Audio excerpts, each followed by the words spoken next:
I was giggling so much I choked a little. Perfect. As a hybrid here in the mid lane, we're going to catch you back up on what's happening in this game. KT are winning as far as gold is concerned, but Live Sandbox do have themselves a bunch of dragons. So is the power of dragons or the power of money going to get you a victory? And in real life, money probably would, because dragons aren't real. And maybe that's going to be it for KT as well.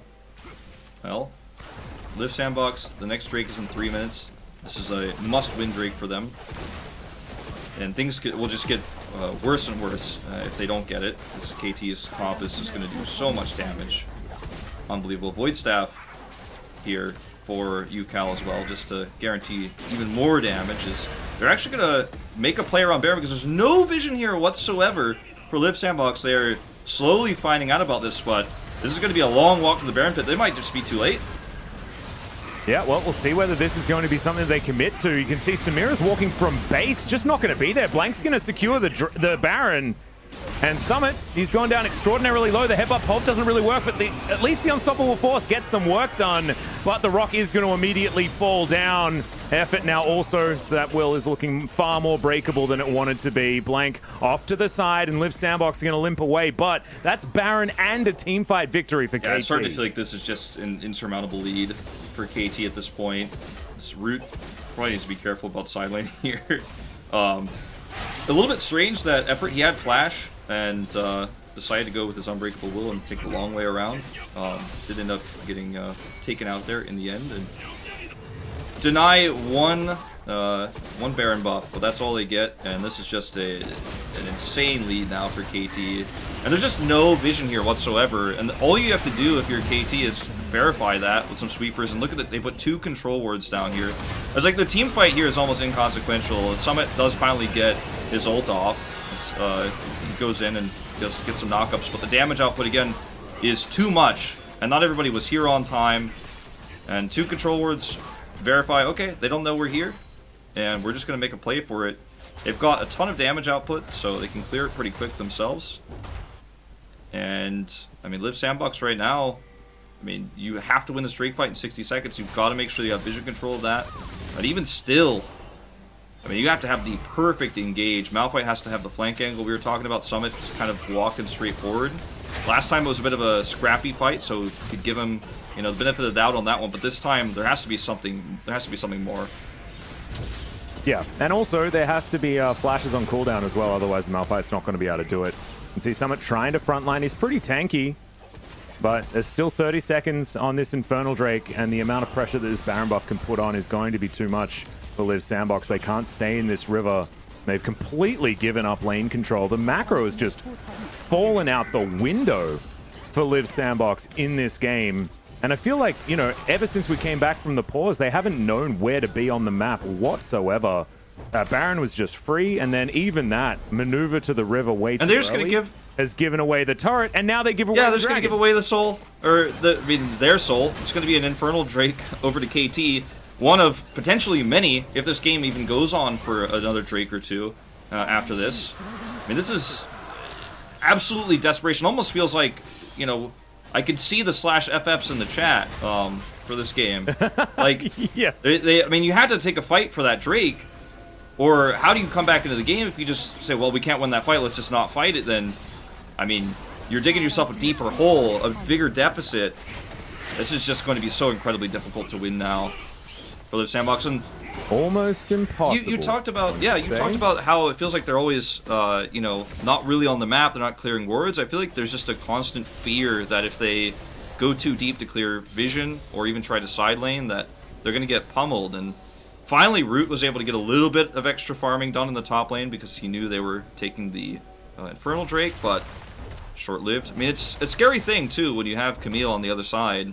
You're trying to side lane as an AD. If you don't know where she is, you could die at any moment. Yeah. Maybe not with enough dashes. Doesn't have Gale Force, of course, so only has the one. So, yeah, danger, but is going to survive, like you say, for now. UCal clearing out the mid lane, and KT lacking the Baron now, but that one's going to be up again in another 2 minutes, and they're just going to line their pockets before that one happens. 8,000 gold is nothing to scoff at, especially when you're a composition that has such high damage champions in the Camille, Victor, and the Kai'Sa. Late game's looking very scary for Liv Sandbox. Yeah, I mean, the crazy thing too is if Sandbox go in for a hard engage and it doesn't work out and they try to get away, the Lilia can prevent retreats as well. I mean, I don't know. I don't have to spell the win conditions out in this game. It feels like anymore because we've seen so many fights just you know, demonstrate the stuff that we've been talking about since the early game. But what could happen with KT's comp if they surmount a huge gold lead, which they did. UCal 30 CS up, but also has 3 kills, 3 assists, 303. Shoutouts to Colorado from UCal perhaps, but I mean. He's looking like he is just simply going to wait for Liv Sandbox to take a team fight that they can't win anymore, try to hard engage with a Malphite, all flashes up for KT, and yeah, then after that he's just ready to press all the buttons. So is Blank, who's been playing super passive, but it doesn't matter, he's a farm jungle, and he has 3 kills he stole away from some Eeps and some Qs. Because the rest of the team on Sam, like, he comes in, he's like, oh, I guess the fight's over, but they can't even escape because I've got insane movement speed. I'm just going to chase them down and kill them.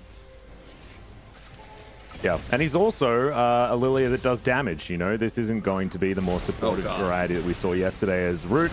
He's going down extraordinarily low. UCal just going to fight him out, and that is looking too difficult. Summit can possibly solo ult him, but decides instead to try and make his way out. Not really doing too much there as Hybrid just gets rid of the Malphite, and it feels like this game very close to over. Effort just doing his best to peel, but they're not going to be able to get any kills. They lose their Malphite and their AD carry.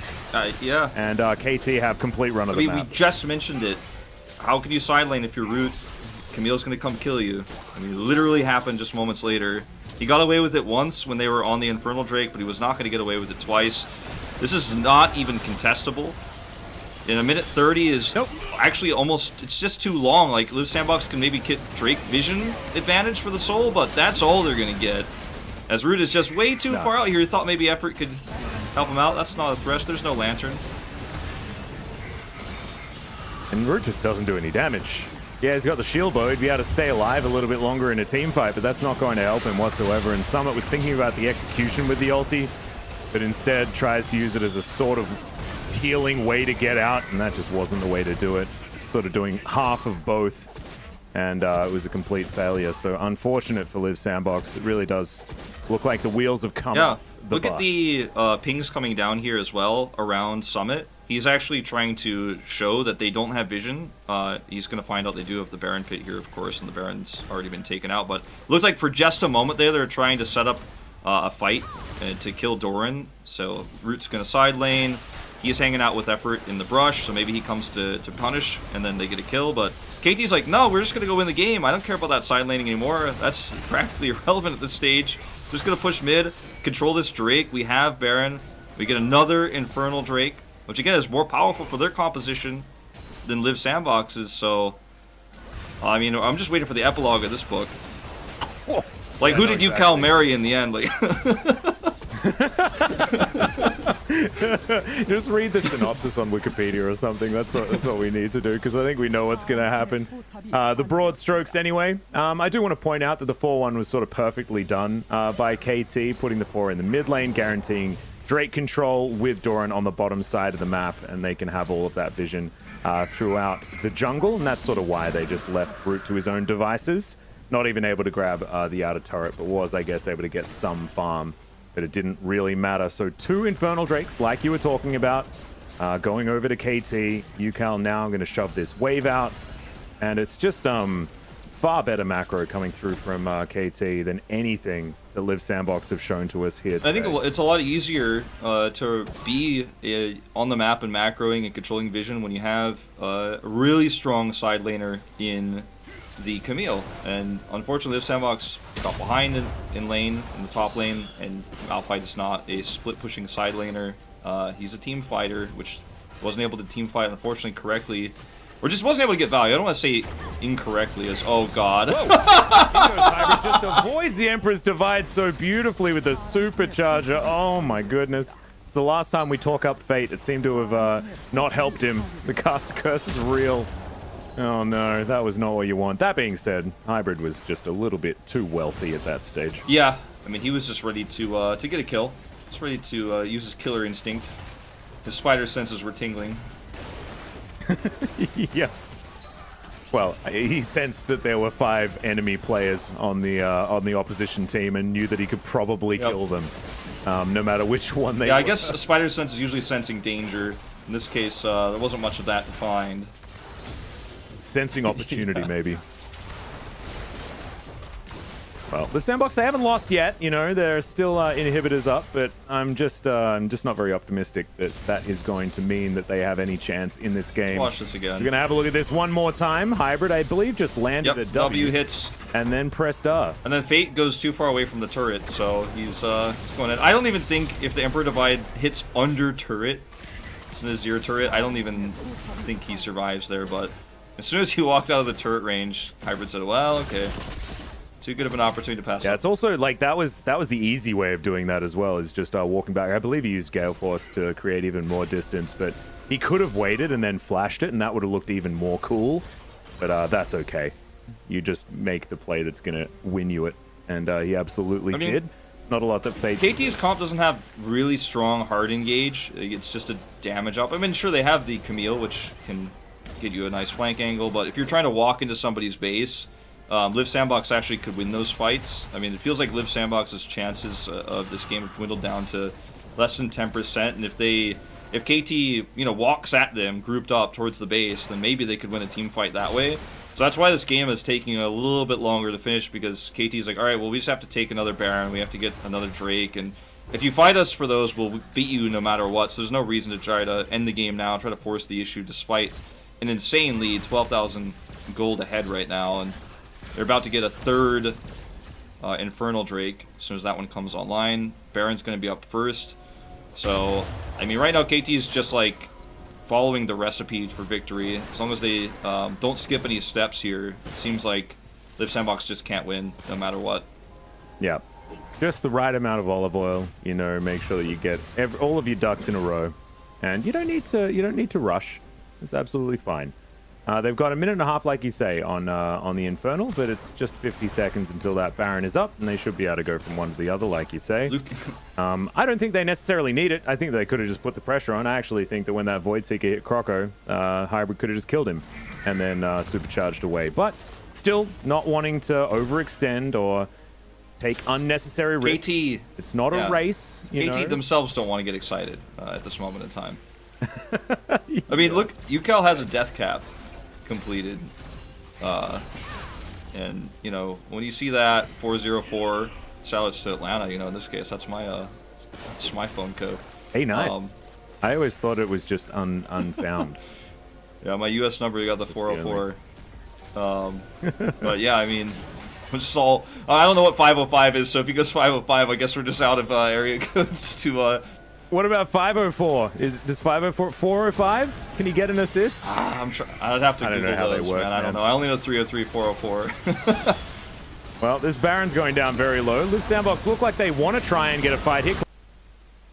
Collateral damage, not going to quite make it work. Okay. The Emperor's Divide that we wanted to see, but do they actually have enough items to fight this squad, as Doran does have a big old shield. Zeus is in here as well. UCal very, very healthy, and he just goes through. That death ray is so aptly named as he picks up a double now. Doran gets on in there. The triple kill for UCal. He still had a stopwatch, ladies and gentlemen, and Blank comes back in just to steal away the kill. And that will be the ace, and that's going to be the game. Yeah, that was a example of what happens if the engage goes well for Live Sandbox. If that had happened maybe 10 minutes ago, 15 minutes ago, this could look like a different game. But unfortunately, even with the perfect engage, the damage output is way too high. UCal didn't even have to use his Zonias until the end of the fight. Yeah, the very, very end. And now, as the Nexus turrets are going down, Wolf, what is 706? What's that area code? I think that might actually be Georgia. That's a much bigger one. And Effort's going to come through, doesn't even get to die as the Nexus is going to beat him to it. KT, looking like the KT that we were ready for when they faced off against Gen G. I think Doran having definitely a much redeemed performance. Yeah, very strong performance in the top lane. It wasn't extremely dominant on the Camille. He didn't crush it. He didn't have a ton of help, obviously, with the Lilia. More of a farm jungle. Didn't have, constant rotations. We see oftentimes Camille paired with Twisted Fate. You just see constant teleports to the top lane, trying to just abuse the fact that Camille wins so many matchups. In this case, it was a lot safer, it was a lot more passive, but he did end up getting a ton of value later on. Some really good ults there, really nice defensive ults against the Malphite, and I mean, it just felt like the engages were a little bit too obvious as do you see the Drake, or excuse me, the Baron taken down. Here's the ult from Summit. Krako's really far out of position. Look how late Krako was into this fight because he was trying to maybe smite steal on the side, so that's pretty unfortunate. But, you know, even with everything going perfect, the huge Emperor's Divide after the Malphite ult, it's just not enough. And then watch Yukal. Yukal's like still at full health. He's like, alright, Death Ray coming in.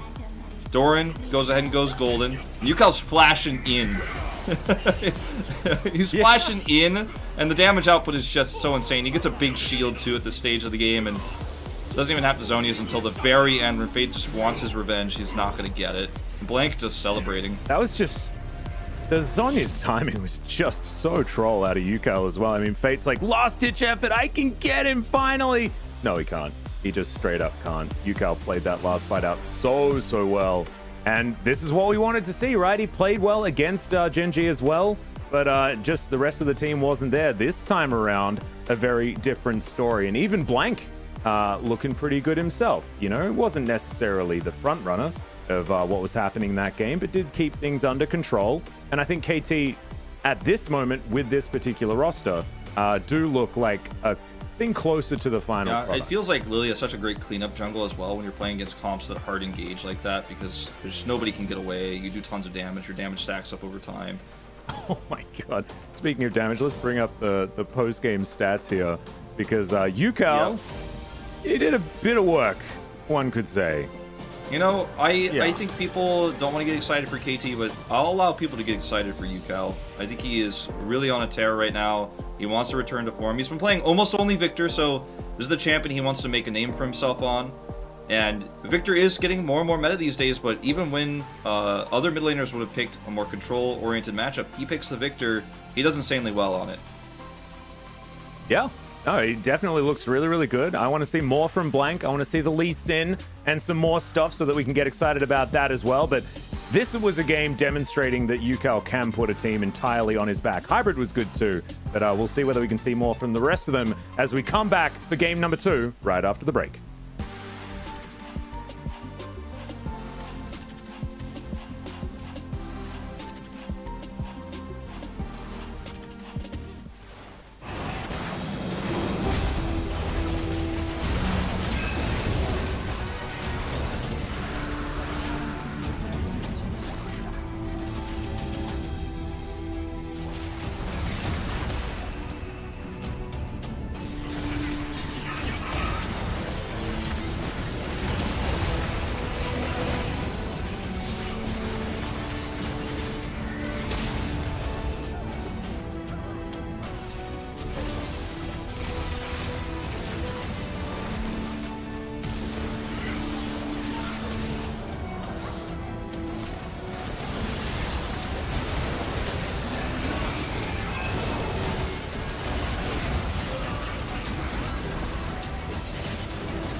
오케이. 천천히 빠지면서 해봐. 안 좋게 못 눌렀어, 이거. 해봐. 빅토르 지키면서 해. 좀 빠져봐. 카메라 높여. 아, 가줄게, 이쪽으로 와. 빅토르 얘 봐봐, 얘 카메라 높여. 카메라 높여. 아, 다 잡겠어. 아들을 노플이야 아들을 노플이야 아 들어가자 들어가자. 미안하다 얘들아 아 이거 수식을 못 눌렀네 다음에. 아이고 이 수식을 못 눌렀어 내가 새롭게 시작하는 시즌 2021 리그 오브 레전드 프랜차이즈의 새 소식들을 소개합니다. 레전드 오브 룬테라, 전략적 팀 전투, 와이드리프트, 그리고 리그 오브 레전드. 가슴이 웅장해집니다. 먼저 리그 오브 레전드의 신스킨들. 첫 신스킨 테마는 루나 비스트입니다. 과학이 통하지 않는 스페이스 그루브 테마도 곧 찾아옵니다. 그리고 챔피언 리메이크 문도 가고 싶은 대로 간다. 원하는 챔피언과 테마에 투표하세요. 왕의 직업 부시골 최탱 오랑검의 주인공 비에고. 얜 대체 뭐 했길래 아무나 다 들고 다니지라고 생각하셨던 분들, 6명의 챔피언과 그림자 군도를 지배하는 악의 화신의 이야기, 몰락한 왕, 리그 오브 레전드 이야기. 안 할 친구들 없지? 빡게메스 당신, 이제 AP 제도가 완화됩니다. 탈주하며 AP가 대폭 하락하고, 억울한 빡겜러들은 AP가 소폭 하락합니다. 마지막으로 새 시즌 랭크. 이번 시즌에는 티어내 승급전 삭제. 강등방어전도 없어. 이제 레전드 오브 룬테라에서도 드디어 아펠리오스를 만나실 수 있습니다. 그리고 새로운 세트에서는 슈리마 지역 추가, 다양한 업데이트도 준비되니 다시 한번 찍먹 준비하세요. 전략적 팀 전투 세트 4.5에서는 세트 1의 용 시너지가 다시 두둥 등장. 기존에 없던 아이템을 제작해주는 오르니 두둥 등장. 올봄을 가장 극적인 전장으로 달굴 세트 5가 두둥 등장. 지금 TFT에서는 가붕이와 다붕이가 싸우고 있는데 정말 오래 걸리네요. 하지만 신규 모드가 출시될 예정이니 이제 어디서든 즐겁게 전략적 팀 전투를 즐기면 됩니다. 마지막으로 e스포츠의 만족도를 높이기 위해 관전 모드도 준비 중이니 기대해주세요. 이제 와이드 리프트에서도 람머스, 문도, 카타리나를 만날 수 있습니다. 한바탕 협곡을 뒤엎을 귀여운 요들 친구들이 찾아옵니다. 기대해주세요. 티모는 찢어야 제맛일까요? 여러분이 기다리시던 별 수호자 스킨과 무작위 총력전 모드도 출시된다고 합니다. 새해, 새 시즌, 새 업데이트. 솔직히 해잔데 즐게 말어 가시죠. 2021년에도 해피 뉴 플레이!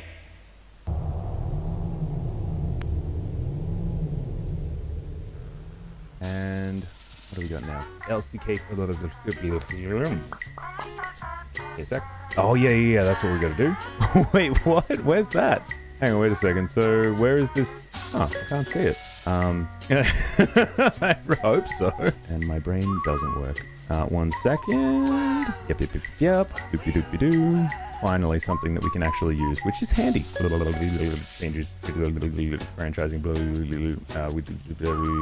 I really don't understand. How is it the #1 most popular play? I don't even know. I don't even get it. Yep. Oh wait, no, there it's the last one. Okay, never mind.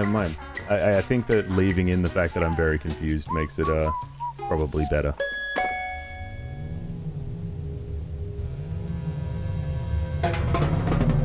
Welcome back, ladies and gentlemen. It's Pogs Day time in 2021.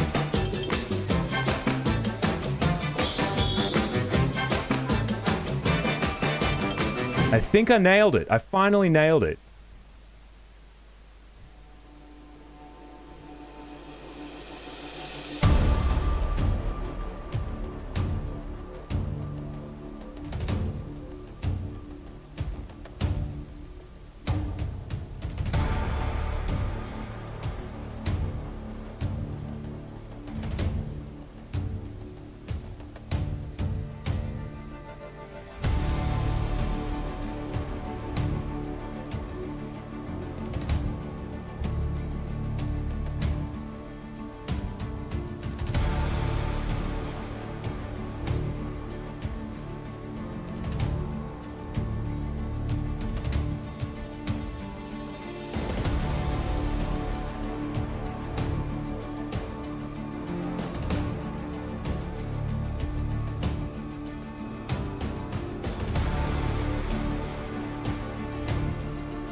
개막 4일차 Welcome back everybody to the 2021 LCK Spring Split. It's the day number 4 here in the Spring Split, and we'll be joined by the old Tigers again, Kuro and Gorilla. 네, 안녕하세요. 프로 이승입니다. Hi, this is Mid. Oh, never mind, I'm Kuro Soheng Lee. 출근 도장을 찍고 계시는데요. 자, 오늘은 첫 So, 선수가 we 간절한 두 팀이 are 만났습니다. 이 세트는 watching the game KT가 between 승리의 winless 주인공입니다. teams, Leaf 일단 Sandbox 1세트 versus 뱀픽에서는 KT Roaster. Let's take a look at the draft first. 네, 이번 뱀픽에서는 이제 미드에 대해서 할 얘기가 많은데 We have a lot to talk about the mid lane here. Azir and Victor, something that Kuro is actually really familiar with. 이득을 위해 부패와 유성을 들었고 Azir went for the early game build with the starting item, Corrupting Potion, and also Arcane Comet. 그렇게 큰 압박을 주지 못했어요. However, despite this kind of choice, he was not able to exert a lot of pressure. So Victor was able to gain priority. And for sure, in this game between KT Roaster and Leaf Sandbox, two players are really good at Aphelios, and Leaf Sandbox had a high priority on Samira. However, KT was able to bring a different kind of winning recipe in order to secure that win. So let's take a look at the highlight where KT managed to lock down that Rift Herald. This is like playing rock, scissors, and paper. Samira grouped up for the Herald try. And they saw Kai'Sa shoving in the wave, so Samira actually rotated back to bottom lane. And also Azir was not having a really good health situation, so he had to back, but Yukao managed to interrupt his recall. So KT had this agenda to start off the Herald. So even though Summit made a rotation to the Herald faster than Doran, well, KT was able to kind of easily pick up this Herald. We refer this as the rock, scissor, and paper because, well, Samira was actually faster in rotating to the Herald, but because Azir was low in health, he had to move back to bottom lane in order to clear out the wave before Kai'Sa can make it back up to the Herald, but Kai'Sa was able to kind of carry that mission easily based on the priority in the mid lane. And Leaf Sandbox kept making mistakes, especially we want to talk about their kind of rotation right before the Baron timing. Well, Malphite couldn't deal with Camille on side lane, so he had to run away to the opposite side of the map every time he encountered her. So, Malphite over here rotated from the bottom lane to the top lane, and they sent Samira in order to kind of funnel some gold into Samira and also in order to stop Camille. So, KT had this information that a lot of numbers of players on the side of Leaf Sandbox was kind of invested to the bottom side of the map, so they made a really quick decision to start off this Baron. And they had full control of vision around this river, so well, there was no way for Leaf Sandbox to, have heads up to this play. So we can surely say that KT was really quick making decisions. And also, Leaf Sandbox wanted to kind of stop them from getting the Baron, and also they wanted to kind of start engaging a fight, but KT was really smart to minimize their loss. And that was the point where KT was able to accelerate their lead. So now let's take a look at the player of the game on the side of KT Roaster, and it's Yukao. And we can kind of confirm that his 2018 memory is successfully recovered. He did a massive damage on this champion, and also he did not die once. Kuro, as a mid laner, he was also fascinated by his performance. And also, this kind of non-targeted ultimate skill is not really easy to maneuver, but Yukao was really on point today. And here, we kind of witnessed a very close team fight between two teams, even when LSB was behind, but watch how Yuka kind of turns it around. He was going very aggressively, flashing in, and also he managed to survive with that last minute stopwatch utilization. 네, 에이스를 올렸죠. And that was the ace to close out the game, and Yuka is the unanimous PUG from game number 1. 아무래도 좀 라인전부터 해서 한타까지 너무 From 좋은 the 모습을 laning 보였기 phase 때문에 into the team 골프를 fight, 받을 he 수밖에 was 없었다. controlling the game. So he is getting this well-deserved PUG PUG after having 30k damage dealt in game number 1. Now let's check out whether KT Roaster can connect its first game victory up to split into a match win, or whether Leaf Sandbox can punch back. So I'm gonna pass it back to our casters. Thank you. Thank you so much, G-Sun, as per usual, for the glorious translation. I thought it was adorable also that Kuro forgot that he was on the desk as a commentator at the very beginning, trying to introduce himself as a mid laner. It was actually super, super cute. I actually love it when the Rocks boys are on the desk, and they've been a fantastic new addition to the Korean broadcast. But Wolf, I mean, I don't know what Liv Sandbox is supposed to do to come back in this series, because that was domination. I think it needs to be a less one-dimensional draft where you're so reliant on this Malphite pick for strong engage. I mean, what if you just had... I can't recall off the top of my head, because I didn't write it down, if Ornn was banned or not, but like, think about what Ornn could have brought to the composition in so many other ways, so much less one-dimensional, very safe in the top lane, can at least get you some of your item scaling to pair with that Drake if they had that, you know, some Ornn items in the late game. Could have been good, but you know, if you go all in on the Malphite and KT plays well around it, it's just going to be a hard game to win, especially with how the early game fights went. And I think Aphelios might just be kind of perma-banned in this series with the strong Aphelios players on both sides, as the analyst mentioned in the break. Yeah, and also the fact that, you know, Hybrid needs it banned against him. He was just so damn good at the Aphelios pick. We see the Akali actually banned this time on the blue side for KT. They're going to get rid of the Zoe from Fate's wheelhouse as well, and it looks like a lot of Fate priority here in the draft. So far, the Olaf standing out.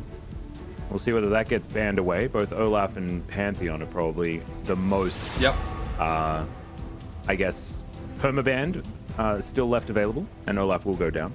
Talia still open. It would be a pretty cool game to see Achilles, I don't know why I say Achilles.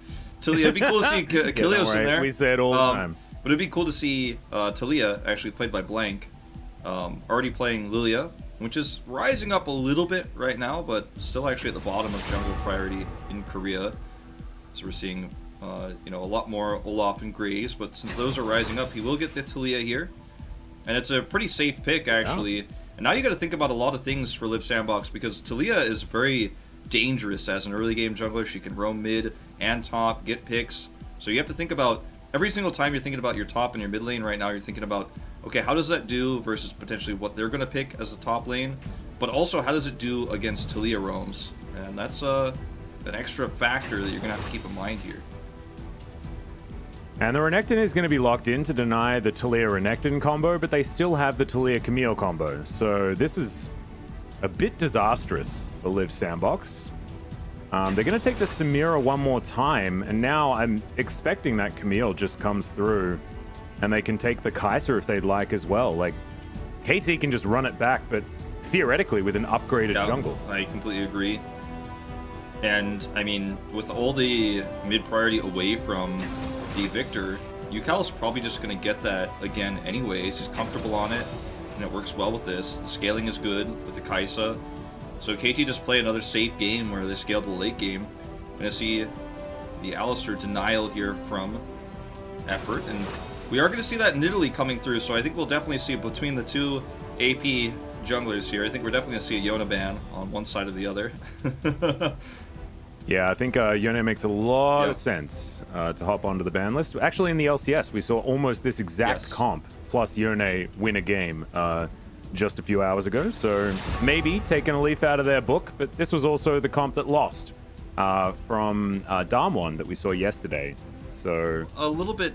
It's definitely not unbeatable. I'm a little bit concerned about the Nar ban, because I don't think that's the route that... oh, I did it again. I don't think that's the way that KT are looking at playing this one out. Ooh, I like the Aurelia ban though. If you remember Closer's game from a few days ago, it can be quite strong actually with the comp that Liv Sandbox is building to go into the mid lane, especially when you know that UCal's probably looking to play the Victor. It's definitely a matchup that Closer showed us that you can absolutely dominate in the mid lane. So the Gnar ban I think is okay if we do see it followed up with a Camille ban. They take away the Aatrox instead though. That's super strange.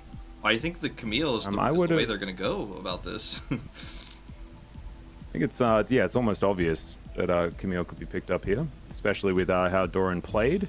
But, you know, maybe we're going to see Camille mid lane.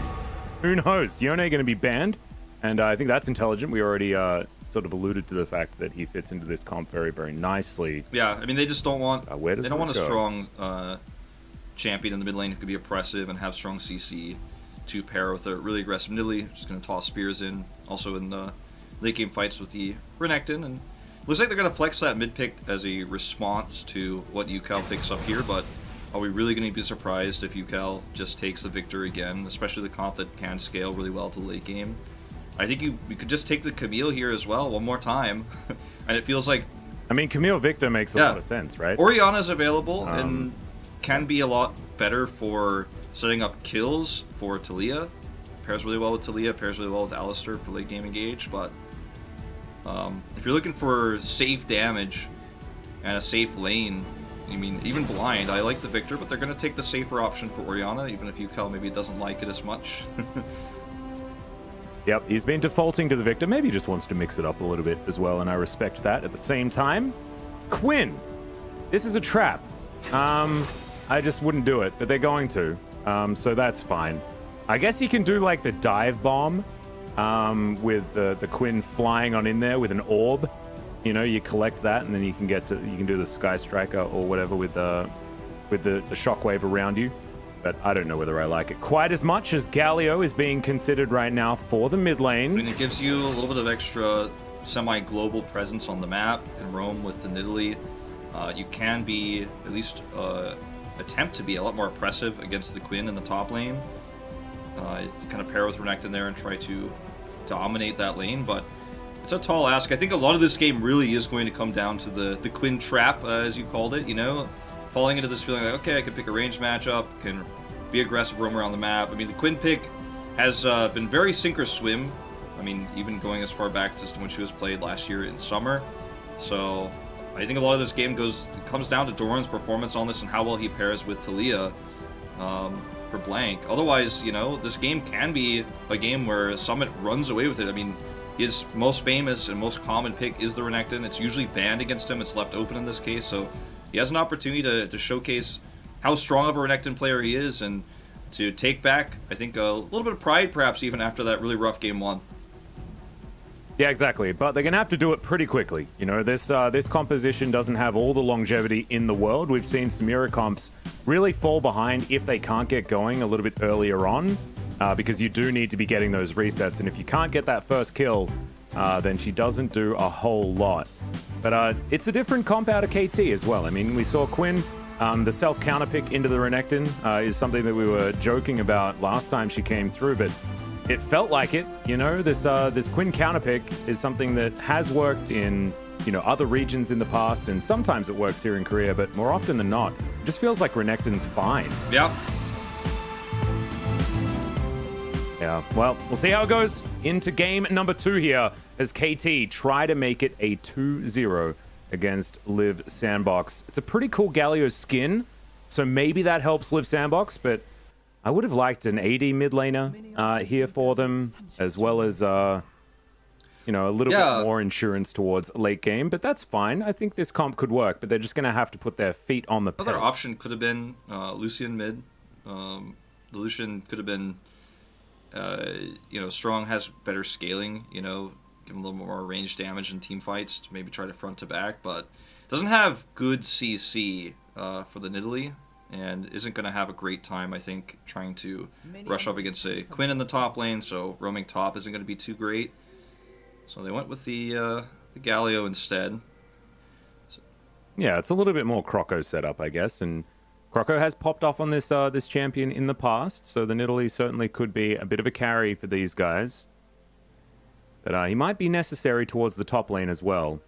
We know that when we see Nidalee Renekton, you sort of know what's going to happen. You know, you're not playing weak side top lane then if you're Summit, and he doesn't necessarily play weak side the best anyway. So maybe a little bit more top side focus could really allow Liv Sandbox to get off the ground earlier. Yeah, it's going to be. I think again, depending on what happens in the top lane, is oh god, well. Ow. Yukal is just showing everybody that he does, in fact, as the Korean commentators said earlier, have his memory back. He remembers how to play the mid lane now. He's got it back. He is popping off. Very aggressive. I almost wanted to call it a trade, but it wasn't, you know? No, it wasn't. It was a gargoyle taking a whole lot of cogs to the head, which didn't work out so well. Of course, Clockwork Wind-Up helping out there at level 1 for the Orianna. As, yeah, Fate's probably just going to be soaking a lot of this, using his health bar as a resource in order to try and get to some of these minions. And he does so very nicely. As you can see, he's been able to tidy up all of them before this siege minion comes in. As, yeah, Doran playing out the early stages of this matchup very well. But as you can see, it's not looking too Quinn-favored. Doran, one of the wins that we have alongside Khan in the LCK, but you know, when we're at the early stages, right, before someone has 3, he's gonna just have to play a lot more passively, and you know, Nidalee just gonna be farming at the moment, so it's just how it goes. He's gonna lose a little bit of CS here, for sure, which is pretty frustrating. Yep, the blinds are starting to hit here from Doran as well, but as is the turret, so that's not necessarily what you're looking for. But yeah, Summit's not behind by too much, just doing his very best to try and farm underneath this turret. Not going to get those last 2, but staying within touching distance is all you can really ask for as the Renekton in the early stage of the game. Yukal's having a great time, but it's not really represented in the farm. Yeah. Ping's coming up here as the back comes through. He was actually backing. Fate was out of vision, so a little bit worried for just a moment, but perhaps there was an overextension in the bot lane. Do have to keep that in mind, especially because they didn't know where Croco was, and could have reasonably assumed he was taking the scuttle since they took the top. But as it is, not going to be anything but just a back cheater recall, as you guys like to call it, for Fate. Oh, sorry. I got a little bit distracted, Wolf, and I'm going to, you know, peek behind the curtain and explain to you guys. Our friend Seth King, Achilleos, just reminded us, based on the Yukal meme, that good old Jun Bong Ho made a movie called Memories of Murder, and that's basically Yukal. He remembers 2018 now, and maybe he can be that murderer. So a big shout out to Achilleos for having his finger on the trigger when it comes to the memes. Always good to have the memes ready to go, and he certainly does. He's got a whole meme folder on his phone. Yep. No joke. Good stuff. Oh, yeah. Oh, thank goodness. This is. Don't you love that Jonas Strong always knows about Siege Minion priority? That zoom was not on Summit versus Doran. That was on, is the Siege Minion going to die? Thankfully it did, and at the hands of Summit as well. Yeah, the matchups in top and mid are going really well for KT. And unfortunately, for Summit, you know, this is not what he wants. We're going to see just a return to lane here. It's a bait. Blank is here, meanwhile. Yep, bit of a fight towards the bottom side as well. Heal actually out from Root, as they do have vision here in this brush. Voidseeker not going to land, though, and that could have helped even out that trade as effort. Very high health bar. I'm going to be winning this one quite handedly. So, Liv Sandbox having a better time bottom lane, despite the fact that there is a lot of pressure coming from mid lane and top side here for KT. Looks like Dragon going to be next on the menu. It's a Cloud Drake, so KT not going to be too worried about it. And last time, giving away Drakes didn't seem to lose them anything at all. Like, it feels like deja vu in a lot of ways. Safe matchup mid that Yukel's up 12 CS on. Top lane, Doran crushing Summit, having a nice early lead. It's nothing to write home about, but it can start to become pretty devastating as Summit is just losing so much CS under turret. And first Drake is, again, a Cloud Drake that you don't care about too much. So It just feels like deja vu in a lot of ways. The compositions will function very differently in the late game, but it still has to be Liv Sandbox getting an early lead. You talked about the Samira pick. It feels like every game we've seen in Korea where Samira's popped off, where we've had that moment of, okay, yeah, I see why this champion's so high prio in the draft. It feels like there's a double or triple kill at some point, like before 12 minutes, you know? And in Gumayushi's case, it was a pentakill, but it's like you need to have that pop-off moment as the Samira at some point in the early game before the mid-game really hits hard, or you just don't have a big power spike in the game at all. You get a shield bull later and you're like, okay, I don't die now, but you're just not strong enough early enough to really have that big damage. And you don't even necessarily need the Samira to pop off as well. It's just the team needs to get kills. Like the pentakill from Gumayushi was that was on Aphelios. Oh, that's true. Yeah, it was on Aphelios. Was able to get those early leads on the Samira when he played it out, even in the game that they lost, right? Like he was still deadly in that one. So yeah, no, I think you're right. I think that Samira does need to have a team that's sort of geared up for the early game. And you can see that's probably why Croco's playing bottom side a little bit more and leaving Summit to once again play some weak side Renekton into the Quinn. But I don't know whether it's exactly the greatest of situations. I think that you should be trying to utilize your Nidalee Renekton combo to at least beef up the rest of the map to allow team fights to be won in the mid game to get the Samira those resets and allow that cleanup to be so yeah, if the matchup is going, if the top lane is going even, you can farm fine if you're the Nidalee, I think, but when you're in this situation where Doran is like now 20 CS ahead, then I mean, oh, there's the dice. Okay, so we've closed distance here and Doran has to flash. This is the problem with the Quinn. You only have 1 volt, not 2. Yes. Good old Crocodile at the top's gonna have that extra one over you. He's actually pushing the issue here too. He's hoping to find a back. Doesn't happen.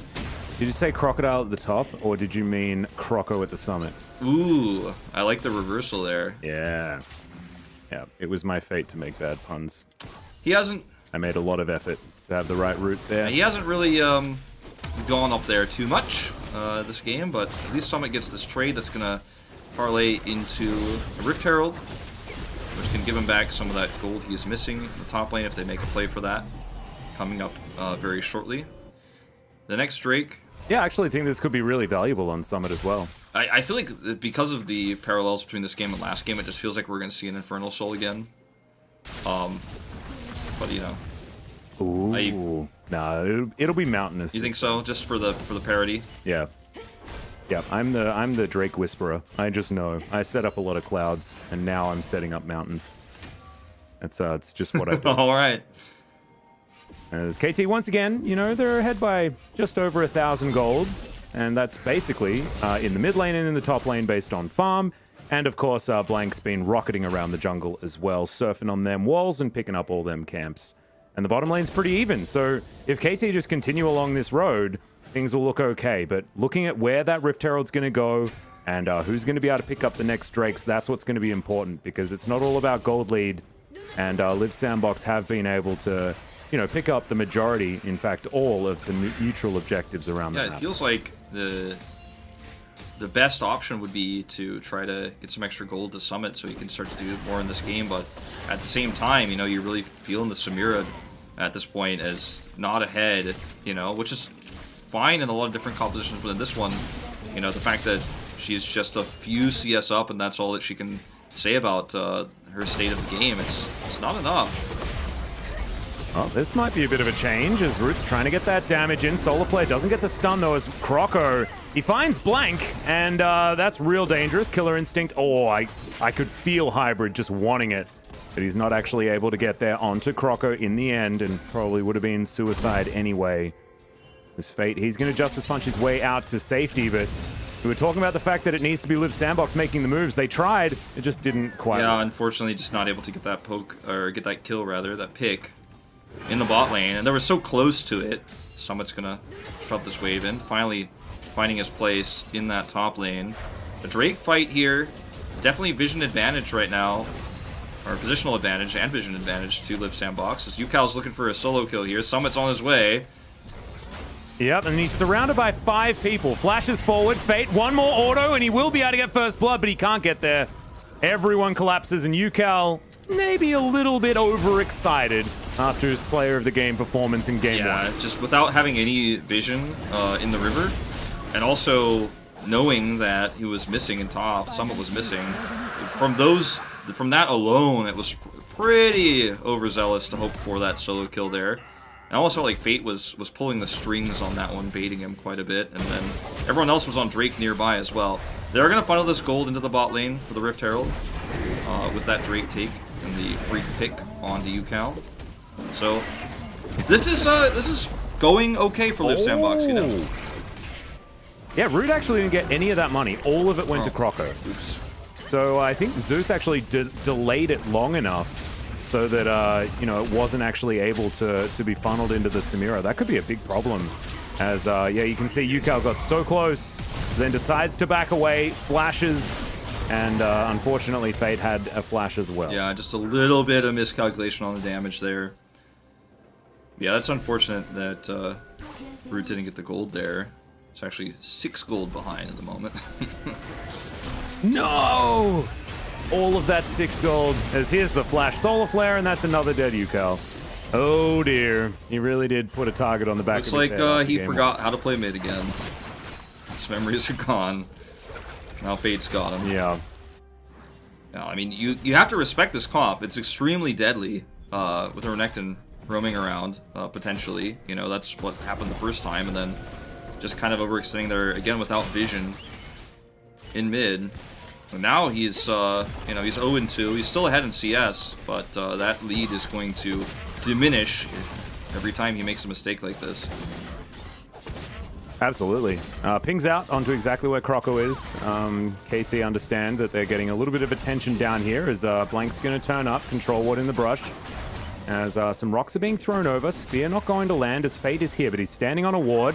They know this is going to be a 3v4 situation as Blank has to flash, and the taunt is going to go wide. The minion wave dealt with though, and KT may have weathered the storm as UCal just stays in the mid lane, continues pushing that out and adding that pressure. The Sandbox are wasting They some really time. are. I mean, UCal's on his way down now after clearing that wave, and they really do need to get this turret and get out. I mean, the plate at least they're going to grab, but a lot of staying down here in the bot lane and not achieving anything else, unfortunately. Doesn't end up being too drastically bad for them as UCal just got a wave in mid and there weren't any other objectives on the map to take, so the trade-off not as bad as it could have been, but still, as you say, a little bit of wasted time. Yeah, so UCal just going to extend that lead out just a little. Doran's going to head down the river, grab himself some shellfish, and then continue being a menace on the top lane as we're going to have a look at UCal dying yet again. It's a bit sad. We need to check it out another time. Yeah, it's just I mean, he's a little bit too far forward. Fate baits him a little bit in taunts, and then you see the solar flare as that played, and Effort is just, you know, he's looking for engage whenever he can get it when he's on that really strong Leona. He loves to roam a ton, yep, as he's done for his whole career. Yep, he sat behind Marta for quite some time, and you're going to learn the ways of getting out of your lane if you do that. Certainly had a pretty good teacher in that department, absolutely. So double the plates here, Atlas, on the turrets here. You can see it in favor of Live Sandbox, but not all funneled the way they would have liked to have it. Well, there's a Weaver's Wall, and this Crocodile is dead, guys. There's no real two ways about it. Not even much of a health bar to be sacrificed in order to get there, and they're going to be able to augment this with a turret. KT, great macro play as well as a good pick. Yeah. The trade-off being the turret take here in the top lane. Actually going to grab this turret down here as well as Hybrid, looks like. A little bit slow on the draw for Liv Sandbox to deal without it. They're just not in position to do so. As UCal again is trying to make the big play. Super aggressive UCal is. Doran, we'll see whether Doran's actually going to be punished for sitting here in this lane. It's going to be very extended as we're going to have a look at Summit going down yet again. It was a very good gank, you know, but a bit of a set play here. For I mean, this is a gank that it's unlosable basically with the Weaver's Wall, etc. They lose top turret for it, but they're able to get the bot turret as well, so That being pretty nice. The next Drake is Infernal, so you were the Drake Whisperer again. Mountain Soul. Oh, no. No, I said Mountain. Dang. Oh, you're right. Yeah, sorry. I'm not- You're I am the Whisperer, yeah, You're that's giving me right. credit for your own success. I just want everybody to win, Atlas. Well, I mean, it wasn't me today, as our junglers are very even as far as gold is concerned. It was a 2 gold advantage for Blank, as our Spear is going to connect. This Dragon now available, and KT is starting it off. They don't want to give a Infernal away before starting to win some fights, as Doran with his Harrier just scouting the area. Teleport will come in, as it's Croco that secures it once again. It's Soul Point as Effort dives on into the back line. Tower's going to fall down as well because of the Rift Herald, but Fate gets himself into the back of the fight. Hybrid having to flash, and now the Samira gets in amongst it, but Shockwave was held onto. Now Zeus gets forward as Yukal's trying to keep them alive, but he can't really do it. Croco now fighting the Orianna, but Yukal's very strong, and Doran off to the side trying to fight this one out as well, but it is still going to be a one fight re-engage for Liv Sandbox, and they got the Dragon. Yukal now going to be jumped on by Croco. He is going to survive. Flash forward once again, and once again, not able to do quite enough. As this fight is going on for so damn long, there's a blast cone here for Doran to use as he uses it to get rid of Summit, but he can't get rid of the kitty cat, who is going to die by the looks of things. Now Summit finds himself in an alcove, and he will be taken down. And I think that might even out the trade, but I'm not entirely sure. It took forever. It certainly did. I think it ends up being a fairly even trade. All this entire time, Fate was not going to help out at all. He was just going to push mid. But I'm going to watch how this all went down at the very beginning with the actual steal. Technically speaking, in game here from Lily on the Drake, and then the engage here is actually a little bit sloppy on both sides, but Root is able to just pop off, goes over the wall here with his ultimate. The Shockwave denies that from actually finishing off Hybrid. Summit does end up getting the kill back, and this is when Doran just goes into full kite mode and is able to just harass forever. It was a little bit of indecision on the side of KT Rolster about coming down here to save him. I mean, Yukal was always decided, but the rest of the squad a little bit slow to respond here as Doran just tries to go all the way down as Yukal's like, I really want to help them, but I'm at risk all the time. And Effort turns on him, so he's not able to come in here and help secure the kill. Doran does go down, and Hybrid eventually joins the fight as Effort is a nice little flash away. Really long fight, as you said. He held on to that flash for that entire time as well, and it felt like about 15 years that fight went on for.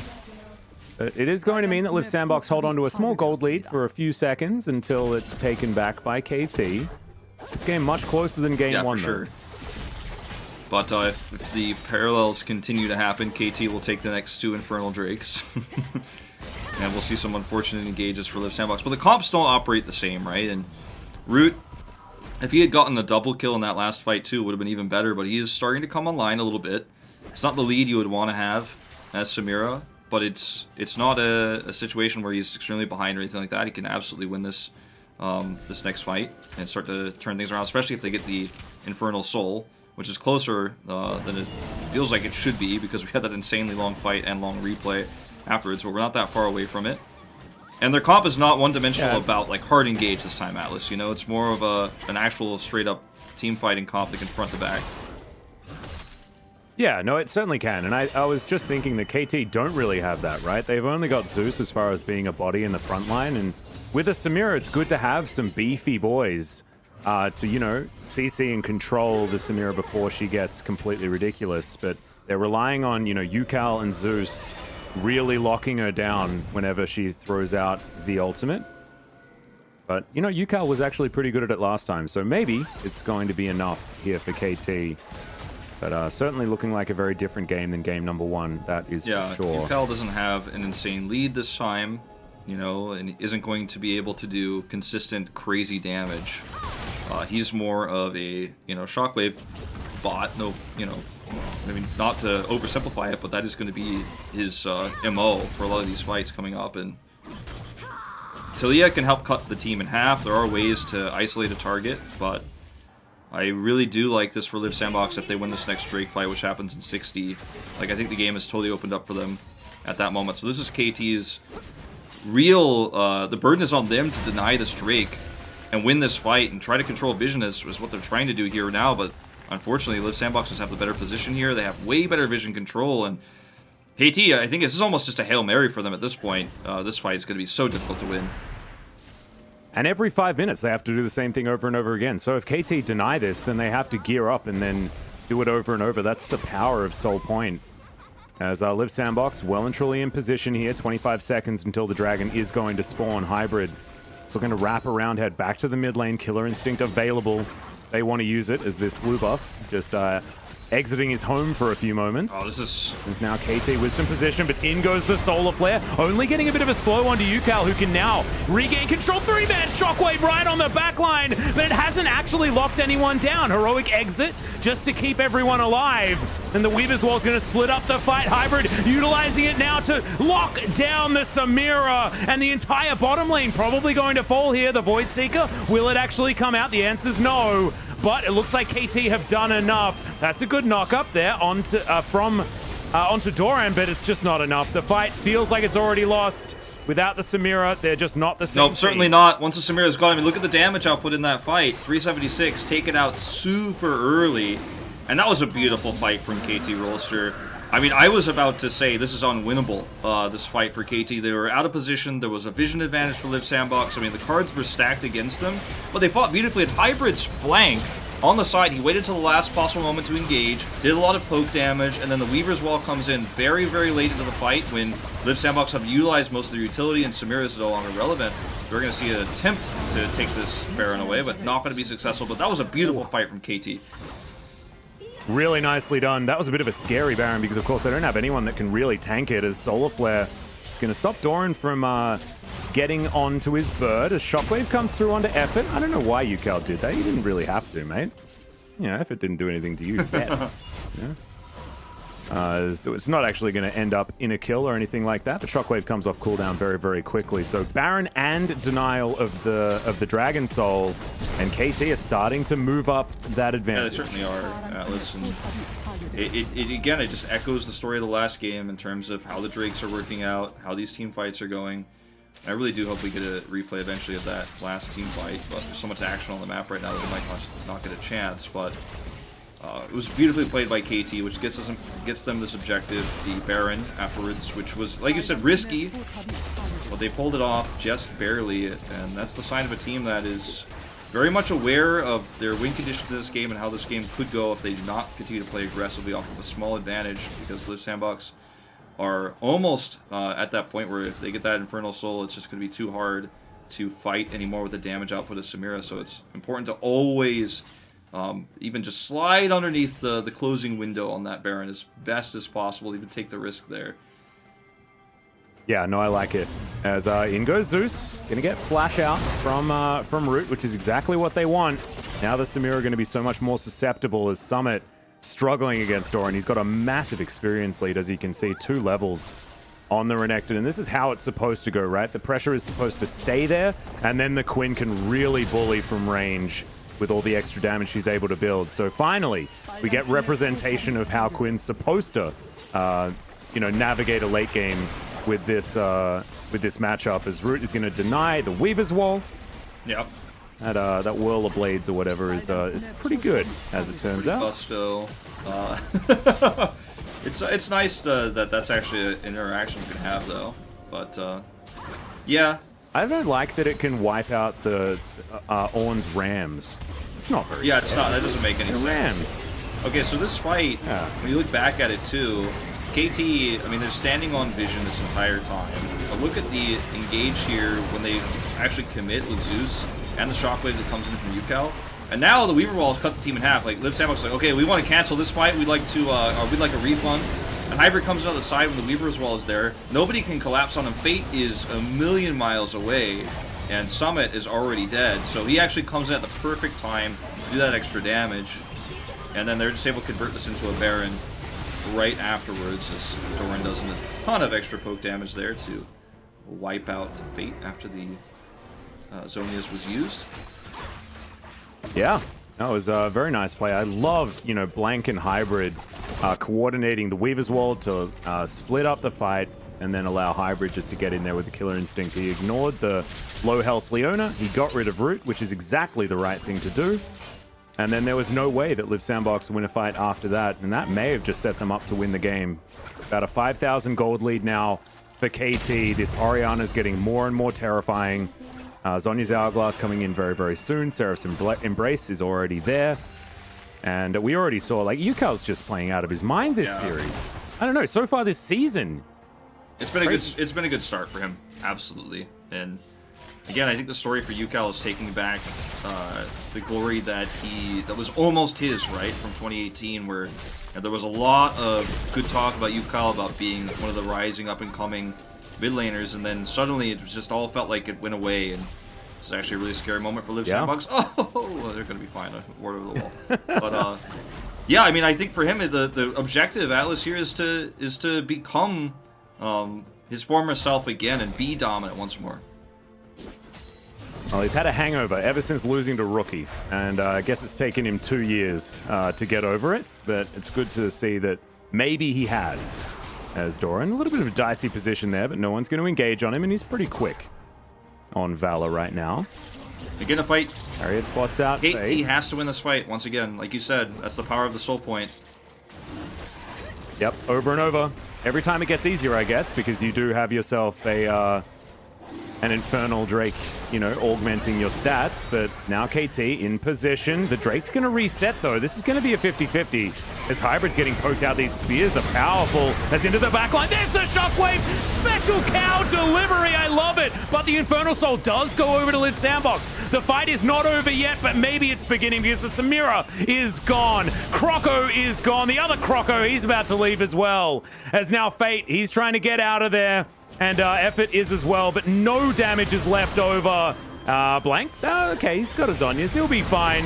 As Fate, maybe not so much. He won't be fine, actually. He's dead, but still they're going to win out this fight. They're probably going to get themselves an ace, as Doran is going to chase Effort to the ends of the earth. That's the double kill for the Quinn, and this may just be the game. They're trying to push for it here. The inhibitor is shoved down already, and they're just looking at finishing this game. I mean, they were potentially thinking about it, but with the low death timers, and we're still only 28 minutes into the game, they're going to perhaps try to convert this into another Baron. With the pressure in the bot lane on the bot inhibitor turret and the mid inhibitor being down, they could perhaps reset for a Baron play. The timing of this is actually really unfortunate for KT, because as you mentioned, they lose the Infernal Soul. It's stolen away. Croco with another great steal on this Nidalee. Look at how far away he is. He just goes right back in the Panther form. Is gonna, or cat form, whatever that's supposed to be, and then steals it away. Yeah, you know, it's Panther-esque. Maybe a Jaguar, I don't know. Depends which skin you use. Yeah, it depends. Good call. But yeah, I mean, the engage here with around the Drake is smart for Liv Sandbox. They're playing for the objective instead of winning the fight and try to set that up. As a great shockwave from Yukal, as you mentioned, and the follow-up there from Zeus. It's always been ready to help set up those engages with the CC that comes in from Yukal, but they win the fight but lose the Drake. So now it feels like KT is like, okay, this is feels like it could be a short-lived victory, which is why I think they were pushing so aggressively towards the base to try to get anything they could there, because the Baron timing doesn't work out with the death timers. They can't win the game. They can only get one inhibitor, so it feels like, okay, it feels like you lose in that fight because you lost the Infernal Soul, which is Liv Sandbox's ticket to turn this game back around. Well, now at least, you know, there's a couple of inhibitors that have been broken. So if KT win any sort of fight from now on, the game is just done. But I thought there might have been a window. Weaver's Wall going to come through as Samira going to be able to block it off, as you can see right there. But in the back of the fight, you can see Croco just going to be taken down by Doran. He's so strong on this Quinn. His Effort also going to feel the pain. And now Zeus just frontlining. Summit trying to do the same thing, but he's in and he's out. The heroic entrance, not looking so heroic, just looking a bit silly. As now we've got the Samira trying to pop off, but she's too far behind. And that's the fight we were talking about. It came in pretty quickly, and KT will this time win the game. She's too far behind. She's not in position. And KT trying to set up for that Baron take. They had the vision control there. Liv Sandbox felt the pressure. They walked in, but they didn't get to take the fight on their terms. And that's what happens if you're a Samira that's behind. You end up being the last one to come into a team fight where it's already over before you get to pop off. And that's the end of it. It's going to be KT stealing this win again in the late game. It's going to be a 2-0. Yeah. And that's going to be the double from Doran as well, saving the Quinn. 9, 1, and 8 in the end of this one. I wasn't convinced of the Quinn pick at the beginning of the game. I don't know whether I still am, but damn, that's one hell of a scoreline. And Doran was able to actually team fight much better than what I was expecting, right? Often you see Quinn's thrown into a side lane, but this was Quinn finding a flank with all that extra movement speed that he was able to get. And Croco in that last fight did absolutely nothing because the bird of prey came down from the sky and snapped him up like he was a frog or a lizard or something like that. Indeed. You know, as someone who's been following Korean esports forever, to see Hirai on KT roster and see him with his team and have a smile on his face is definitely kind of a awesome feeling for me, as to watch one of the best coaches in Korean esports actually still relevant. Years and years and years after Incredible Miracle back in StarCraft 2, all the League of Legends teams he's been through, and now he's one of the people I trust that can bring this KT roster back to glory. I really do think that he could be the one to do it, and it feels like it's still an uphill battle, but this is a big bounce back for KT roster after that loss 0-2 to Gen G a few days ago. Yeah, I agree. And he's also got Acorn beside him still, of course, back in the Longzhu days. Acorn joining as a coach and analyst as well, and they've been together for many years now. And it is good to see that finally, you know, the man who was known for being one of the most handsome and wearing the nicest suits is now also getting recognized as picking up a couple of victories here, especially today in these two games. But it's still a very long road for KT, and we are absolutely not getting excited. Not allowed. Not a chance. Not this year. 2021. That was my New Year's resolution. I was not going to get excited about KT, and I'm still not. I'm not at a good game. It's a good game. Yeah, you know, KT looking like they could be a solid middle team, we could say, you know, at the moment. And we'll see how deep the rabbit hole goes, how much they can improve over the next few weeks. But I do think that this team with Blank here already gelling in these first two maps really, really well. Yukao looks like he's out for blood. He looks like he's here for vengeance. And it's like he's chasing his own legacy, right? His own tail in a lot of ways of where he once was. And I think he wants this win. He wants Kate to do well more than anyone else on that roster. And he's popping off. And that kind of confidence and that kind of hunger is something that's been missing for the LCK over the last few years, I feel, for some of the younger generation of players. And it's good to see Yukao is really trying to grab this split by the horns. Yeah, and I'm actually glad that he's doing it on KT as well. It felt like when he was on KT, that was when he was able to be at his best, and he spent his little bit of time on Griffin, but it didn't really work. And now he's back to where he belongs, and we immediately go into the highlights of him dying for First Blood. So, awkward. Yeah, indeed. I think we'll get the highlights up on our screen in just a moment here, but I see a lot of Talia action in the early game, and yeah, this is the unfortunate moment where he overextended just a little bit to try to get that kill on the Fate. And he did not get tilted, did not actually, you know, he had two overextensions really in the early parts of the game, but then otherwise played pretty safe, played pretty well, was not ever in a position where he choked or made a big mistake, which can sometimes happen to a player who's trying to get his confidence back, that is trying to play really aggressively. Sometimes, you know, you make too many flashy plays and things fall apart, but he actually kept it together pretty well throughout the series. It's crazy how much Weaver's Wall got done in the early game in a lot of these team fights, but then the later parts it was just always deleted by Samira. Yeah. Like, that's something I'm noticing his highlights. He did a good job with that one. Yeah. But I don't know, does Yukao just get back-to-back POGs? Because he was so good in this game too, even though he died a bit early. But I guess the scoreline for Doran was so good. Like, I don't know. I actually voted for Hybrid because I look at Hybrid's flank angles, a lot of these team fights, his decisions as to when he went in, when he decided to Killer Instinct, his damage output. Like, he played the Kai'Sa to its full potential here. And yeah, I mean, you could argue it's a little bit easier because unfortunately, you know, Root didn't really get to pop off on the Samira, didn't get ahead enough. But I don't know, it felt like quietly Hybrid had an amazing game here. Was never really under threat. And that's one of the scary things about the Kai'Sa against a comp like what Live Sandbox is running. But I mean, I could see the arguments for sure, especially for Yukao's Shockwave engages. But he had a bit of a weird early game, you know, to be fair. Yeah. No, he did. And you know, the Quinn winning, I think that was an important one, but let's listen to the players as they win the game. 라면 사미라 이거 W 빠질 때. 야 사미라 W. Shout calling. 혁표 가능? 야 니랄이 노플이야. 니랄이부터 Galio 잡아. first in that fight. 오케이. 앞에부터 우리 앞라인 우리 I think I'm 앞라인. a little bit 보자, deceived 보자. because I might I'm 자 listening to 들어가. Korean audio on a different feed. 해봐. I think it's probably okay if you listen to the Korean audio. 중에 쌈이랑 생각해. Okay. 갈려 높아. Well, I'll 갈려 translate it 높아. better for you guys next 아, time. 갈려부터, Sorry. 갈려부터. I kind of missed the boat on it now. 쌈이랑 But, 먹어. yeah. In that one fight, they were calling focus for Galio, which is what you guys definitely knew was happening because the word is the same across languages. But you know what? I'm the resident Korean expert here, and I just wanted to sound like, God, I know what's going on, guys. Yeah. Wolf's actually a fraud, doesn't understand any Korean, but he heard the name Galio. Ah, now I've figured it all Yeah, out. they said nice there also at the end. Yeah. I speak fluent Korean as There you well. go.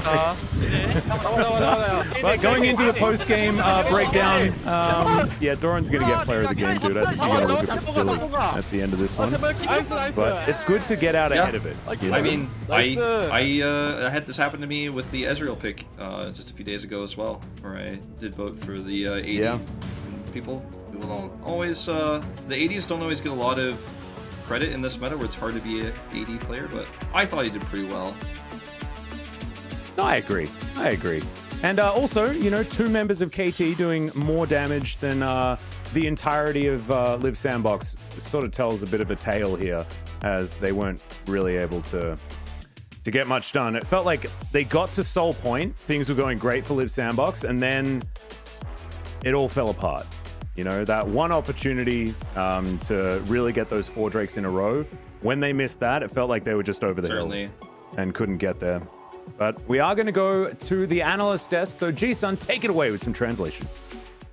뚝심 있는 한타로 KT가 시즌 첫 승을 신고합니다. 초반에 불리함을 딛고 극복하면서 뚝심 있는 한타로 2세트 승리까지 In 가져갔는데요. game number 2, they were 이번 able 승패를 to turn the 갈랐던 건 table 역시나 around with their 팀이었어요. team 그렇죠. fight 이제 ability. 탑 And 탑에 their 레넥톤이 kind of 살아있고 이제 AP discrepancy actually 정글러가 started 탈리아랑 off 서로 with 교환이 되는 Quinn. 시점에서 레넥톤이라는 픽이 정말 중요했거든요. Renekton 그래서 was having a 레넥톤이라는 픽을 lot of 몰아주기 위해서 work to 나르랑 do in 아트록스를 this 밴을 game, so 했는데 they 이제 banned out 퀸이 알 건 Narn 사실 and 샌드박스가 Aatrox. 알고 있었을 거예요. 그래서 And 이제 Sandbox 갈리오라는 챔피언으로 was definitely kind of 맞겠다라고 expecting 준비해왔고 Quinn 저는 to 이런 just come out 픽백만 봤을 때 as a 사실 counter 리브 pick. 샌드박스가 많이 Looking 유리하지 at 않나 the draft 생각했는데 itself, KT가 잘 well, I 역전을 thought 것 같습니다.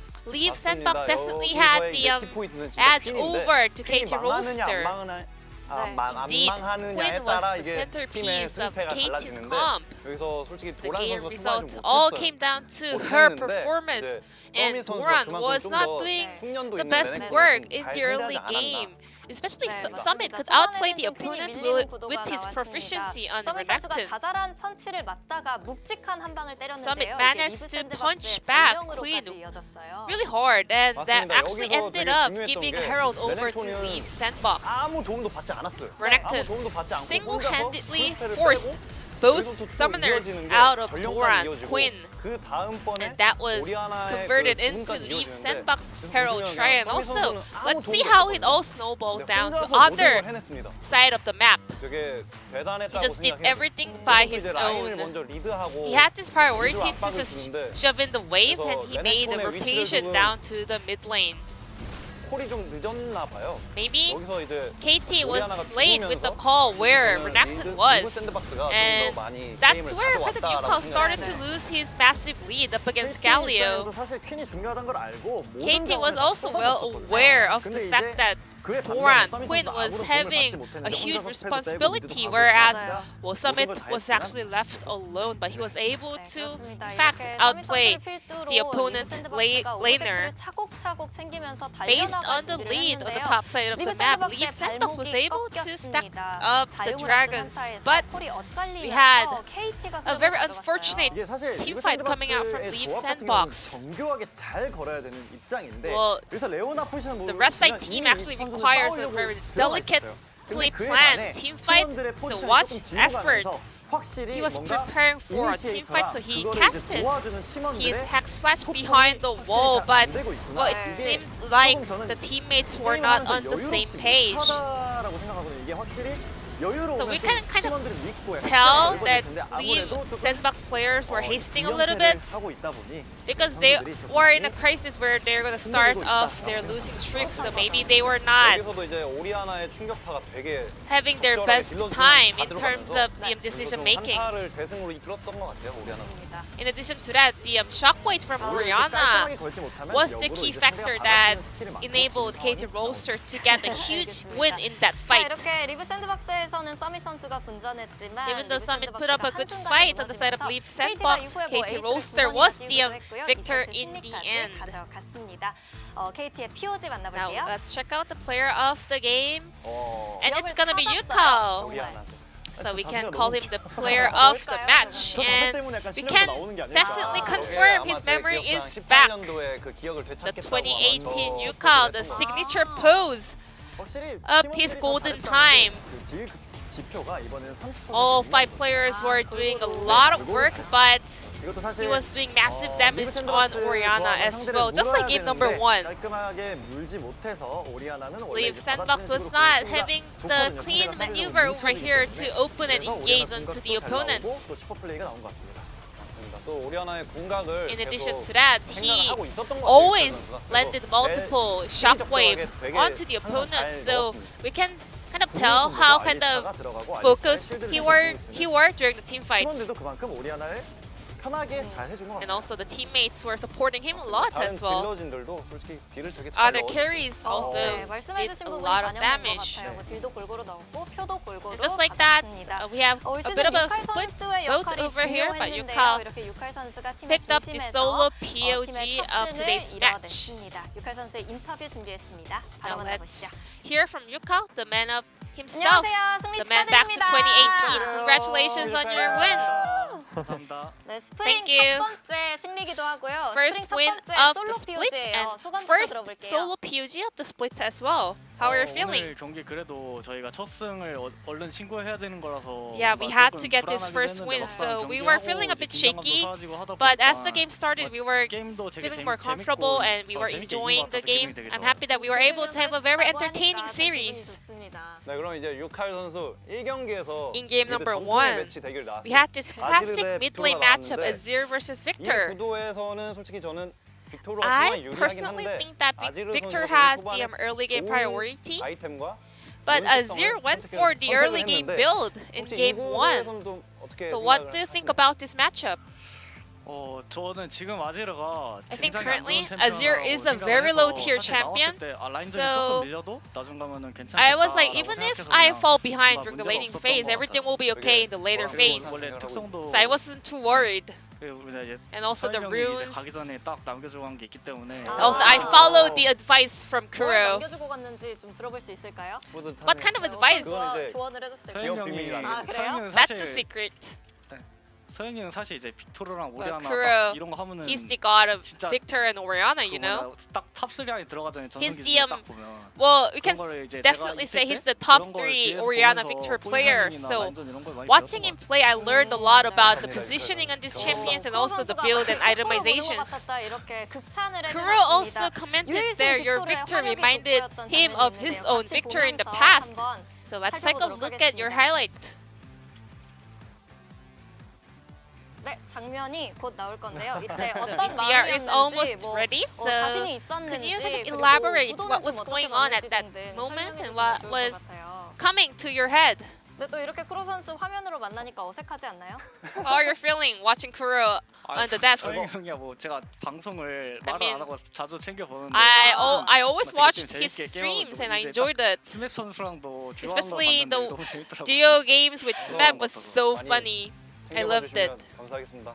Thank you. 네, 이제 장면 보겠습니다. 함께 보시죠. Now back to the VCR. 사실 여기서 바론을 먹긴 했지만 So you guys 말파이트가 잘 did 들어오고 알리스타가 Pick up 잘 the 들어가서 Baron, 약간 but the 위험하다라고 engage 생각을 from 했었는데 Leaf Sandbox was 어떻게 actually 상황을 intimidating. 바꿨습니다.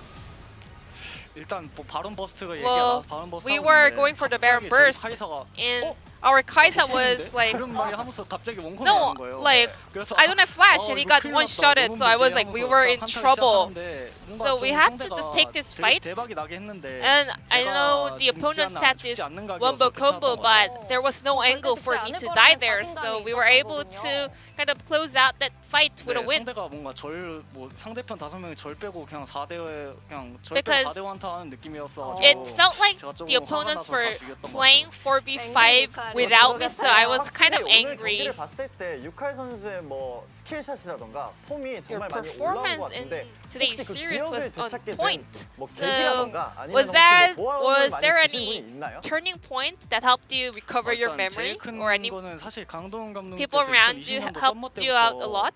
썸머 때부터 계속 Here I, 말씀하셨는데 이게 well, this is 단번에는 something 안 that 바뀌더라고요. he 자신감이나 그런 부분이. told me from long 이제 ago, but that 썸머 didn't really 끝날 work 때쯤에 out 이제 with 점점 me 돌아오기 right 시작하더니 after 이제 I 스포츠 learned 그때 from him, 괜찮아졌던 but 것 같아요. 그리고 I think I was 뭐가 slowly 됐든 coming back. 저희 팀원들이랑 솔직히 And in addition to 게임하면은 that, 못하는- well, 아, playing 그냥 누가 봐도 with my 저처럼 할것 teammates, 같아서 everyone 괜찮은 것 can 같아요. perform as 뭔가 good as 저희 me 팀원들 너무 잘한 것 because 같아요. my teammates are 즐기면서 so 하는 게 talented. 정말 눈에 보입니다.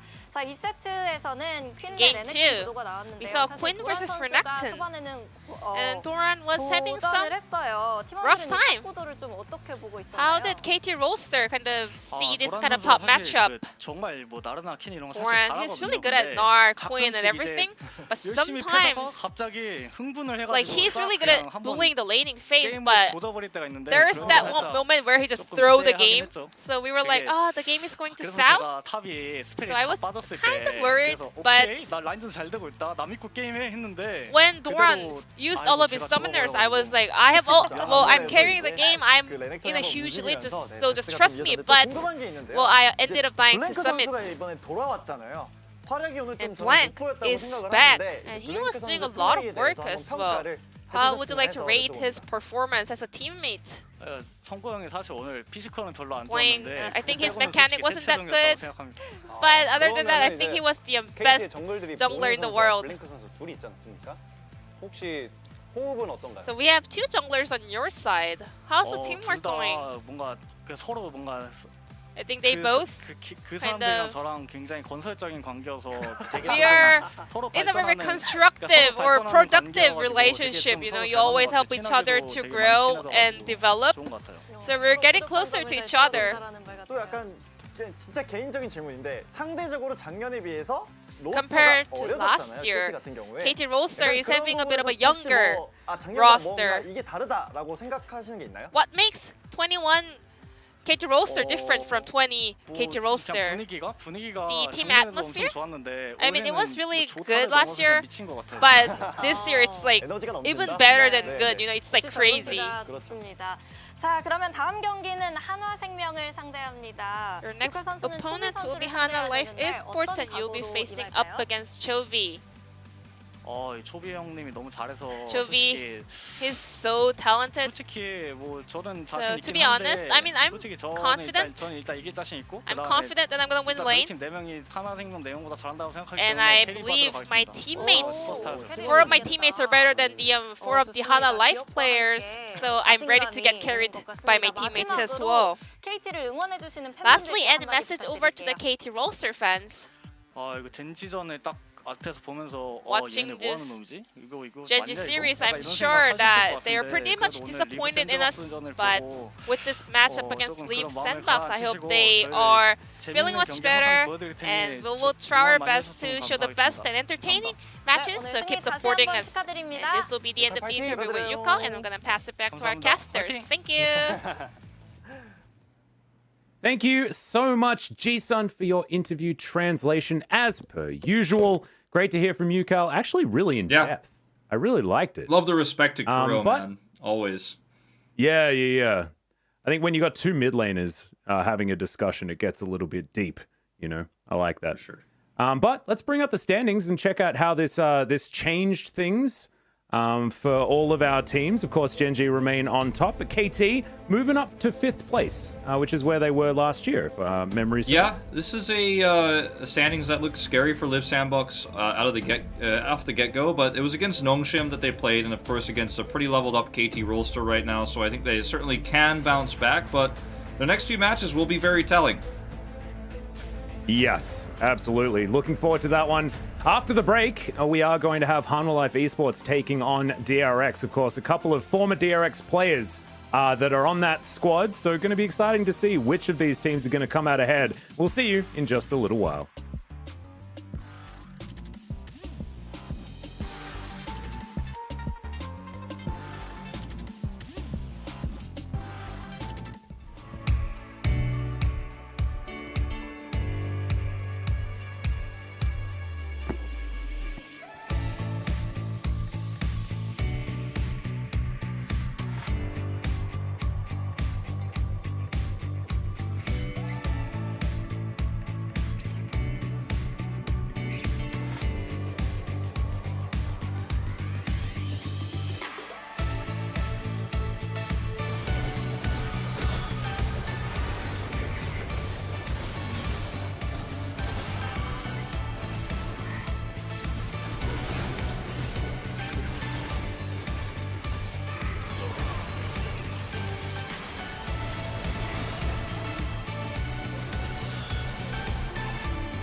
Welcome back, ladies and gentlemen, to LCK 2021. We're up to day number 4, and this is our second series of the night.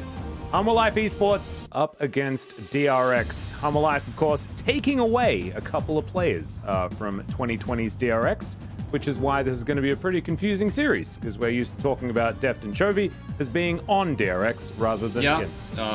You know, DRX's top-tier talent kind of splitting apart a little bit here. Pioshik stayed with the team, and a lot of people would say that the top talent, Chovy and Deft, that were taken from DRX helped make Pioshik into who he is, and one of the big tests is how does he do without them? How does he perform as a leader of this team with new players around him who don't have that veteran experience? When you talk about Deft, insanely experienced player, second only to Faker in terms of his length in the LCK as a long-standing player.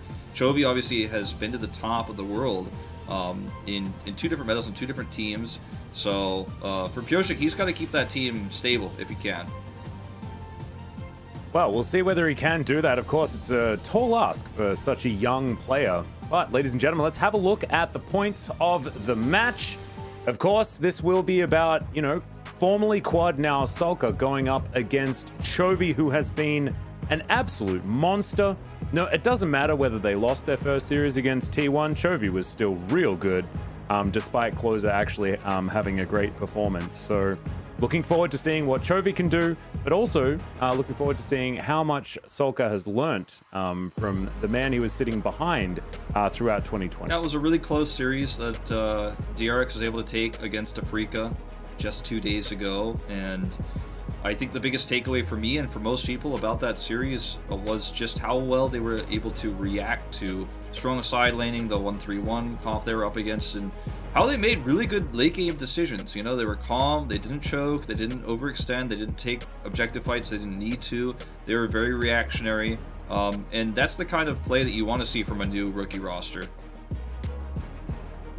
Exactly, but let's now hear from the players.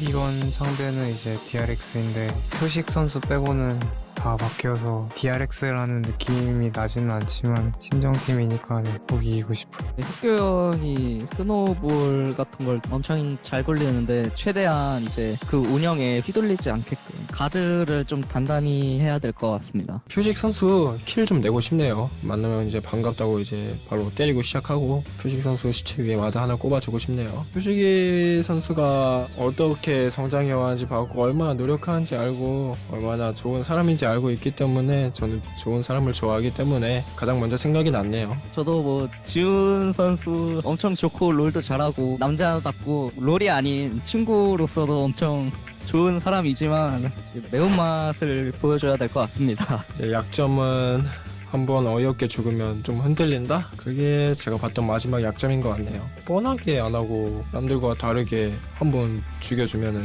멘탈을 흔들 수 있지 않을까. 멘탈이 안 좋다는 거는 좀 잘못된 정보인 것 같고 지훈 선수한테 조금 실망이네요. 저를 잘 모르는 것 같고 어쩔 수 없죠. 뭐 적팀이니까 죽여야죠.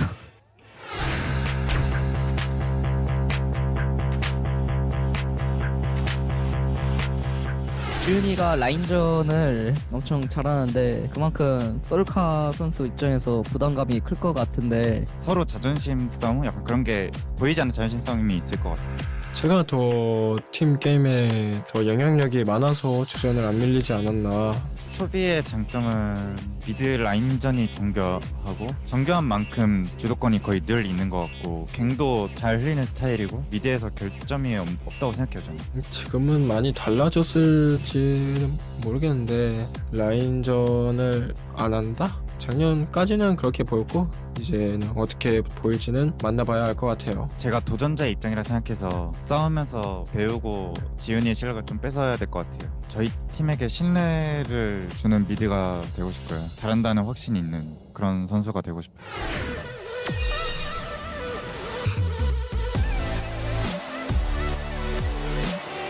DRX가 많이 잘 해줬으면 좋겠네요. 잘 해줬을 때 저희 하나생명이 이긴다면은 잘하는 팀을 이기는 거니까 선수단이랑 코치님, 감독님 다 정말 열심히 하고 있어서 좋은 결과 나오게 노력하겠습니다. 일단 저도 경험치가 필요하긴 한데 저보다 더 필요한 친구들이 많아가지고 최대한 경험 쌓고 하나생명도 결코 약팀이라고 생각하지 않아요. 저희 오히려 강팀이라고 생각하고 있는 만큼 열심히 준비해서 미드에서 잘하는 모습 빨리 보여주고 싶어요.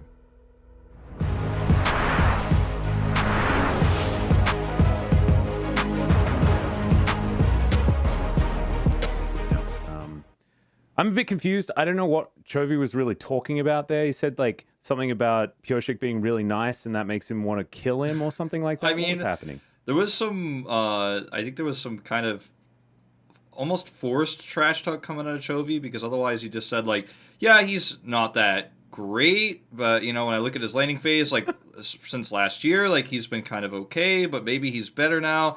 I mean, Chovy kind of also saying, as we look at the starting lineup here for Hanwha Life Esports, also kind of saying essentially like, yeah, I mean, I haven't really paid attention to this guy. I'm the better laner. I had better team play than he did. And on the other side, Soka also showing a ton of respect to Hanwha Life and to, of course, Chovy, who was his, main mid laner when he was a sub. And I think he said it best. He said he wants to play as best as he can and learn as much as he can in the series, because Hanwha Life Esports are massively favored. Yeah, exactly right. We are going to bring up those team lineups for you as well, so we can go and check on any changes. There is going to be one notable one over the side of Hanwha Life. Dudu will be making his way in. He'll be replacing Morgan up there, so we're not going to have the Arthurian combo in the top side of the map. Or I guess Red Dead Redemption 2, it depends what you care about.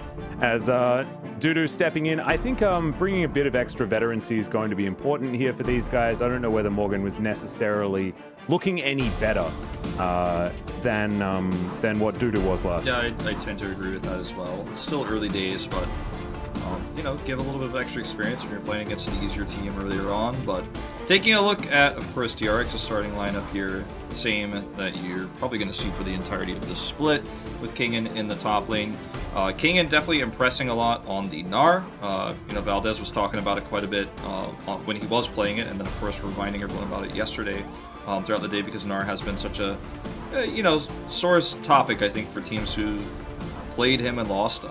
He actually played it really well, Kingen did. Yeah. So we will see how he performs today if he does end up playing the Gnar. I think that priority has definitely gone down quite a bit, though, in the draft. Yep, I imagine, Dudu's probably okay with playing it as well, but I just don't want to see it necessarily. It is good, and, it's lost once in the LPL, at least prior to today's matches.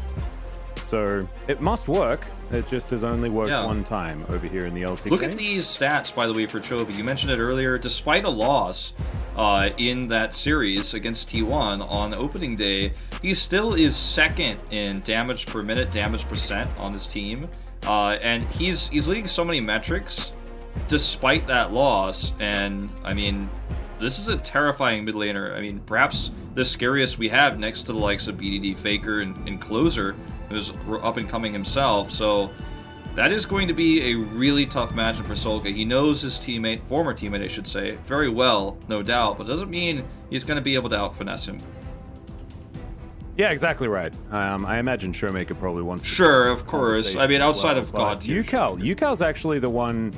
Yukal's the one that has the statistics over Chovy in this particular moment. So the mid lane's a really weird place and point of contention so far this early into the season. But maybe that's a sample size issue. We'll actually have to see how it shakes out, as the first ban on Hanwha Life's side is going to be the Lucian, and the Crocodile going to be taken away from Dudu.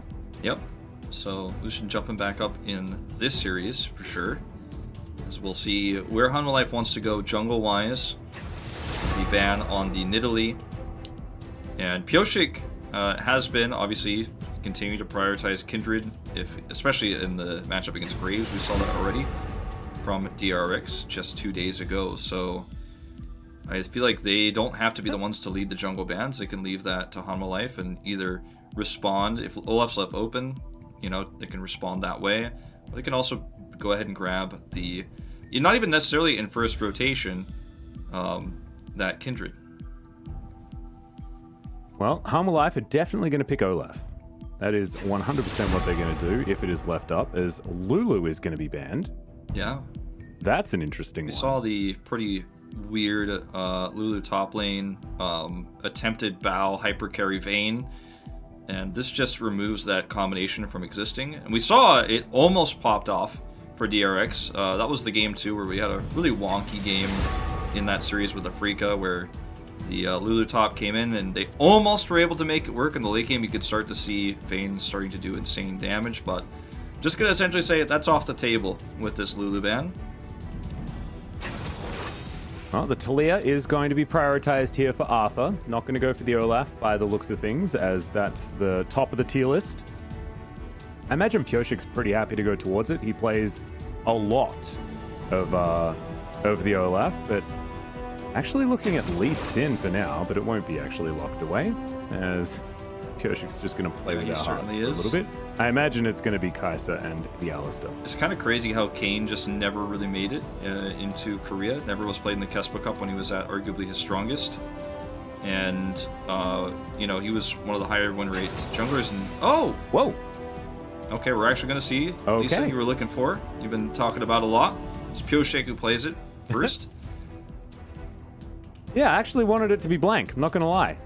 Because Blank's, you know, performance on the champion has been so good historically and things like that. But I'm okay with getting it from Pioshik as well. I mean, he's also a very talented mechanical player. Okay, we've got the split push duo coming in. This was the split push combo that was so incredibly potent in the World Championship. And you can change up all of the items, but apparently it won't stop Hanwha Life Esports. I mean, this is insane top priority with how quickly Talia can rotate up there. Chovy is going to be able to destiny his way into picks in the top lane. So I feel like right now, if you're DRX, you really, especially with the Lee Sin pick that they have, you really have to prioritize a very tanky, survivable top laner. I think something like an Ornn would be a great choice. So we'll see if Hanwha Life Esports decide to take that away. I don't think something like a Gnar is going to function very well against this draft. So I'm a little bit worried about how strong Hanwha Life's lineup is right now and how DRX are going to respond. We'll have to see what Hanwha Life are going to put on the bottom side of the map as well. Aphelios is going to be banned away. I imagine Samira probably going to leave as well. And there it goes. So I guess Syndra gets banned away from Sulka, or something else aimed at keeping the Twisted Fate in a better position in the laning phase. But Hanwha Life, yeah, we know exactly what they want to do. And, you know, following them with the Galio is actually another thing that they can take away. So I like that ban as well. See where DRX decide to go. Sulka's pretty flexible as a mid laner. He's had some crazy picks over the length of his career as a sub 4 DRX, but the Cassiopeia is one of them. This is his main one. He has done a lot with this pick. He's just played it recently in the Kespa Cup as well to decent success. I was going to say the other one he could have maybe thought for following is the Silas, but I'm going to stick with the Cassiopeia here. I love the Cassio because it's Sulka's signature pick, right? Like, this guy was a one-trick on the Cassio for a really long time. When he debuted, I believe it was in the Kespa Cup in the end of 2019, his Cassio was all we wanted to see, right? So I'm glad that he's playing it. It's a little bit niche, but it can work into the Twisted Fate as Deft goes back to the Misfortune. She's seen one loss so far in the LCK, but Deft, a different beast, I guess. Yeah, very successful so far. Otherwise, though, in other regions. And we'll see the Maokai coming in. Going to be looking for some Imperial Mandate damage there in the end. And I feel like this is going to be, this final pick for DRX is going to be defining for this game. Because how are you going to have Cassiopeia teleport up and trade? Talked about the Ornn being a safe pick. Mordekaiser is also nigh unkillable under turret. You put him in the top lane. Once he has 6, you just cannot roam to kill him easily. We saw this actually played in the Kespa Cup against this very style of roam, this very style of aggressive top lane pushing into ganking into just getting that insane priority for Camille. And this is a really safe pick. It's not a pick of, okay, Mordekaiser's the best meta top laner left. It's a counter pick towards this aggressive rotating style. It's going to be so hard to kill. So this actually changes the dynamic that Hanwha Life drafted early on. Yeah, I'm looking forward to seeing how Kingan's going to be able to play this one out, because it's not necessarily an isolated winning situation for the Mordekaiser, but it is so gank immune with the fact that you just put people in the death realm, right? So Kingan will have to play this lane correctly and be safe, but like you say, it does sort of put a bit of a spanner in the works if the focus is going to be on the top side of the map for these Chovy roams. But giving Chovy like all of this initiative on the Twisted Fate, I think is the most scary thing for DRX. Because we know that Chovy just wins lanes. It doesn't matter which champion he's playing, he just wins lanes. This is a real test for Silk, I feel. I mean, he's putting his first foot forward, picking his most famous champion into a matchup that can be defining as to how much they can do in the top lane, especially into tanky, nigh unkillable Mordekaiser once he has his Death Realm up at 6, or his Death Warp, whatever his ultimate is called. He's going to put people in that... Okay, I said it right. Still learning all the ability names. I know what they do, but the names always mess me up. All right, but he's going to be able to put people under that turret, and it's going to be hard to kill him in the top lane. Damn right it is. You know what's not going to be hard? Getting onto Summoner's Rift, because we're going to do it right now. I actually thought that we were going to immediately get a pause, and then I would have cast a curse the heck out of this situation, but I didn't.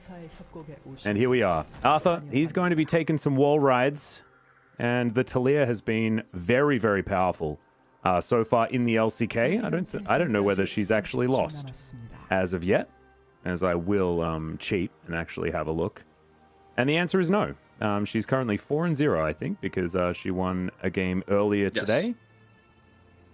And now looking to see whether she can pick up her 5th. But Hanwha Life Esports also trying to find their first victory here in the LCK as well, as T1 really did a number on them, especially macro-wise. And I want to see more out of Hanwha Life, because they do have a lot of very experienced and very smart players.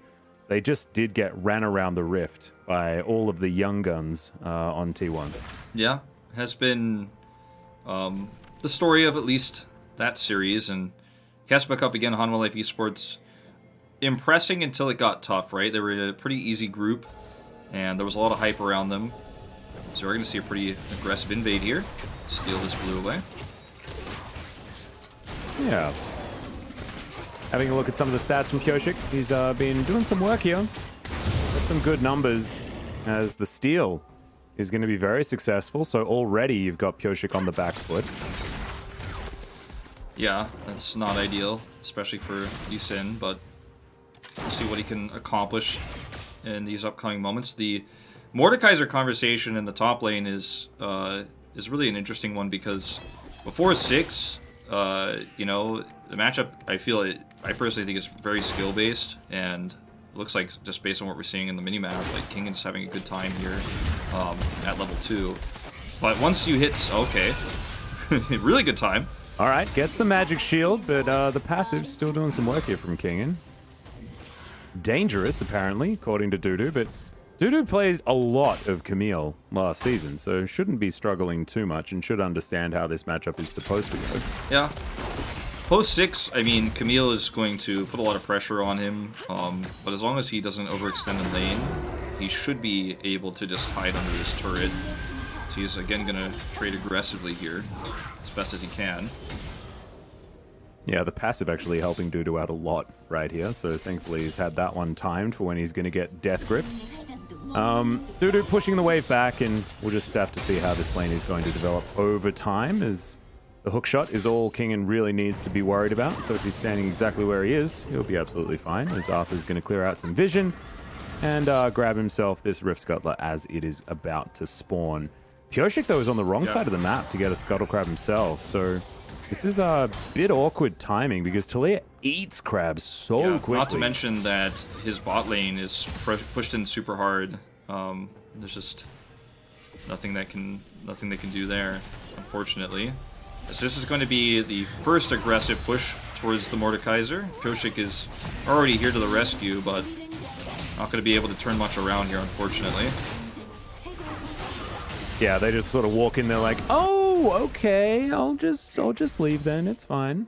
But Pyoshik giving away his position there is actually still good for Harmor Life, because now Arthur knows that he can head down here and grab himself some seafood, and also head to the bottom lane potentially, unless Pyoshik can just book it there, but it looks like he's going to take a chicken break. Looks like that perhaps because they knew that very likely Arthur was going to be towards the top side of the map there, that especially because of where Soka was standing, that they were considering trying to bait that fight into Cassiopeia teleport in. She does a ton of damage in that fight, perhaps gets an early kill, starts to snowball an advantage, but doesn't happen that way as Hanwha Life think better of it, don't commit.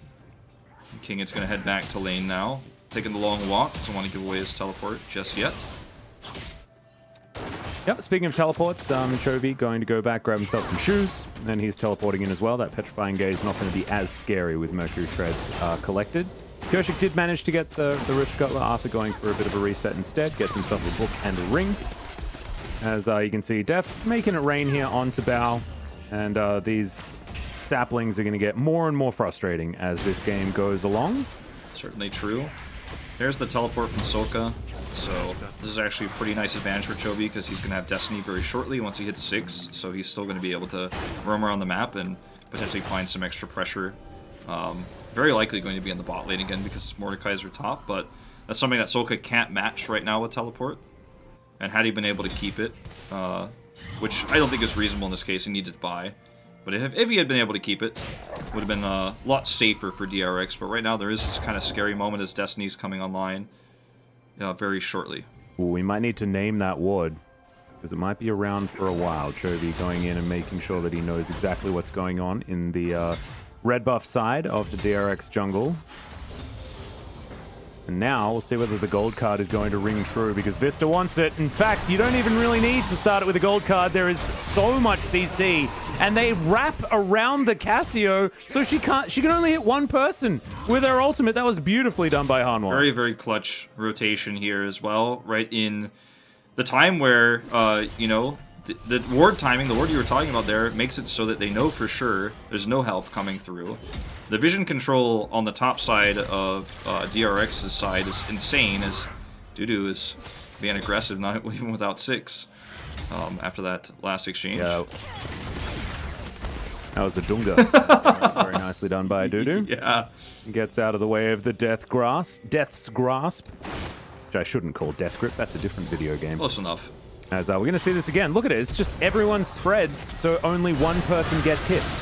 It's 2 in this case. I told a complete blatant lie. It's actually, it was almost only 1, but the idea was still, I mean, everything you said is still true. Like, the split was there so that it would hopefully only hit 1. It's actually perfectly done by Soka, given the situation, to get 2. Just barely hitting both at the very edges of that ult, but even still, you know, like you said, not enough to keep him alive. He does go down. And this is really good map control, vision control by Hanwha Life Esports.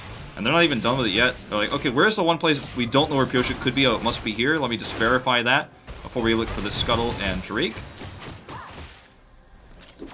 Yeah, they might be able to just take it here as well. Destiny still available. Chovy now with an assist in his back pocket. Very even as far as the lane is concerned. Just the general reading when it comes to Twisted Fate and how he's always been played is, if the first Destiny works, then your Twisted Fate team is going to be off to a great start. And I think that is going to be all the more true, as there's the Make It Rain into the bullet time, and Bao has to leave. That's a really unfortunate moment there. As,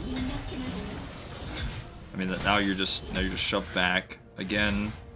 Hanwha Life Esports have full Drake control. They have the control ward right next to the river. They have the Scuttle, and it's a Cloud Drake, so no one's, you know, getting too excited about it just now. But right now, if you're DRX, you just don't really have anything you can do on the map. Soka's teleport's still a long ways away from coming back up, and unfortunately, Pyoshik has just been a no-impact jungler in this game.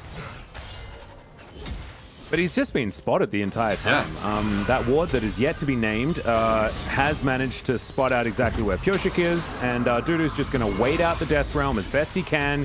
Kingen, I believe, missed that Obliterate, as now the Destiny's going to come in, and Kingen's going to come out of his Death Realm and into the Death Chamber, unfortunately, and then Pyoshik's going to follow suit. That was not exactly what they wanted on the DRX side, and 3-0 now in favor of Yeah, Palm that Line. was just a very aggressive move there. Unfortunately for Kingen, and everybody was there to catch the ball. I mean, Chovy had Destiny available. Very late rotation for Pyosik, so he's not able to do anything. And now it's going to be due to teleporting into mid to maximize the farm. And he's going to start to get pretty big. Yeah, I'll pick that one up. You know? Yeah, Chovy also not going to have any trouble against Kingen either. Just outrange him and shove that wave in as well. So nothing going to be missed. And we're going to have a look at this one more time. It was Kingen popping the ult pretty early. But Dudu, it just felt like he was never really in any... Yeah, he used his hook shot to avoid most of the damage early, then flashed away. And he survived Death Realm. He's able to outlast it, as you said. And very easy to buy enough time for the rest of his team, who immediately reacted to what happened and had vision control. And that word, like you said, it hasn't been named. We'll just call it Jeff, I guess. I don't know. Yeah, Jeff sounds good. Jeff, the first ward I name in the LCK. Going to be up there, getting some extra information. I mean, the control ward that's in the just north of the Drake Pit is still there as well. It's like, this is one of those times where I almost want to see vision score, like, you know? I want to know Jeff's vision score, because Jeff's like had his eyes on this blind monk this entire game, and he's doing a great job. I think Pyoshik's about to walk over it yet again, so really intelligent warding here from Chovy, but also just a little bit lackluster on the side of DRX. They've been completely scoped out almost this entire game, as Dudu maybe setting up for a bit of a gank here onto Kingen, who doesn't quite have his Death Realm back available. They're going to go in once. Yep, the red buff is going to tick down, and then I have a feeling they're going to go for it, but no, they're just going to take some turret plates. And they didn't know where Lee Sin was exactly. You could see there was actually a few exclamation mark pings going down around where he was, so they knew there was a chance that he was coming up and would have made it a little bit scary. I think they probably still could have done it, but better safe than sorry, I suppose, is the decision made here in this case. And they still get the turret with the Rift Herald, all those extra plates, and in fact, going to get a second charge as well. This is looking exactly what you want. That's like, this is exactly what you want if you're playing the Camille and you're like, wait, we got this into Mordekaiser, so they picked a kind of counter pick to our strategy, and we're still crushing it. And this was like after Kingen was 6 as well, and Kingen's the one that actually decided to go aggressive against a composition that wanted to rotate up and take him down, so bit of egg on his face, you could say. To be honest, like, Mordekaiser's just had a bit of a bad name here in the LCK. It did work very well in the LPL when he was popular, but still feeling a little bit niche. It felt like Keen was the only one that was ever really able to pilot him effectively, and even then didn't win a lot of games on the champion. As Def, he's having a good time. Decides to cancel that one early at threat of a headbutt pulverize, but this is Def just taking control, getting plates, and I don't know what's going to happen, but DRX need to do something to try and get this game back under control, because otherwise it's going to snowball completely. I mean, I think it may already have Atlas, you know, snowballed out of control. Pyosik, again, just constantly under the eyes, the scrying eyes of all the wards across the map. There's 2 control wards now on the north side of red.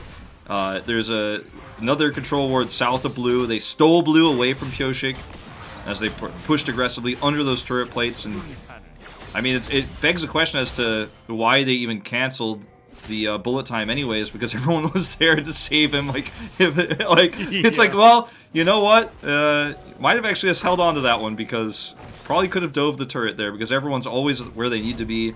There's no lane priority on this map anywhere. I mean, Soka's holding his CS even as best as he can, but that is about it. Oh no, Jeff!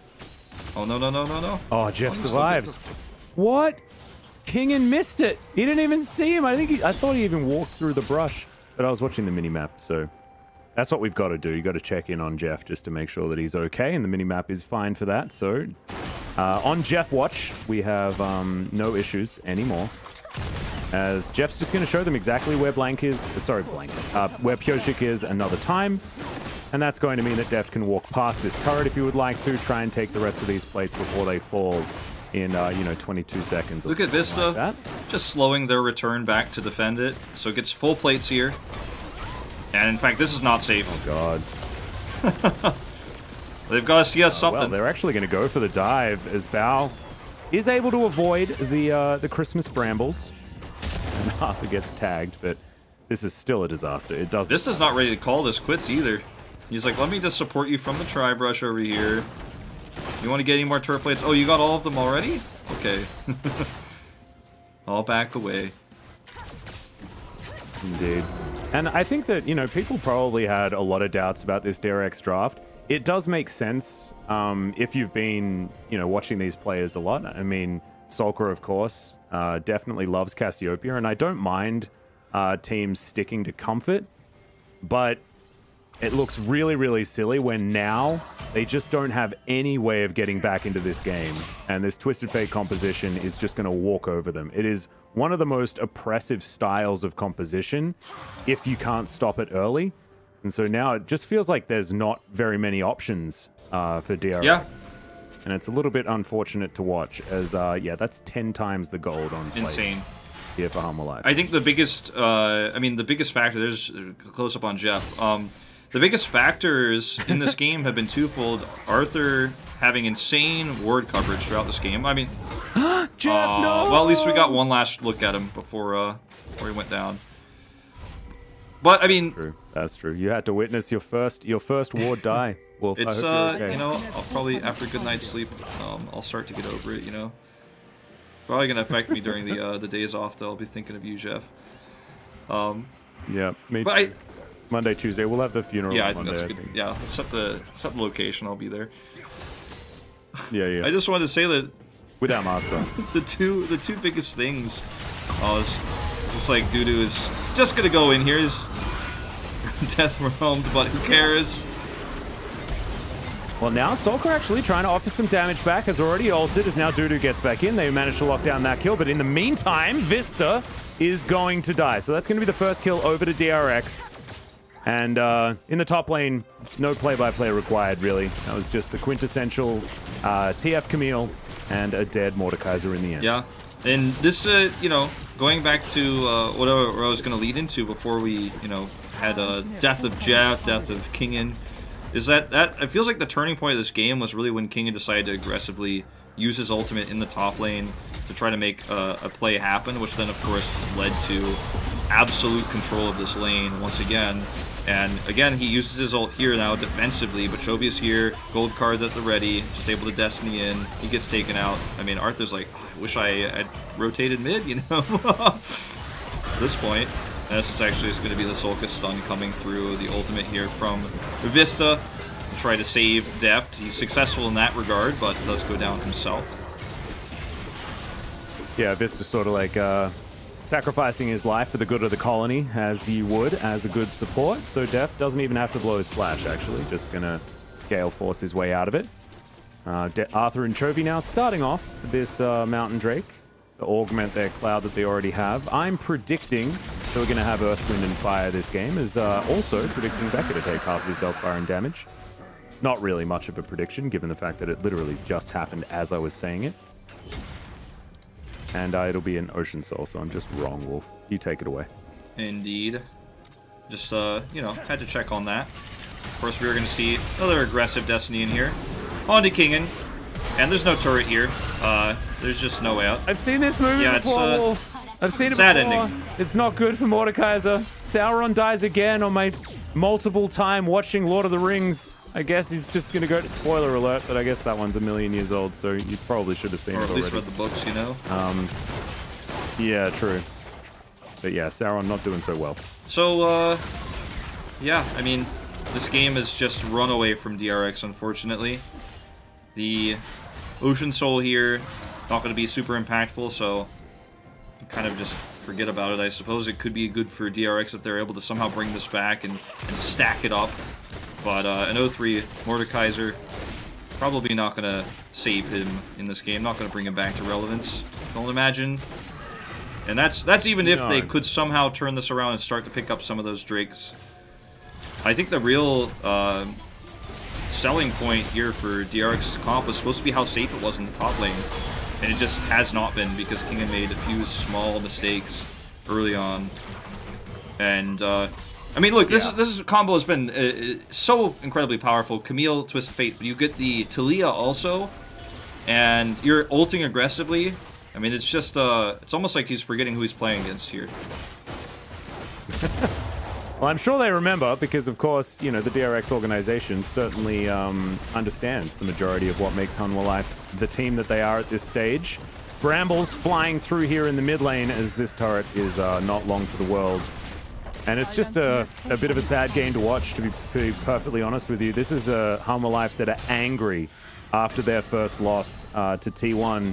And I think a few of us watching that T1 series thought that Hanwha Life might have put up more of a performance against them, and I imagine that those feelings were shared by Hanwha as well, and this is the result. You know, this is an angry Hanwha really wanting to drive this victory home. Yeah, and this is what they're looking to do. Chovy here just going to gold card his way out of here, uses his belt as well. Going to be totally fine. Would have been a scary moment. Has his rapid fire cannon already too. Would have been a scary moment if he was just a little bit further away from safety, or if there was a little bit more vision for DRX. But there just simply isn't, so he gets away scot-free. Rapid fire cannon done, as you said. He's got a stopwatch. So was there ever really any danger? I don't know. I don't think so. He was probably absolutely fine, as Dudu is underneath an inner turret at exactly 20 minutes. Solka's going to be able to take an outer on the bottom side, so there is at least that. And Solka's, his Cassiopeia is very, very strong. He's already able to, you know, get some work done, as Vista's death was, of course, a result of a flash ultimate, but it's just not really doing enough. And with a 6,500 gold lead, at 20 minutes, the Twisted Fate Camille cookie cutter composition is working very, very effectively. And the question marks on this Mordekaiser pick are really starting to come. Yeah. As I guess maybe if things had gone a different way, and if, you know, that early mistake hadn't have happened, the snowball wouldn't have started rolling. But now that it has, he looks like he's yeah, looks like. And unfortunately, Mordekaiser being this behind doesn't offer a whole lot in late game team fights either. You know, at this point, practically whoever he ults might solo kill him in there. So he's not even removing someone strong from the fight, very likely. And you know, something like an Ornn, which was the other option I was leaning towards for the top lane pick, might have at least offered some good CC and some late game skilling, but they don't even have that. Oh, Bow! Very, very falling down as in goes Dudu. He's going to take him out. The Hextech ultimatum comes in. Becca, yep, just going to be mincemeat as Kingen. He's got a Death Realm, but I don't think he wants to be in one with anyone, as Deft is going to be able to take him down. No heal, no flash required. And Hanwha Life, there is no stopping this team. DRX look utterly lost, and I don't even think there is any option for them, you know? Like, oftentimes you're talking about they should have made this macro play. They should have done this at this stage. But honestly, they probably should have drafted differently. And this game is completely out of it. I mean, the draft, again, I didn't hate it. But the way the execution doesn't work out here, you would say, is makes it look like maybe they just weren't as well enough versed on these styles of picks, and especially the Mordekaiser in the top lane, to execute this against a Camille. We've seen it before, like I mentioned. It is a strong option, and it's definitely one of the ones I was looking towards. But unfortunately, when you play it like this, it just doesn't function the way it was designed to. So perhaps a little bit more practice needed, as Bao barely survives, and just a crazy jump forward from Deft in the squad, as you see. Arthur is just riding the Weaver's Wall in. And it feels like everyone on Hanwha Life is like, I want a piece of the action. Like, can you share some of that gold with me? Because it feels like we're just, we're going to win this one no matter what. Like, I want to be involved. Yeah, they're playing their clash placement games at this stage. It's really looking a bit rough. 4,000 gold is the lead that Dudu has over Kingen. And yeah, everyone's basically sharing gigantic advantages across the board. 2016 there for Deft, ahead of his opponent. What a year. That was his last year on EDG, I believe. Is Becca going to just have himself a present, but it's not the one he wants? His will going to be well and truly broken as Dudu. teleports in. The kickback, though, onto Vista is pretty good, but whether it's going to be actually enough is going to be a huge question here as Def trying to kite out Kingen. He may actually fall here, though. Flashes to the very edge, but the Obliterate is going to be good. Meanwhile, the rest of Harmful Life tidying up the back end, but that was probably about as good as of a team fight as DRX were going to get. Arthur wants this, though. He's going to try to get in here and get a wall ready. He does go ahead and pop that Zonia's, and Dudu comes over for the kill steal. You know? Dudu having a really fun time. Zooming. Just saying, why wasn't I starting, guys? Who is this Morgan person? I should have been starting. And look, he's having a great performance. I think Morgan, not a bad player in his own right, and I think over in Kesper Cup, we saw that they can trade spots pretty effectively. But Dudu, his Camille was always pretty good, and it's looking great in this. Yeah, like you said, this is the best this fight probably. It could have ended up going for DRX, Specca. Just no way out of this one, and Vista gets traded here as Chovy has to use everything he has to escape. Kingen finds Def on the edge, but you can see that Soka is just not as relevant in this game as he'd like to be. With the way this game has gone, he hasn't gotten fed, and then, you know, Kingen gets his first kill of the game and is very excited about that, probably, at least in some regards, but it does go down. It's probably like, okay, at least I did something this game. At least there's one positive highlight for me. But, yeah. Yeah. And Def probably not too worried about that one either, because if Kingen's there trying to kill him, then the rest of his team's probably dying. As Dudu just going to take down Solker as best he can here, as the Hextech ultimatum is going to be enough as Bao dives on forward, but Dudu is way too fed. As the death run comes through, Chovy going to spend some time in there, goes golden, he'll be fine. The cow is dead as the Q is going to connect, but unfortunately, when you try to go back to a Talia, she throws rocks at you. And Pioshik's just going to die in mid-air. Golden into a gold card, you know, Atlas. It's good time to be Twisted Fate in this game. Yeah. I think Pioshik taking that resonating strike to his death sort of represents how DRX have been in this game. It's from the very beginning not looked like they'd had very much chance. Yeah, I would agree with that. I mean, again, I feel like the time that we saw the aggressive Death Realm was really the moment where it felt like, okay, the composition that's being played is just not understood by the team that's playing it, even though we've seen it before. We know it's on paper a strong counter. See the stun on Hisoka, does not hit Chovy with his own, and then this choke point is perfect for Deft, who is heading all the way up here. So Pioshik and Becca sending themselves to their own graves by walking right into that bullet time, as Chovy just going to be able to turn around, no problem. And we are looking at the beginning of the end. Well, it's more like the end of the end.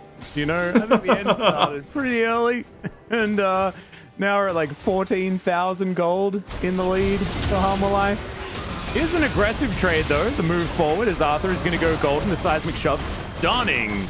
As Deft is going to grab himself a double kill, make that one a triple potentially, but no, has to use his stopwatch and is now in a very rough position. Will be taken down there from Bao, and maybe DRX have got a bit of life left, and the answer's no, actually, because Dudu comes forward, and that's just easy tidy up. I got excited. You got a little excited, you know. Soka had a big ult. It was very cool. It was very picturesque. If you just took a screenshot of that one frame with the double stun there, it might have looked like, wow, what a competitive game we might be watching here, but we don't live in that reality as Vista. Vista tries to kill him with an exhaust. I love it. But of course he didn't need that cooldown because he's not going to be able to make it to the Nexus in time, as Dudu is going to be the one that finishes it off. And a well-deserved 50 gold for him as well. Welcome to the LCK for 2021, Dudu. That was one hell of a performance. And actually, from the entirety of Harmful Life Esports, but I think some question marks need to be raised to what DRX was thinking with how that composition was going to run, and how things were sort of figured out in the earlier stages, as they're already in their huddle saying we need to make some drastic. Yeah, right. I mean, like you mentioned, I said it was the beginning of the end. You said it was the end of the end. I guess the difference, I think we're both on the same page. I think the difference maybe perhaps being in how long we define an end, but I think for the coaching staff, for DRX, like, the beginning of the end, where it was, I think is where you were specifying things like very, very, very long time ago, was already the coaching staffs prepping their speech for Game 2 as to how things were going to change. Yeah. Yeah, and hopefully this is going to be one of those games where it doesn't really weigh too heavily, understanding that, oh, this Twisted Fate composition got online before the first Destiny even happened, and therefore we're going to have a lot of trouble. And they were thinking about what to change up and what to move on with in game number 2, because Blue Side has been seen as a little bit stronger at this point in time, so it might be DRX's opportunity. Plus, you know, I believe they didn't necessarily have the greatest of showings in game number 1 against Afrika, and perhaps, you know, they just need to spend a bit more time, and then they can get the victories after. Yeah, I mean, well, I guess we'll see how the draft goes, because there were a lot of issues with how the draft was executed in that first game, and I think maybe just focusing on having a more stable top lane could be the first steps for the DRX squad, and prioritizing a Lee Sin that didn't accomplish anything, was always tracked. Vision was always on where he was every step of the way. His blue was stolen, I think, twice, just because they knew exactly where he was at every single moment. Is just not how you planned on having that game go on. It's just DRX not expecting this to be played this way, and perhaps everybody just kind of falling back to old habits with a draft that isn't designed to be played around aggression in the top lane, for example, and the way that Lee Sin was pathing. Yeah, not to mention Jeff. Poor Jeff. Who was just so powerful at understanding exactly what was happening on the top side of the map, which is precisely where Chovy was focusing, and sort of perfect to have that sort of control of the map. So really well played by Hanwha Life, but DRX really not putting up very much of a fight. And I don't think a lot of people had super high expectations for this DRX roster, but I really do hope that after a bit of time, they are going to be able to get themselves together, as we will bring up the post-game statistics and have a look at just how much damage Dudu managed to do. As shout out to Deft, he tripled the damage of his lane. Yeah, I mean, Def was dominating lane non-stop. Vista actually made a lot of great plays and trades there, but I think the real reason why Def was able to do so much damage, put so much pressure on the lane, and get such a huge gold lead early on was because Pyosik basically didn't exist, because they always knew where he was, so he could always play aggressive, he could always push that lead. So, very impressive stuff. Yeah. It's like he didn't exist because he existed too much. Because, you know, Hanwha Life could see him farming the camps. But let's hope that Pyosik has a better game in game number 2. We're going to go to a short break. When we get back, we'll see whether DRX can fight back.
나 주식했어 주식했어 싸워도 돼 그냥 이거 큐라 카이사 몰러 갈게 저 봐줄 수 있나? 혁경 쪽?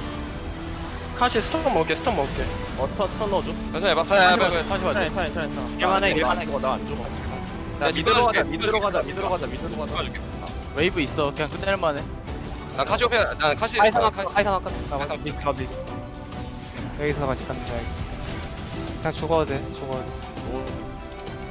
여기 집 갔다고 괜찮아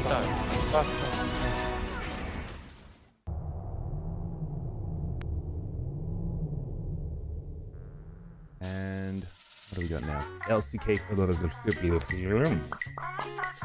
A sec. Oh yeah. That's what we're gonna do. Wait, what? Where's that? Hang on, wait a second. So where is this? Oh, I can't see it. I hope so. And my brain doesn't work. 1 second.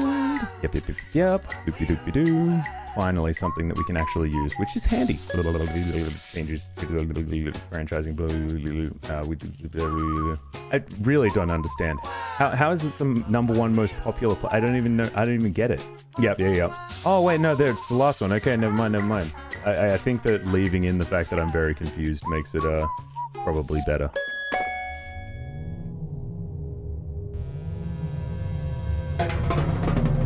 Welcome back, ladies and gentlemen. It's Pogs Day time in 2021.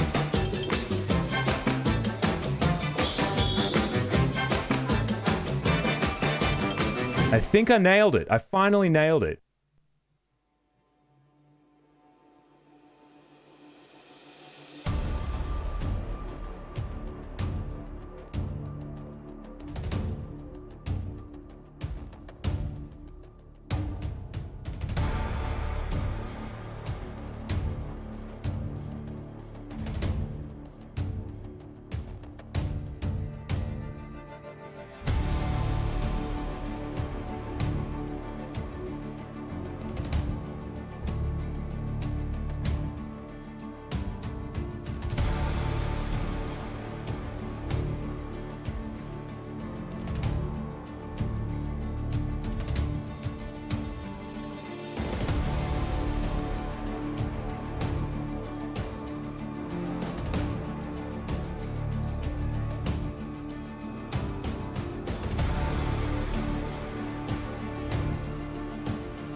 네, 오늘의 두 번째 매치 Welcome back everybody to the 함께하셨습니다. second match 하나생명으로 of 간 the 소비와 Saturday 데프트가 night. 표식이 이끄는 It was a 친정팀 clash DRX를 between 만났는데요. 2020 DRX 1세트는 players 하나생명이 Shobi 큰 어려움 Deft 없이 versus 무난하게 Pusik, 승리했습니다. but Hana Life 일단 managed to get a very DRX의 easy 그동안 win 모습을 here in 찾아볼 수 game number 없었던 1. 챔피언들이 And 등장했어요. we had some 네, new 그렇죠. champions 이제 coming out on the 빅뱅에서 top side of the map.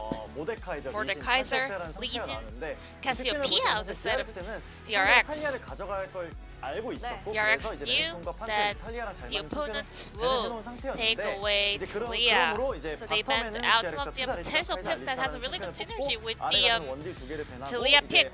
우리는 미드탑을 내려서 카운터를 치겠다. And they were trying to counter the solo lanes.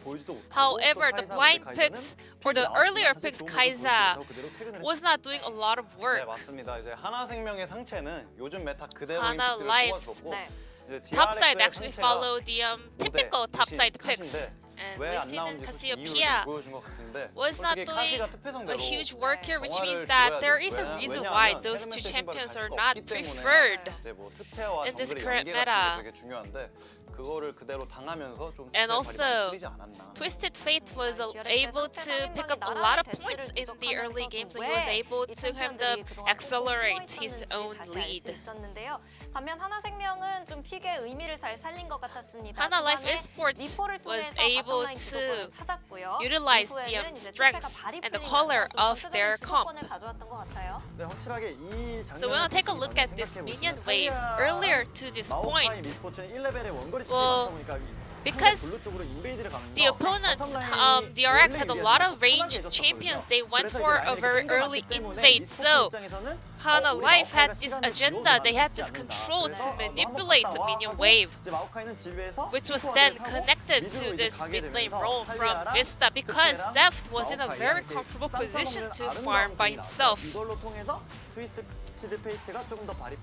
And with this chain CC, they were able to pick up a very easy kill, and Twisted Fate was able to start exert his pressure on other side of the maps. 이런 느낌이었던 것 같습니다. 텔이 좀 독약이 됐던 것 같습니다. 하나생명도 왜 요즘 이런 픽들을 가져가는지 잘 And 보여줬고 in addition to 또 that, Hana 차근차근 Life 어떻게 Esports 보면 once again 정석적으로 proved 경기를 why those kind of 진행했는데요. standard champions DRX가 was on the top of the tier 과감함 list. 그리고 패기에 대해서 많은 호평을 받았는데 DRX 이번에는 was 좀 무리한 actually 플레이를 highlighted 보여주면서 by 주도권을 their 내주는 모습이었어요. kind of bold decision makings, but this time around they made a very wrong 블루 setup. 타이밍인 걸 알아요. 심지어 It is quite obvious that it was the blue buff timing for Twisted Fate, and also TF was under DRX vision when he was heading up to pick up the blue buff. But DRX top and jungle duo, Pusik and Kingen, was forcing to open a fight on the top lane, even though the opponent's mid jungle were in a very close proximity. So in the end, well, Hana Life was easily able to outnumber the opponents and opening a 3 versus 2 fight. And after that, Hana Life was able to get the Herald as well, so which means that Mordekaiser's game was pretty much doomed over there, and also Lee Sin was gonna have a very hard time, and the POG is going to be Twisted Fate from Chovy, or maybe Chovy on Twisted Fate.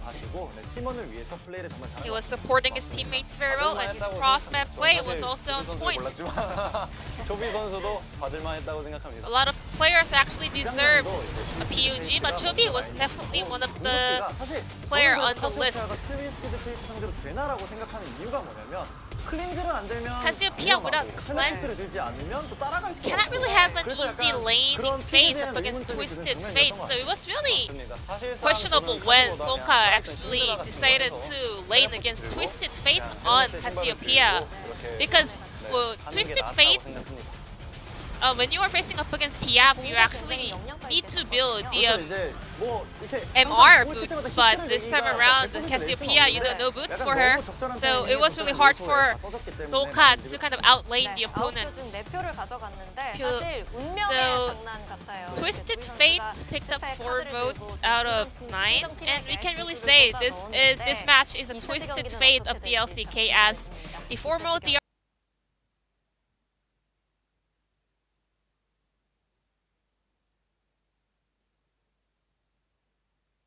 members are fighting against each other. Back to our casters.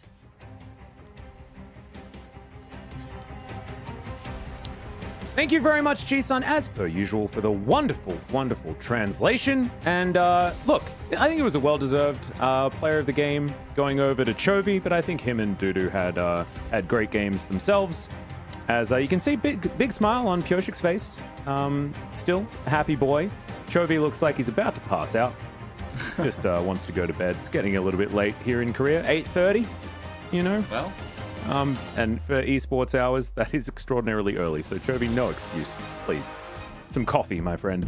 As here we are into the champion select, and let's just hope that DRX figure this part of the game out a little bit better than they did in game number 1. Yeah, I mean, I think that's why at least the players in the room of DRX, especially Pyoshik, don't look too disappointed with how that game went, because it was a you know, how the top lane snowballed away was kind of a domino effect where dominoes started to fall with, you know, there was a clear ending, right, to how that game was going to work. The big snowball coming in because the draft didn't work as planned.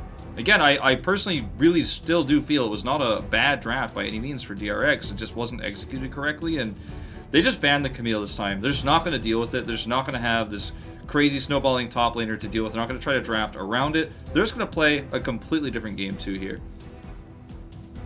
I think that's smart. I think that getting rid of the Camille is a good idea. Nidalee going to be taken away here by Hanwha Life, and on the red side, it might be a little bit more difficult to get the same kind of draft victory that they got last game. So hopefully we have a bit more competitive of a draft as we move into this game. So DRX, one last ban. Let's see what it's going to be. Is I think the jungle pool needs to be addressed. I think Talia is just a little bit too strong at the same time, and she is going to be the one that gets hit on the noggin with the ban hammer. Now, the Hanwha Life take away something like a Samira here. They remove the Olaf.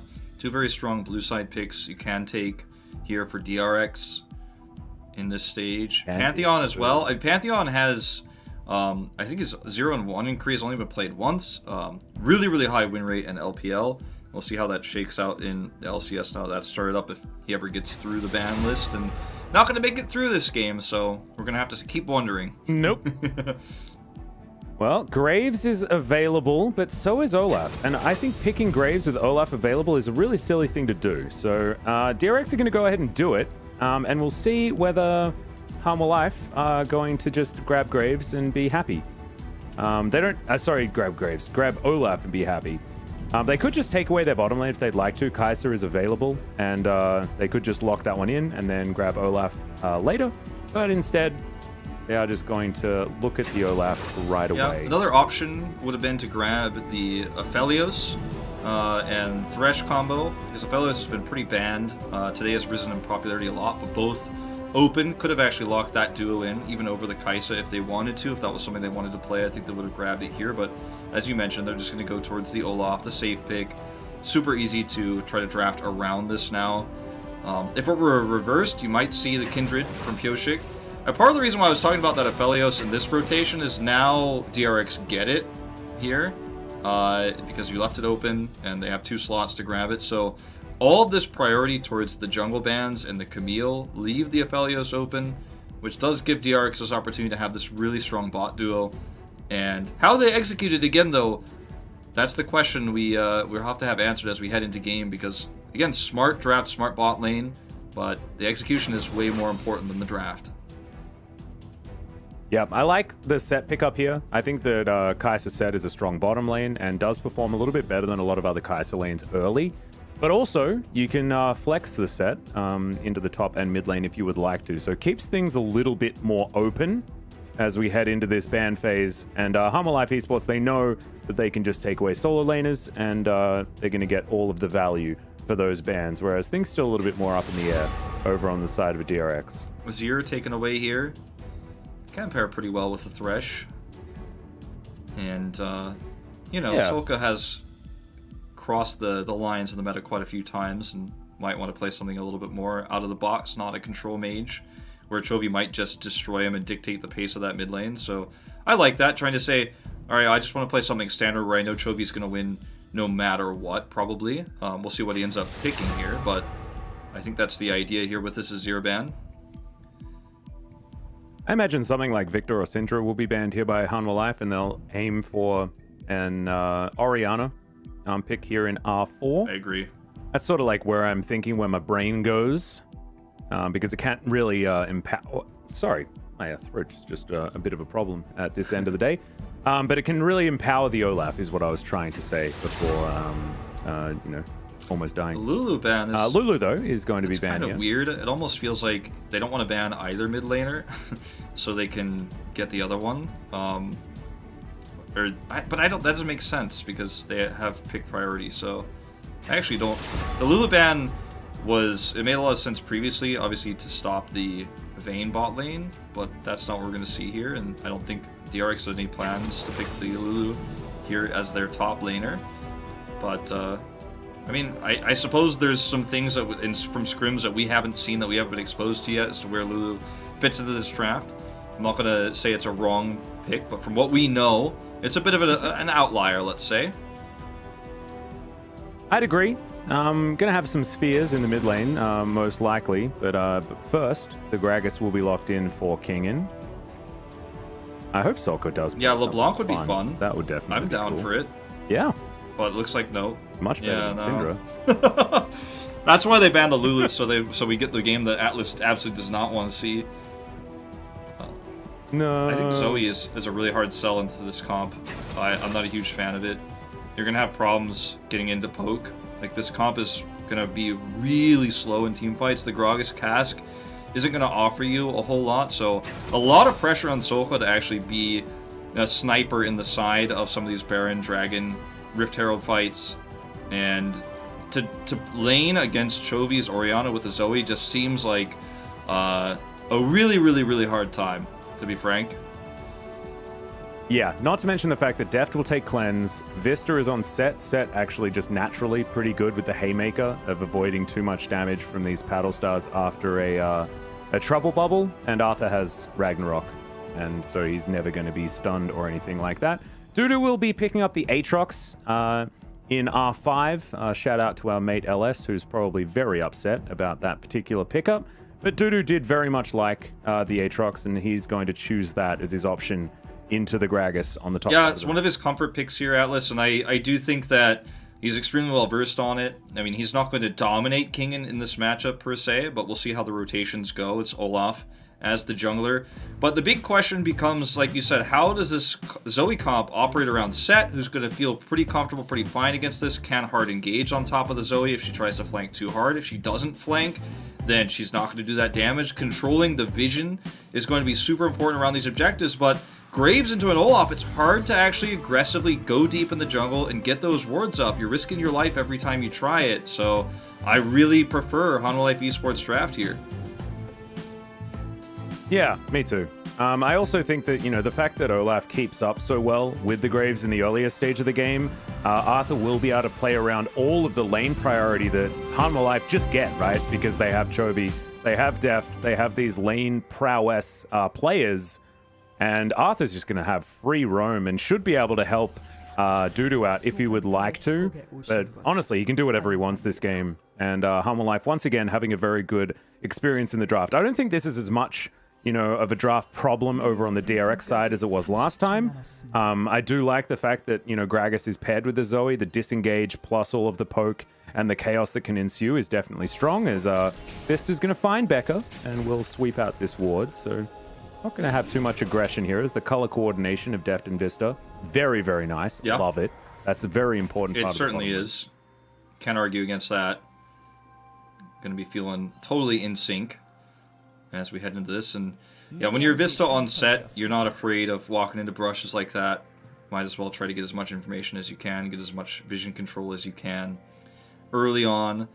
Set is so scary to deal with in lane.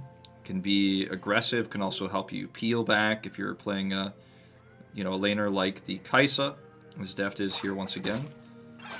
And yeah, I mean, look, the Zoe here and the win conditions in this game for DRX are a lot more complicated than Game 1, because in Game 1, it was about how much top priority was going to go to the side of Hanwha Life with their Twisted Fate, Camille, and Talia, right? And then they just totally botched their defensive Mordekaiser.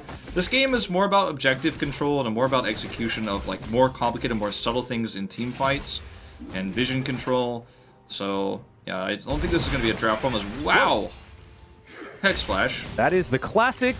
That's a shout out to iRove, who did just Flash level 1 almost every single game when he was playing for Griffin last year, I believe. Every time they played this exact duo, and he'd Flash level 1. So Vista, nice work, dude. He's picked up the playbook, and he knows exactly how this one's supposed to go. He certainly has. And I think it was him who actually played the set versus T1, if I'm not mistaken, and was doing that as well with the Hex Flash, just being super aggressive. Because why not? You're going to be totally fine. Yeah.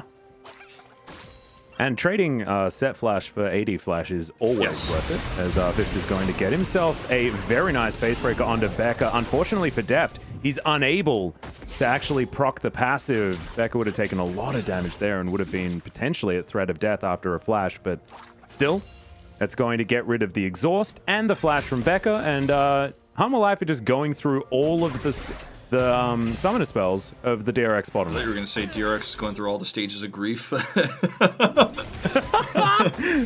not at acceptance yet, but yeah.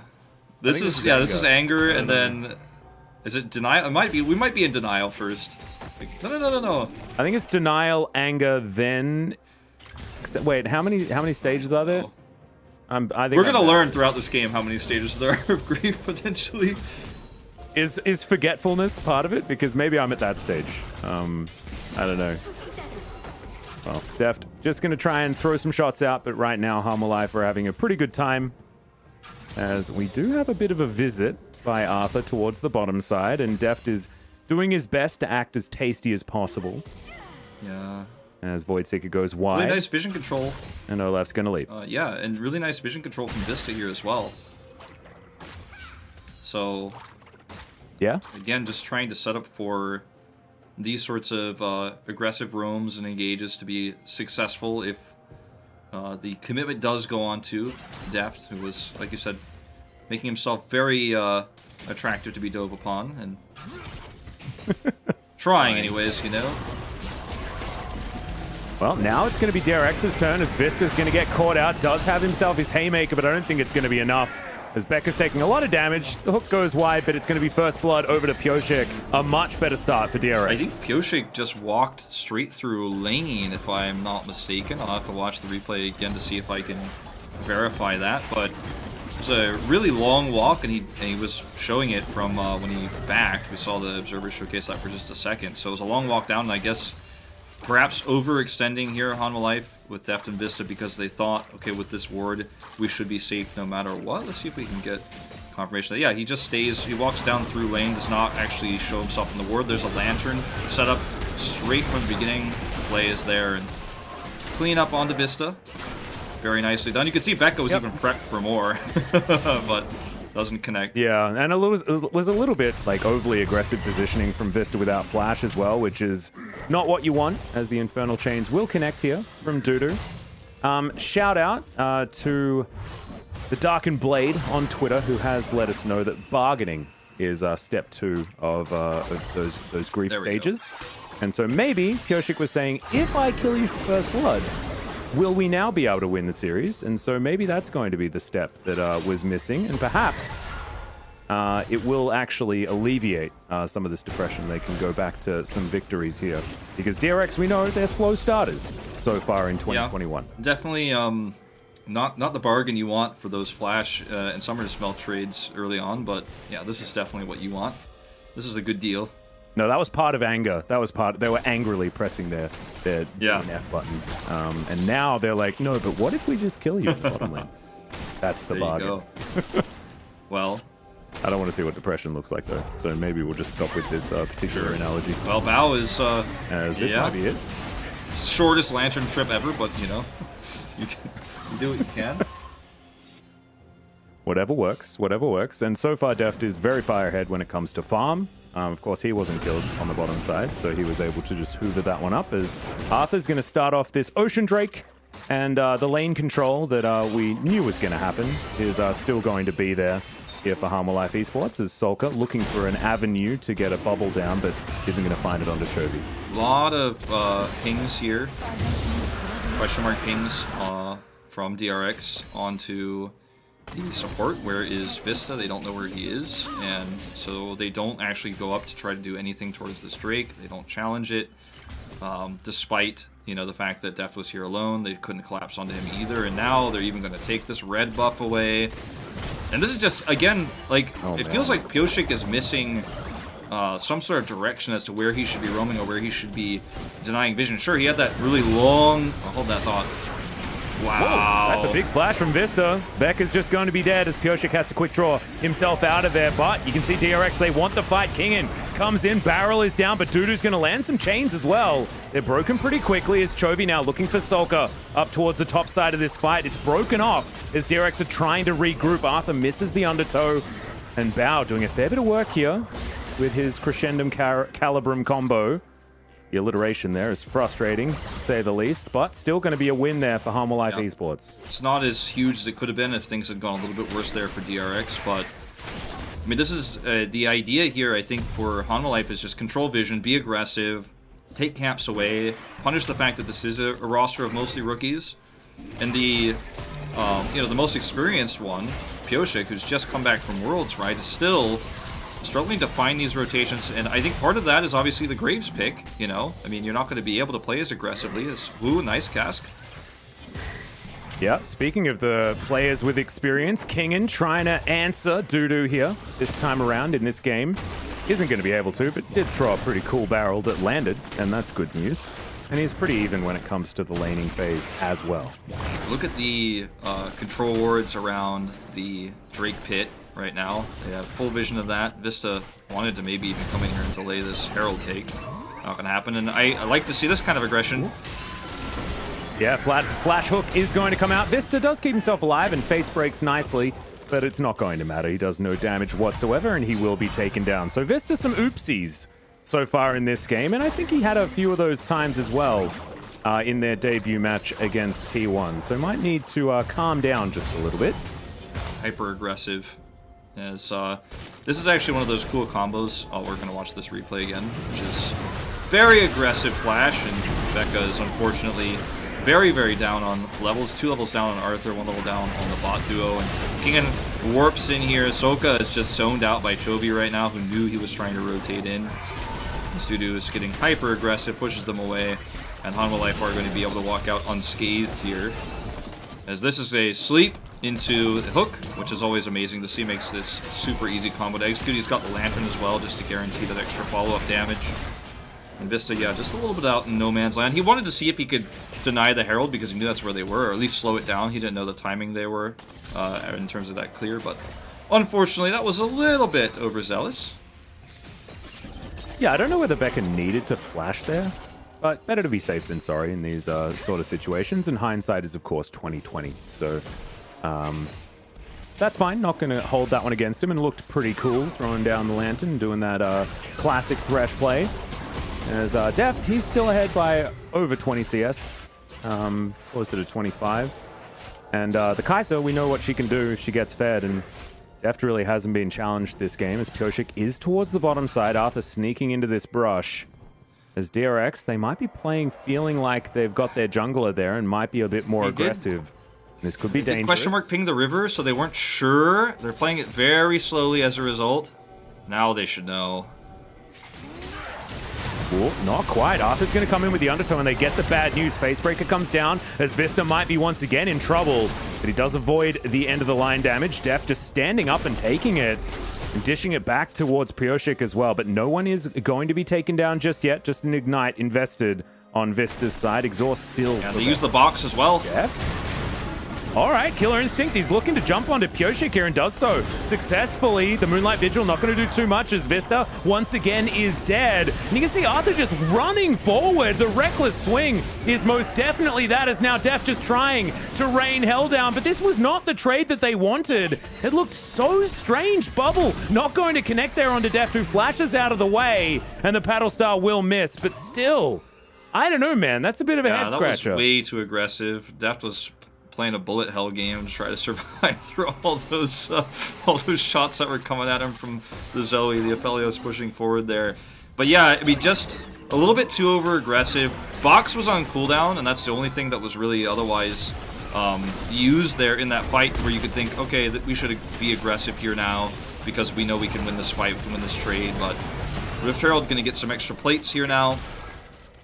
I'm going to see the teleport back into lane from Chovy, and we haven't talked about Chovy too much in this game as stable laner. It sometimes goes unnoticed. He's up in CS significantly at the moment, despite not being able to get any assists or anything like that, or any sort of extra kills onto Ahsoka. So just remember that he's going to scale. Yeah, he's going to scale pretty well later on. His team fight prowess is going to be huge later on. This continues. And also, remember, his one victory so far in the LCK was on the Orianna, and it was this sort of war of attrition type situation where Chovy just farms and farms and farms, and then he's just way too strong by the mid to late game, and everything's absolutely fine for Harmful Life. As Dudu and Kingen still just trying to fight this one out. There's Bramblevest going to help Kingen out here, as you can see. Yeah. But just some biffo between the burly boys up towards the top side. And now Arthur looking to grab himself a Cloud Drake. We'll see what Soul's going to happen this time. My prediction, an Infernal, which will... You're just a little bit off tonight, unfortunately. Or but you're always right. So maybe this is actually just you, like, giving a wink, wink, nudge, nudge. Like, I don't know. Well, we're gonna watch this fight again. As Depth goes in super deep, but actually just unfortunately is rooted immediately, and huge damage coming out from Pyoshik's ultimate there as they just kind of kite back. Arthur does trade one back there, but it's obviously going to be a favorable trade at the end of the day here for DRX. Since Deft almost goes down, the bubble just narrowly misses. He predicts it. Well, actually he has a word there, so that gives him a little bit of extra information. I was gonna say, is that a Jedi or something? Like, no, he just had the word there. He steps forward to dodge and then is able to avoid the extra follow-up damage right after. Well, this turret is very, very low, but still alive. And they're not going to be able to take that last plate. It is going to fall down before DRX are going to be able to get there. So, there we go. Harmful Life able to save a little bit of money there on their structure, as Chovy has already got this one down to half health just by himself. And Arthur is going to steal yet another camp from Pyoshik. Dangerous times, as we got a bit of a heart monitor of a gold graph here. It's very much back and forth. The gold lead's very small as well, so it's just showcasing how close this game is. But my big issue for DRX is that they haven't been able to showcase that they can effectively control vision, and the game is going to be decided by not this early laning phase and those early roams and trades that we've seen from Vista that have, you know, cost Hanwha Life quite a few hundreds of gold. But more so about these fights around the Drakes that are coming up. Hanwha Life's already up 2 Drakes. The Baron that is, you know, spawning in the next 5 minutes. These are the fights that I think DRX needs to be prepared to take. And if we're going to see them do that, the vision control is just going to have to be better than it is right now. Yeah, especially if they're going to be playing around a Zoe as well, who does love to abuse having extra vision. That's why a lot of our best Zoe players are on also the best teams at playing the macro game, right? Like you talk about Damwon, like, and Showmaker. That's largely because they know when their opposition are coming, and they can get those bubbles in place and make those fights happen. So I completely agree with you. I think DRX are going to need to step it up, but they do have the capability. It's just whether they're going to be able to execute this time around. And right now, I mean, they have a 200 gold lead. So there you go. That's a slight advantage. Yeah. As now you can see Hanwha Life Esports looking for Shirley. I'm gonna look for a play around this, and DRX will see what they decide to do. I mean, they are using the Aphelios split pressure that you often see with this, where you swap the top lane after you get that bot turret, and it is working out pretty well. Not early enough to get extra plates here for Bao, but still getting a lot of extra laning done here and almost able to get that turret. And that does give them, look at the vision control this push gives them as well, because they've been kind of rotating around this push to make sure that Bao is safe. Gives them a little bit of extra vision around this Shirley, the Rift Herald, as you say. Or the Rift Herald Shirley, as you say, to say it correctly. I don't even know whether that was correct anymore. I'm really confused, but I liked it regardless. As, yeah, we'll see whether Shirley is actually going to be attacked, as now Kingen and Dudu continuing to battle. And Dudu just wants to get some grugs. That's what he's feeling like. Kingen going to have his share as well. So there we go, boys. Just doing some sharing on the bottom side of the map. Bao, yes, there's a big target on the back of his head. And I think we can all feel it. DRX are going to be leaning on their AD carry to try and get this victory. Aphelios, he can hard carry as Becca. What? That was the wrong direction. That's okay. He didn't have vision in the brush, just trying to see whether that was where he was going. Notice, too, that while this is all happening, all these trades are happening, who's got a sweeper out? It's Arthur. He's trying to clear all these wards. He got almost all of them. He got all the ones around the Drake, and as that Scuttle expires, they will have the vision advantage.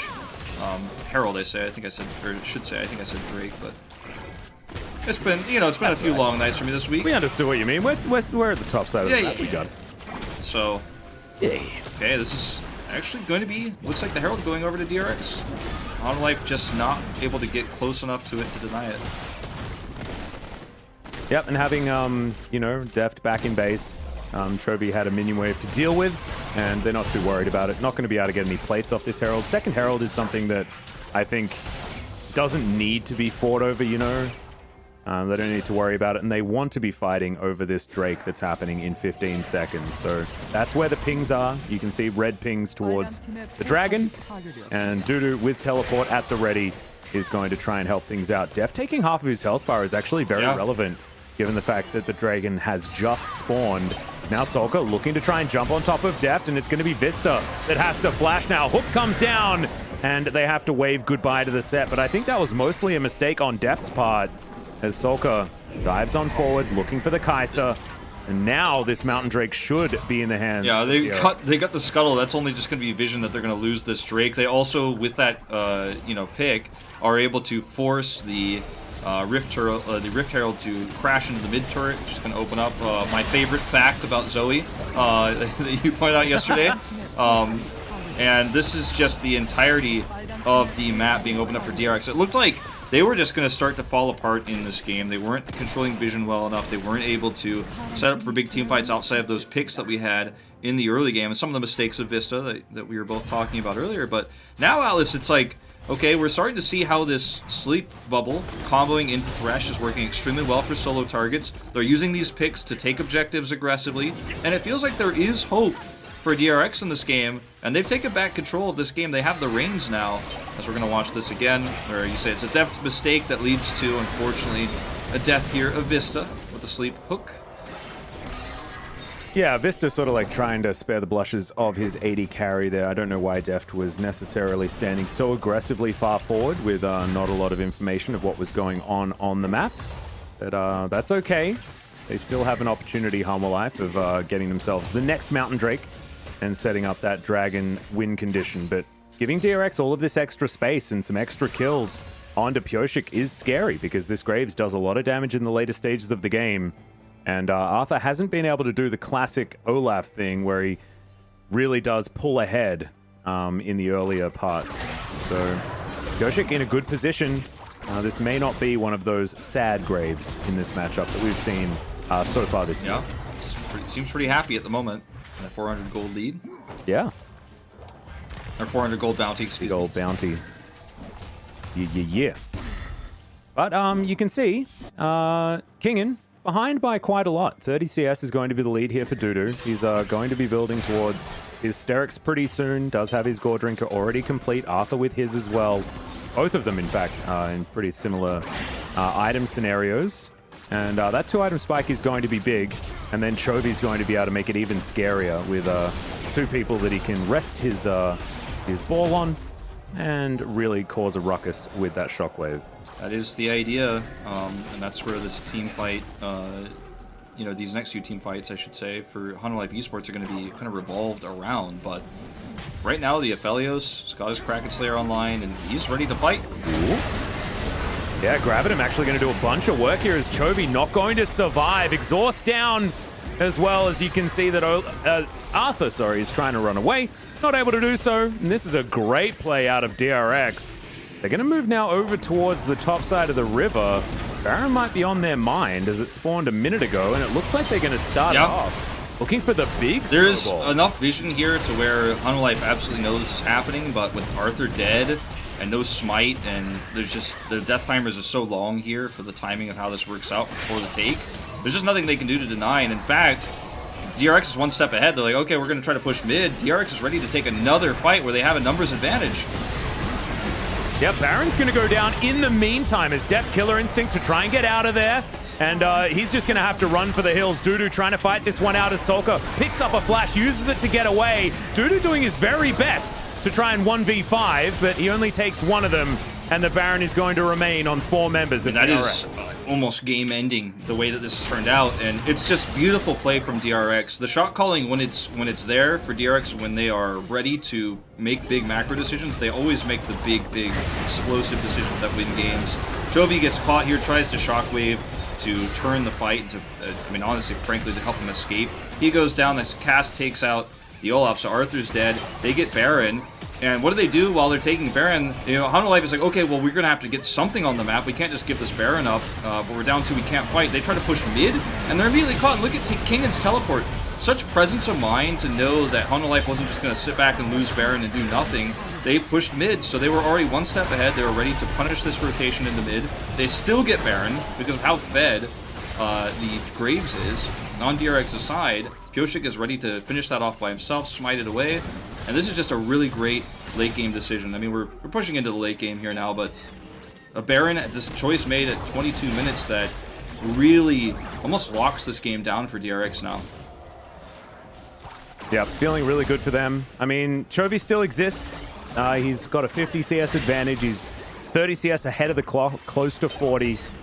But I don't know whether it's going to be enough here. Hanwha Life definitely not out of it just yet. It's not the same kind of shutout that we saw in game number 1. But still, it's looking worrying.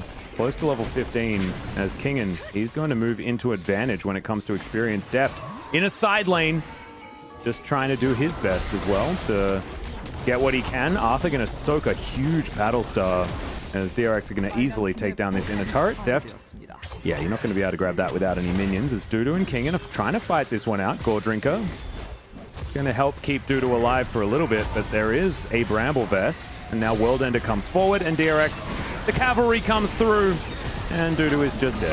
I think we're going to a game 3, Atlas. Starts to feel like it. Deft finally gets that. Minion wave, and there are pings coming down from DRX about the potential inhibitor that he might steal away, but if DRX can just send 1 back to defend and grab 2, that would be their aim. Is actually no one is going back, and there's not actually... I don't know if this is the right decision for DRX, because they don't have the minion waves to actually get an inhibitor right now. Even with the Baron buff, it's fading away. This ended up being pretty amazing for Deft. That was so strange, because it felt like DRX weren't actually keen on diving in the 5v4. And actually, it was a 5v3 as they were trying to siege the turret. They're going to be able to take their second Mountain Drake. So that's definitely good news, but Deft is going to get out of there, and he managed to take that inhibitor turret. Not the inhibitor, of course. Don't want to get frozen on or anything like that, but still, I mean, could have been worse for Hanwha Life. They are behind about 3,500 gold. DRX's comp doesn't have a great way to siege. If they can get on top of turrets, obviously Bao can do a million damage as Aphelios, but until they get to the turrets or the inhibitors themselves, it is kind of slow going. And they decided they wanted to commit hard, and Hanwha Life get a small little consolation prize in that inhibitor turret in the top lane. The next Drake fight is obviously a ways away now. So Hanwha Life Esports, the question becomes, what do they try to do here? What objectives do they try to fight over with a big Shockwave team fight? There's not much going for them, unfortunately, at this moment in time. There's not really anything they can look to grab, look to force any sort of team fights here, so we're going to go into a lull state in this game. Yeah, it's looking like it. But maybe that's going to help Hanwha Life, as Chovy just wants to get to 3 items as quickly as possible. Seraph's Embrace is actually a big moment for the Orianna, where Chovy is going to be able to eat through these health bars very, very quickly. And Deft, I think, will be pretty close to his Runan's Hurricane as well, which will be item number 3. So slowly but surely, they are getting their carries online. But like you say, DRX are doing the same thing. We've got Infinity Edge, Kraken Slayer, Runans on Bao. That is exactly what you want to do the maximum damage possible, and to get it at this stage of the game feels really, really good. I think one of the things that is scariest here for Hanwha Life is Vista. It's actually got hold that thought. Arthur's going to take a chunk of damage. Let's get out of there. But he has Shirelius now, and he can do a lot to set up a fight with Chovy, so they just need to be careful about getting engaged on, but otherwise, I feel like they just macro win this game and play slow. Well, that's what they're going to try and do. Heading up here, grabbing this inner turret on the bottom side. Dudu, he's the one that's going to be split pushing this time around, as the mid wave is going to get ushered in as well, as the solo lanes from DRX are here. Now just going to move on over and try and take this top lane turret down as Vista flashes in once again. Gets himself the Haymaker shield, and I'm used to saying this. Vista is going to go down. Moonlight Vigil not going to connect, as Arthur's just going to get collaterally damaged to death, and the inhibitor will also fall They down. may just push for the game here. They've got a wave, and they have a Felios. They can at least push down these turrets, no question. I mean, I don't see any way that this gets defended by Honda Life Esports. They need a miracle here. I mean, what do you shockwave for? There's no Baron, so these minions are killable. We'll see whether Chovy's going to be able to get the work done. Deft is going to start off this fight, but immediately he's exhausted. Bao walks back into a turret shot, but he's going to survive. And now the Nexus turret will get taken down low. Chovy with the shockwave gets the help of the fountain, but it just doesn't look like it's going to be enough. Vista once again just running on in there to die once more as Dudu, they need to stop them from killing this Nexus, but it's just going to go 28 minutes into the game, and DRX clap back against Hanwha Life. Very impressive game from DRX. We're going to a game 3, and this is a team that it feels like oftentimes don't take risks. They oftentimes don't push into the jungle. Pioshik is playing extremely safe, right, when he doesn't necessarily need to. But in late game, suddenly this team gets laser focused. They make the right macro decisions. They think proactively. They move towards, for example, that Baron play where they put Pioshik on the Baron solo at the end, then rotated mid to clean up that push that was going towards the mid turret. They're extremely proactive. They think on their feet. And again, with a team of rookies, you just don't expect that sort of quick decision making. You expect deer in the headlights-esque slow play in the late game, losing leads. But DRX has proven tonight and in their series against Africa just 2 days ago that they are absolutely not a team of rookies that is going to shake under the pressure. They can make good late game decisions. Yeah, they definitely did. I actually think that I wasn't even expecting DRX to be that decisive and be able to make those calls. I mean, that Baron play was just so beautifully done. I mean, the answer from Hanwha Life, that was maybe problematic, but you have to really give credit where it is due. And DRX turned around what was a terrible game 1 and really overperformed, if that's the expectation we're supposed to have for this team. So huge kudos to these guys. And I think, you know, Pioshik showing us that the Graves is certainly not a trap. And if played correctly, can really get some work done. And after that first blood, it was all downhill for Hanwha Life, despite the fact that, like, I kept looking at Chovy's farm, and I was like, this is still it's got to be still possible when you're 50 CS ahead of the clock. But unfortunately, he just never got online. Yeah, it certainly was possible, and it certainly was. I think he was one of the big windows back into the game. But unfortunately, they just weren't able to find any sort of hard engages. Vista, I mean, bless his heart, he tried, and often to his detriment. But yeah, I mean, unfortunately, DRX just didn't give them any breathing room. No, and we're going to bring up the post-match for you as well. I mean, damn, Bao did so much damage, and he got so many items. He was, you know, fed a lot of the gold, and you can see it certainly paid off. But, ladies and gentlemen, that is going to be it for game number 2. We'll be back for the decider after the break.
함께 시작하는 시즌 2021 리그 오브 레전드 프랜차이즈의 새 소식들을 소개합니다.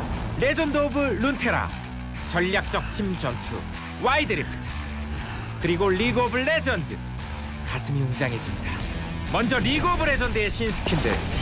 첫 신스킨 테마는 루나 비스트입니다. 과학이 통하지 않는 스페이스 그루브 테마도 곧 찾아옵니다. 그리고 챔피언 리메이크 문도 가고 싶은 대로 간다. 원하는 챔피언과 테마에 투표하세요. 부시골 최탱 오랑검의 주인공 비에고. 얜 대체 뭐 했길래 아무나 다 들고 다니지라고 생각하셨던 분들, 6명의 챔피언과 그림자 군도를 지배하는 악의 화신의 이야기, 몰락한 왕, 리그 오브 레전드 이야기. 안 할 친구들 없지? 빡겜했을 당신, 이제 AP 제도가 완화됩니다. 탈주하면 AP가 대폭 하락하고, 억울한 빡겜러들은 AP가 소폭 하락합니다. 마지막으로 새 시즌 랭크. 이번 시즌에는 티어 내 승급전 삭제. 강등 방어전도 없어. 이제 레전드 오브 룬테라에서도 드디어 아펠리오스를 만나실 수 있습니다. 그리고 새로운 세트에서는 슈리마 지역 추가, 다양한 업데이트도 준비되니 다시 한번 찍먹 준비하세요. 전략적 팀 전투 세트 4.5에서는 세트 1의 용시러지가 다시 두둥 등장. 기존에 없던 아이템을 제작해주는 오르니 두둥 등장. 올봄을 가장 극적인 전장으로 달굴 세트 5가 두둥 등장. 지금 TFT에서는 가붕이와 다붕이가 싸우고 있는데 정말 오래 걸리네요. 하지만 신규 모드가 출시될 예정이니 이제 어디서든 즐겁게 전략적 팀 전투를 즐기면 됩니다. 마지막으로 e스포츠의 만족도를 높이기 위해 관전 모드도 준비 중이니 기대해주세요. 이제 와이드 리프트에서도 람머스, 문도, 카타리나를 만날 수 있습니다. 한바탕 협곡을 뒤엎을 귀여운 요들 친구들이 찾아옵니다. 기대해주세요. 티모는 찢어야 제맛이니까요. 여러분이 기다리시던 별 수호자 스킨과 무작위 총력전 모드도 출시된다고 합니다. 새 시즌, 새 업데이트. 솔직히 해잔데 즐겜하러 가시죠. 2021년에도 해피 뉴 플레이!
네, 2세트는 The young guns of the DRX managed to even out the series up against Hana Life Esports, and both teams are gonna go back to the drawing boards and prepare for the final game, game number 3.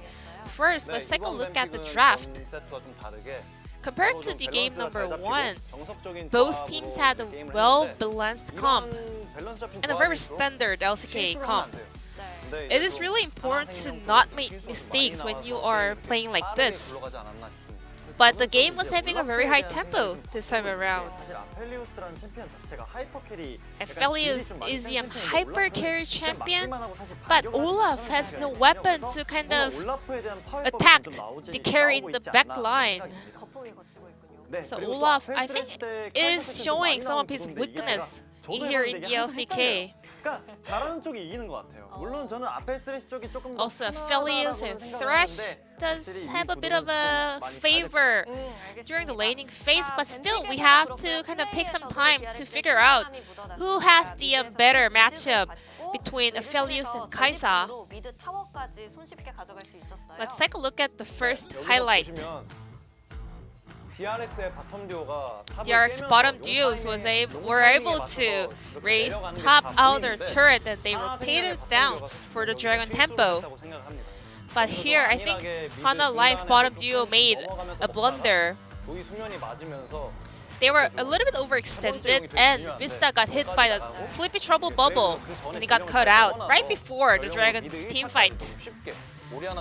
So it was easy for DRX to secure the Dragon after this fight, and also they were able to pop the Herald's Eye to raise the mid outer turret as well.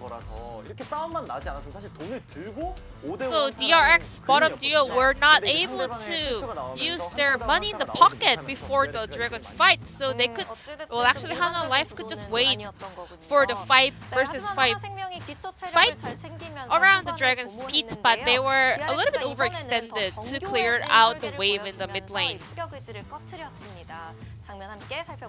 And let's move on to the next highlight. We always say League of Legends is like about taking turns. As Zoe saw, Kaisa was clearing out the wave on the top side. He was trying to make a rotation, but at the same time, as DRX players saw the overextension on the side of Hana Life Esports, he came back and grouped up with his teammates and opened the team fight to punish their over eagerness to kind of clear out the wave once again. Chobi was overstepped even when cleanse was down. He had to be having some heads up for the potential Aphelios ult stun combo. We saw a huge potential from DRX in game number 2, and Bao is going to pick up the player of the game for the first time of this split. In the very early game, well here, Pyosik was able to get the kill thanks to the engage from Bao. And in the last highlight we just saw, this one, once again he was the actually the team fight opener on the side of DRX, and he kind of managed to land his critical skill over to the opponent mid laner. And just quick reaction as well. Flexing on some of the best mechanics here in the LCK as one of the new players joining the league. We're like being a little bit jealous that AD carries are always able to pick up some of the stylish champion, whereas support players or support doesn't really get to have more of that kind of champions. Now it's time to move on to game number 3 to find out who is gonna be the victor of tonight. Thank you so much, Jason, once again for that translation, as everyone on the Korean side of the broadcast knew that Bao was the guy, and us and the Chinese broadcast thought that, it was other players on the team. But I actually think Becca had a really good game as well. I agree with you, Wolf. Bao certainly was very, very dominant, so I think it's still deserving. But Pyosik and Becca definitely had better games. And I think the main thing is DRX just had a better game, right? I mean, their decision-making was really, really smart in the later parts of the game. And it makes you feel like DRX, again, as we are going to have a sub, just to point out real quick, Morgan will be coming in for Dudu, which is, I mean, it's not crazy by any means, but I feel like Dudu's had a decent day, especially his game 1. I think the Aatrox pick was a little bit off. I don't know what that was necessarily about, but you know, that's fine. Morgan's going to be subbing in. Maybe that'll mean that we take a little bit longer to get into our third game. As you can see, Deft, all business right here. Didn't exactly have the greatest of experiences in game number 2. And, you know, maybe we just haven't actually seen Deft perform that well on the Kai'Sa so far. Maybe taking a bit of time to get used to playing her again when she was out of the meta for a little while. Yeah, he just doesn't seem comfortable on it just yet, which is, you know, something that's a little bit concerning, given that she's been so meta for so long now in Korea. And he still is, he still has played her more than any other champion, but he has flexed a few other unusual picks. But going back to that DRX win about them playing better, it makes you wonder what this team's potential could be if there's not a few missteps in the jungle and if there's not a few over-aggressive plays, you know, in the mid lane, for example. What if this team just played at 100% instead of 90%? It makes you wonder what their ceiling really is. Because, you know, as we've talked about, the bot lane duo, Rookies, the team that has come together, you know, at the last second as they lost key players over to the side of Hanwha Life that they're playing against now. They Hanwha Leafed right over One there. day Chovy gets Yeah, Chovy's always looking so tired. You do wonder, though, like, where DRX will land at the end of this split, maybe even in the summer split, because it feels like we've seen glimpses of brilliance out of this roster. And no team ever wants to hear, like, well, you've got good potential, because it makes it sound like you're just trying to be nice. But I feel like this team really has showcased really, really high ceilings. So I think there's a lot that we could look forward to in the future and in this third game. Yeah, I agree. I actually, you know, it's sort of bad parenting to say you've got potential, but I completely understand what you're talking about, because we can see exactly what happens when they do get their ducks in a row. And maybe the ducks in a row is this stage of it as we get into Champion Select for the final game of the day. We'll see whether DRX on red side are going to do better this time around than what they were able to put forward in game number 1. As once again, the Lucian going to be the first ban out of Hanwha. Indeed, Camille taken away. There's the Aphelios ban. So this is a first ban phase that's kind of evolved as the series has gone on, which you love to see. Talia getting taken away too. Yeah. So Talia got through in game number 1, that was a big problem. Aphelios got through in game number 2, and that was a big problem. And the Graves is even going to get the respect out of Hanwha Life. Thankfully, the flexibility of Blue Side allowing them to ban this away, but Akali's possibly going to get through. We've got a lot of other junglers that are going to be left available. The Pantheon sort of needs to be banned right here, unless DRX are okay with it getting through. So this is a tough one for DRX, and Akali is going to. I actually would have taken away the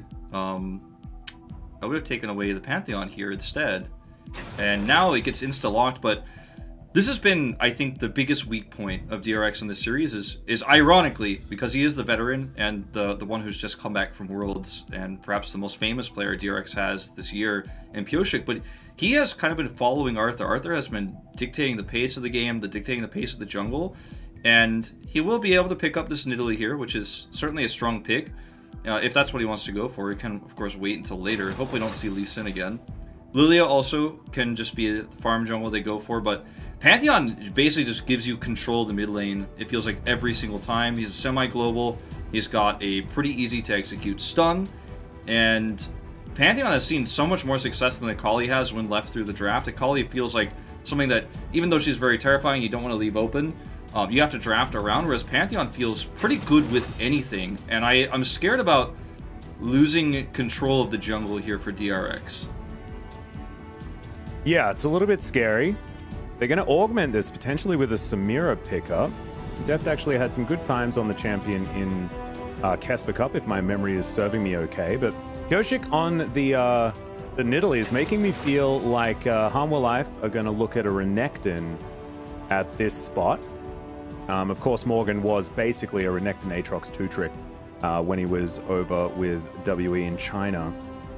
But we'll see what they do actually decide to do. I think denying Renekton Nidalee is something worth thinking about. I think so too. At least here for Hanwha. I think that's a really strong pick in this rotation, but they're going to take the Alistar instead, just to guarantee a really safe bot lane. Yep, denying the Alistar Kai'Sa instead. A couple of duos that DRX could have gone into there. But now, I mean, Renekton does stand out, but DRX could do basically what they like. Maybe even try to secure a bottom lane that they're happy with, because that one's face up on the side of Hanwha Life. Go down the set path here, which has been kind of up and down. Currently 3-2 in the LCK as a support. Third highest behind Alistar and Thresh. Surprisingly, when you think about it, it always still feels like, even though he's been seen so much, he still feels very niche, because there is such a standard set by that Alistar, by Leona, even in recent times. So now the question becomes, now that the support's locked up here for DRX, the bot lane is set, where is the top lane priority going to be? The Twisted Fate gets taken away, which kind of leads you to believe that they're not going to go down that Renekton path necessarily. Yeah, well, we'll see where it's actually going to go. As Renekton, away, I think, yeah. needs to be banned, and they are going to take that one away. But do you just get rid of Camille, just try and take away some of these, you know, Nidalee combo champions?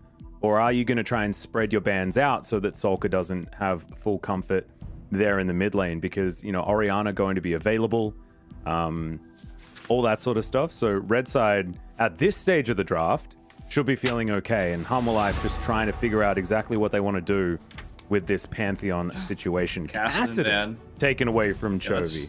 That's a pretty bold statement. To think that Chovy would potentially play Kassadin in this game. I don't think that, unless, again, there's always the floating scrim data out and information we don't know, that we can't see with our naked eyes, but it's kind of an interesting ban. I really do wonder, though, where does this top lane go for DRX? Because based on the Twisted Fate ban, I didn't think they were necessarily going to go down the Renekton path. It almost feels like they want to do something a little bit slower, and that might lead towards even a Gnar, for example. I know it's going to make everyone roll their eyes because of how he's played recently, but I could see it happening here for some of those late game team fights. Scale up with the Kai'Sa, and look for big stuns, objective control in the late game. The Orianna lends into this as well. Yeah, it's interesting. So the Orianna does make a lot of sense, and I think giving King and the respect on the Gragas is a good one.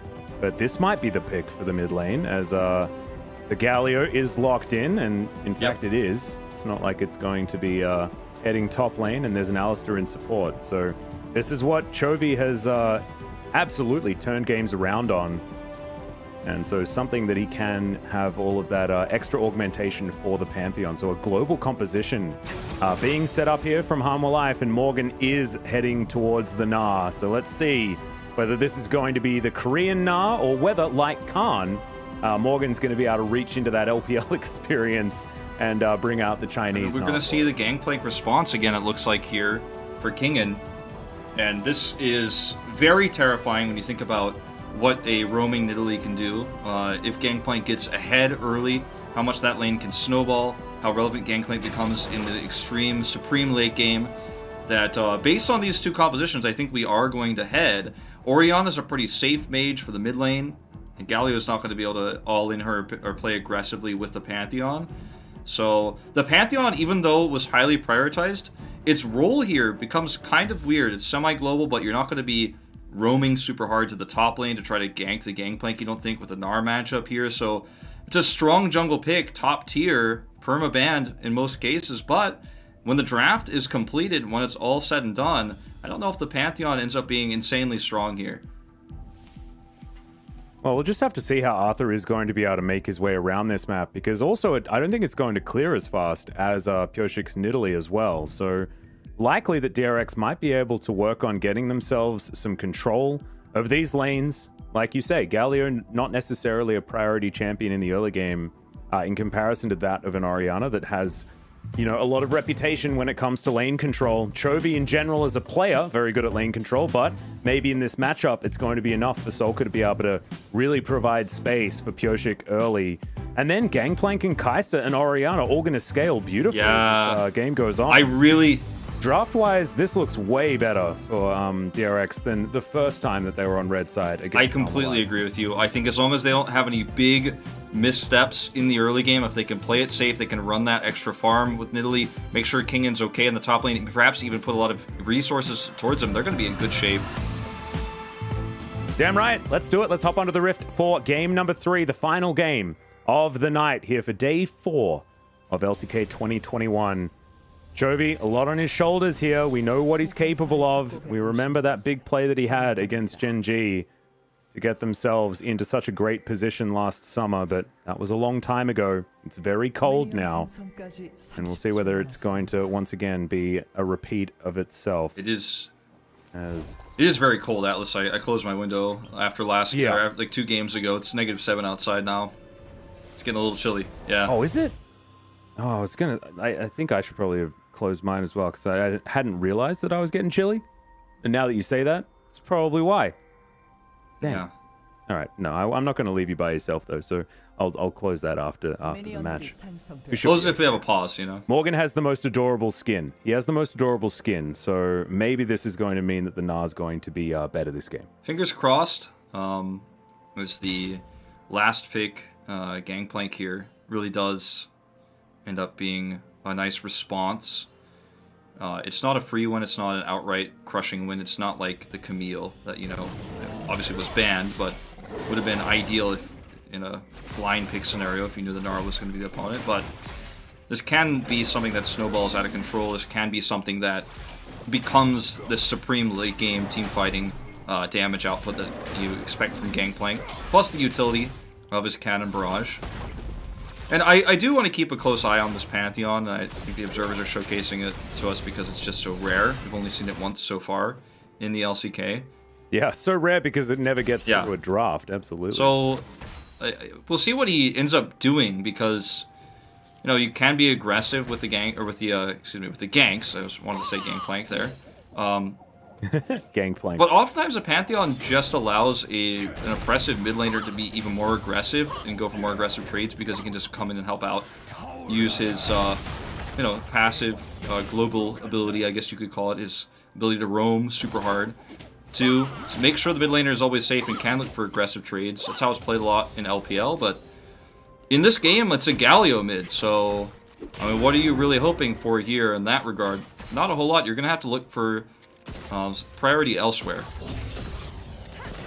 The thing that I really like is the fact that Solka has picked up the cleanse this time around. A lot of CC with the Galio and the Pantheon especially.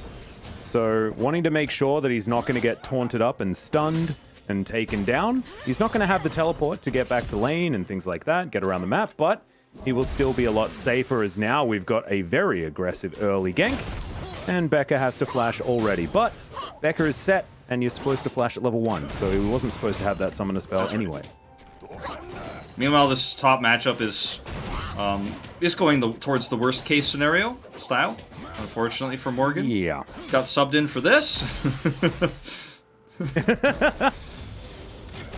I had to blind pick a Gnar again as Pyosic's like, oh, he sees the food underneath the turret. Does avoid the spear very nicely as Morgan's going to survive. Now Chovy looking for it. He will get onto King in here as the Justice Punch will land, but it's still a 1v2. And Chovy does need to be very careful. Has to flash actually to get to safety, and Kingin holds on to his.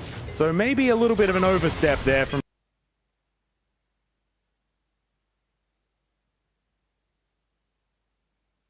Chovy's Galio as that facebreaker is beautiful, but once again the Pantheon's coming down. Def trying to stay alive, but he's not going to be able to. Stun comes in, they trade 1 for 1, but that is not what Harmon Life wanted. The first blood gold going over here unfortunately to Becca, but still the assist gold going to go over to Bao.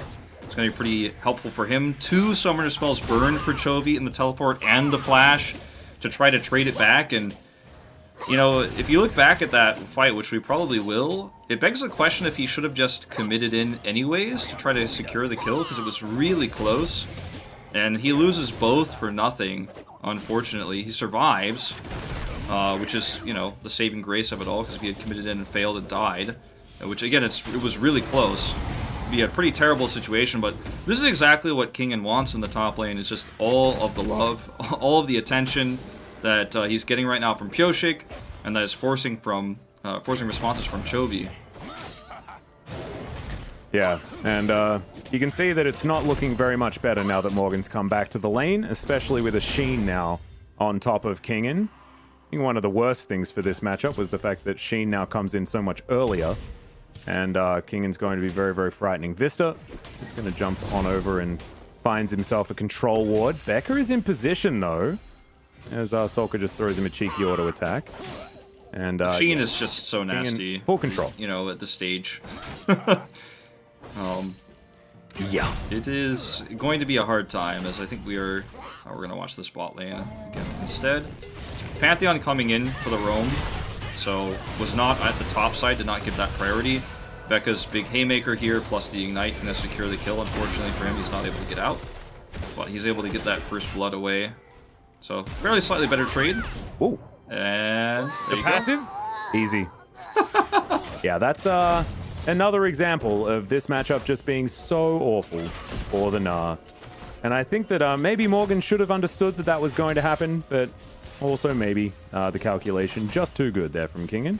Yeah, the composition for Hanwha Life, the more I look at it, and the more I think about how it was put together, it feels like 5 pieces that don't make up the same puzzle, right? I mean, obviously the bot duo is fine, and that's what they got early on in the draft, and that makes sense, and that's still fine in a vacuum, but when you pair it with the early picked jungle, with the Pantheon, the early Pantheon pick, which, again, usually is paired with the mid laner a lot to be aggressive, which doesn't work out in this case because they picked the Galio, the Gnar pick that comes in late, which had a counter pick available, they grabbed the Gangplank.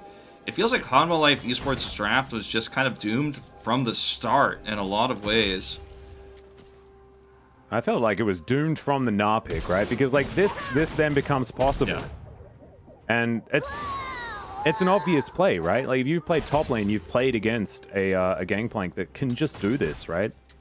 And Morgan didn't have his flash, and therefore was very susceptible to that kind of situation. But it meant that he was getting zoned out of experience until he was dead. You know, it's just not what you want to see.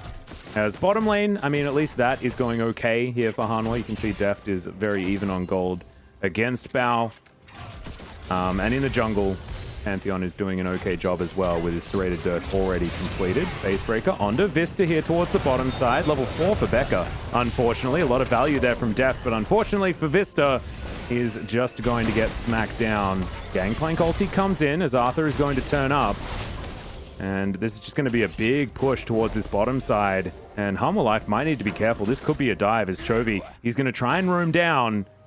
But not going to be required as the pressure from DRX is just mounting and mounting. This is going to be the Drake coming in, the Ocean Drake here. So nothing amazing. It was the comp that DRX has. I mean, I guess it could be good for Becca, but going to be pushing the objective advantage into their favor is even the Herald can't be taken counterwise because they know that Arthur's on the bot side of the map. So just all of the objective priority goes to DRX, and it's a catch-22 problem for Arthur because it feels like Arthur shouldn't be babysitting the bot lane with this pick. He should be helping the top lane because that's where they're struggling. But it feels like the matchup is so bad that he's not going to get anything done there. He's just going to be wasting rotations if he tries to be aggressive. I'm going to watch this fight again. Vista getting caught. And then, unfortunately, Arthur is kind of a ways away. But you know what I'm saying? Like, it feels like this, unfortunately, this Pantheon pick, which is so high tier, just isn't getting anything done in this game. It's almost like it was a trap. It's like DRX had planned for it, and I really like that. You know, that's sometimes it comes across as a bit of a trap in the draft where it's like, wow, Hanwha Life managed to get this really coveted pick by, you know, being able to draw out these bans. But in this case, it's looking like it was a bit of a problem as the taunt comes in and Chovy is just going to be dead. Flashes, and I don't think he needed to. And Vista just watches on. Nothing that they could do. Not enough damage, no nothing. No Grand Skyfall or anything like that, as it's just Deft being able to pick up some turret plates as their only icing on this pretty ugly cake. I mean, that is the saving grace for Hanwha at the moment. See how long it lasts, because he is 20 CS up. He's going to get a ton of plates gold. And also, they don't have vision of this. Dive in here. Well, there's the flash headbutt Polv. And Vista's not going to be able to find Pyosik, and now they're the ones trapped in the pit. Kingan's going to come up over the top, doesn't have Cannon Barrage. As Vista's just dead. He's in the back of the pit now, nothing he can really do. Heroic Entrance going to try and save him, and actually Hanwha are going to turn it around. There's the showstopper over the wall. Vista will be taken down, but Deft says no. Solka's going to go down, and now Hanwha Life looking much better. This is actually a really nice fight for them. They needed it so desperately, too. I like that they doubled down on it instead of just walking away and leaving Vista to his own devices after he did flash in aggressively. So it ends up being a pretty good turnaround. So we're going to go back a little bit further and watch this pick onto Chovy with the Shock Blast, or Shock Wave, excuse me. And Vista, unfortunately, just nothing he can do there. But this gets really interesting. Yeah. They aggressively blast in. Vista goes into the pit super hard, super early, super fast, and Pyosik is able to escape. And then as we fast forward, Vista looks like he's in a really terrible spot, but look at Arthur come forward. You see Chovy engage in as well. Big punch, and then Vista is like, he looks like he's trying to get more to help Deft out there, but he does end up dying. But at the end of the day, they're able to get the Rift Herald, and they're able to win their first team fight here pretty handily. Yeah, I really liked it. Timing was good too. It was right when Arthur's Eclipse was just completed. And as you can see, it's going to pull the gold all the way back to basically even. Under 1,000 here at 11 minutes ain't bad whatsoever. So Chovy coming in with the heroic entrance was absolutely well named in this particular moment. And that may have saved his laning experience, as well as he's actually ahead by 1 as the lane is going to reset. So Chovy just manages to find farm, even in the worst of situations. Not bad at all, as Arthur has actually got the most gold in the game thus far. 3-0-1, really reaping the benefits of that last fight. As, okay, we've got a big gank coming in, but both of the supports are going to be here. There's the headbutt. Bit of a trade of positions as Grand Skyfall comes down. Becker is going to be going, but Vista, very close to death as well, will survive this time around. Yeah. That's pretty aggressive there from Hanwha Life Esports. Ends up working out really well. Becca picked because of his positioning, and you know, you could see that when this comp works together around the Pantheon, things work really well for Hanwha Life Esports in terms of the roaming game. And we're finally starting to see that actually come into effect as lanes have opened up a little bit, because it's not just safe bot lane, safe mid lane, and top lane is terrible. Now that they've won team fight, they can get another pick. They can try to push for this Rift Herald to strike twice. Not going to happen, I don't think, but close. And you can see how well Hanwha Life Esports' comp can fight in skirmishes, and how well they can fight, for example, inside of the Rift Herald pit, where you could see big ults from Chovy, big taunts, and some kind of wombo combos. I feel like the late game, though, definitely DRX favored still. We have to keep restating that. Yeah, that's true. And I mean, as far as circles on the ground are concerned, Hanwha Life in that fight had theirs, right? There was no cannon barrage, and that's why it was so difficult. As we're going to check this one out once again, Vista going for the big play. A bit of a positional change there, as Grand Skyfall really was what allowed this to happen, as Bao just could not join the fight. Nice little Hex Flash over the wall there from Vista, is, you know, making the plays happen where he can. He's been a little bit up and down this series. Yes, I would say so. But I like that he keeps making plays. You know, sometimes, you know, you can have a few fails and then you're like, well, I'm just not going to do anything. Which is, I guess, how a lot of people have experienced solo queue. But Vista, he's like, nah, man, I'm going in. You guys can follow if you want, but this is what I'm doing. They are able to grab themselves a Drake. Hanwha Life Esports now with an opportunity to grab themselves 3 mountains. DRX as well. But the Infernal definitely going to feel really good. But Kingan is also feeling very good on this gangplank. Yeah. Taking down the turret by himself as Pyosik sort of set this one up and let it go. We'll see whether Kingan can hard carry, much like Khan did. The Essence Reaver first is completed. He's got his steel cap boots. Been very comfortable at this stage in the game to, I mean, all that Nara's got is the axe, right?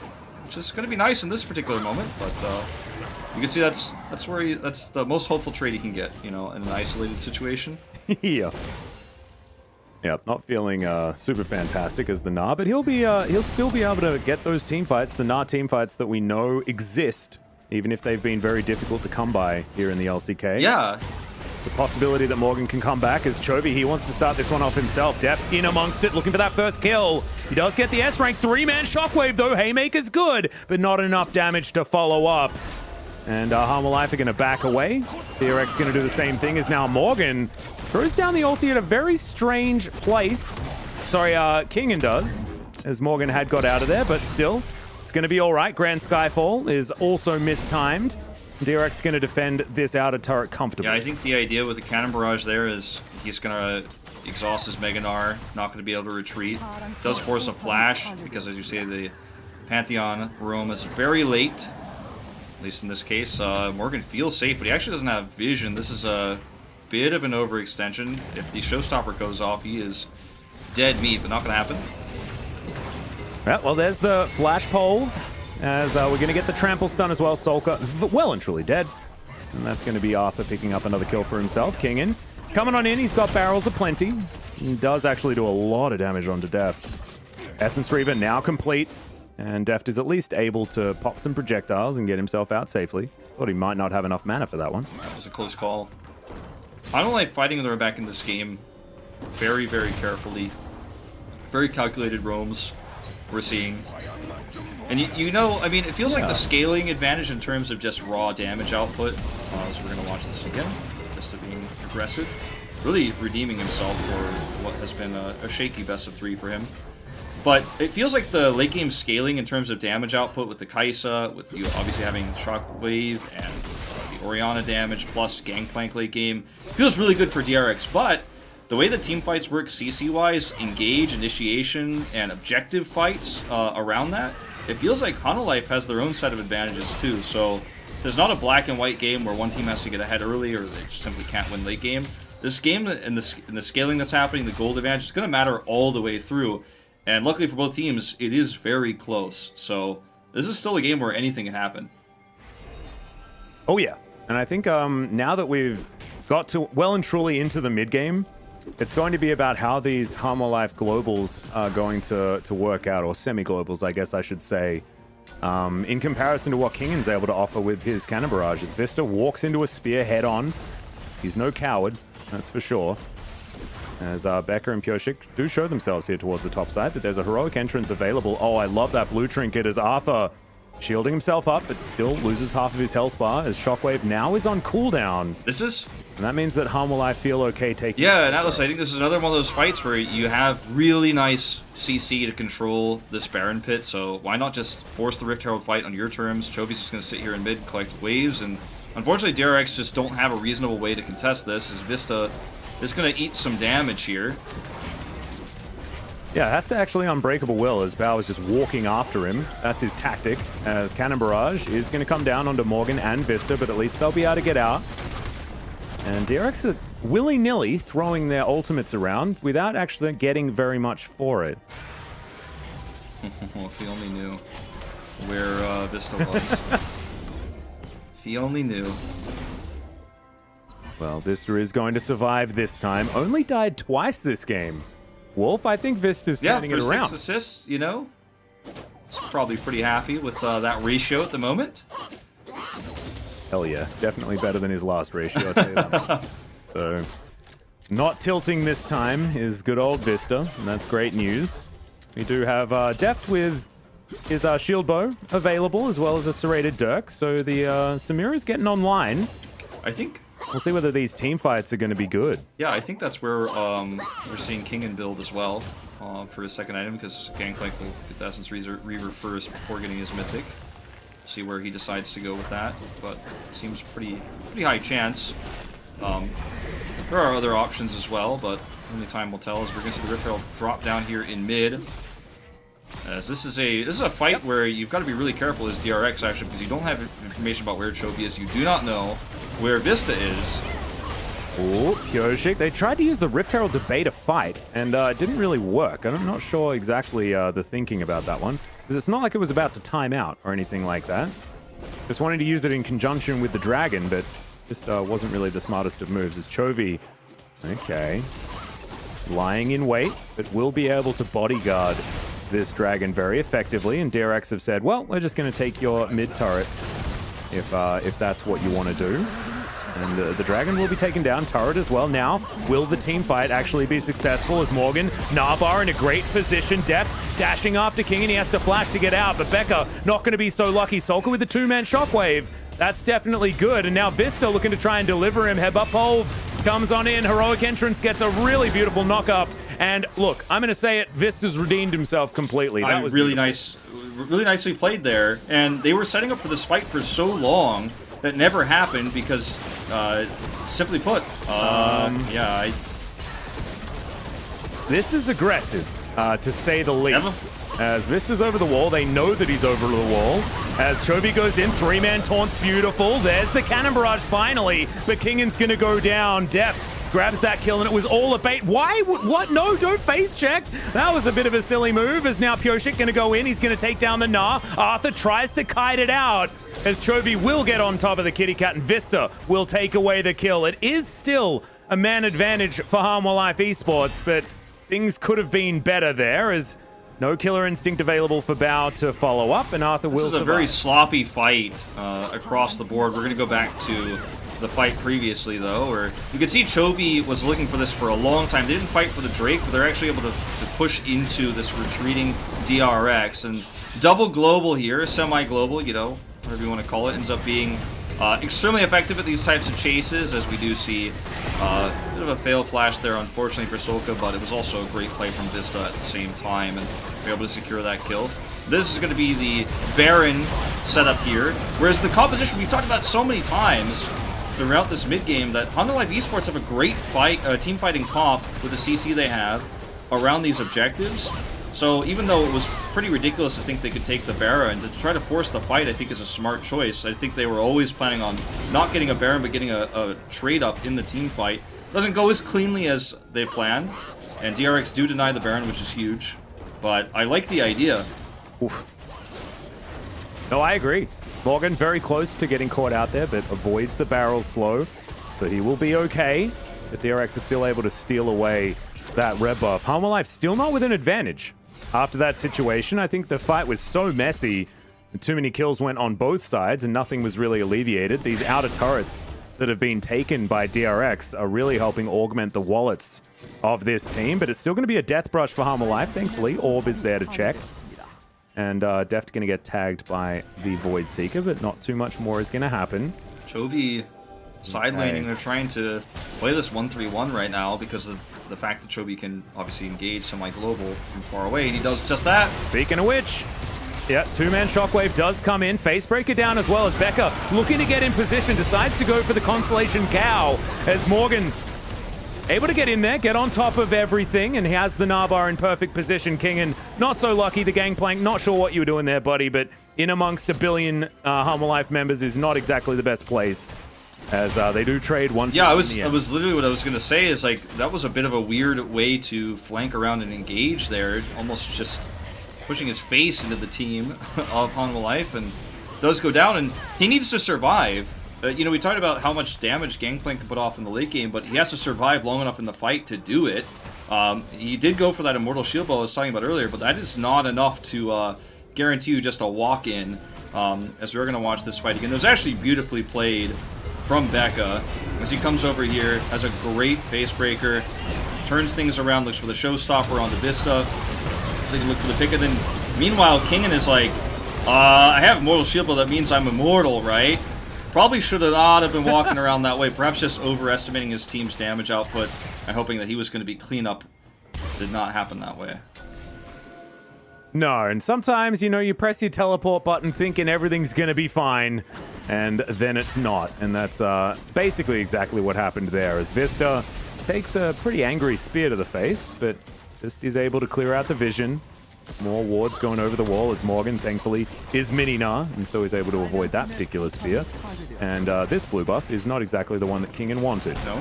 As Harmwell Life are going to come over, see whether they can punish him. Now he has to get out, not going to be able to actually grab that buff. No, just another reset. What is going on? Morgan, meanwhile. 15 seconds on the Mountain Drake. Yeah, very scary place from we're going to be, but there's no follow-up, there's no CC.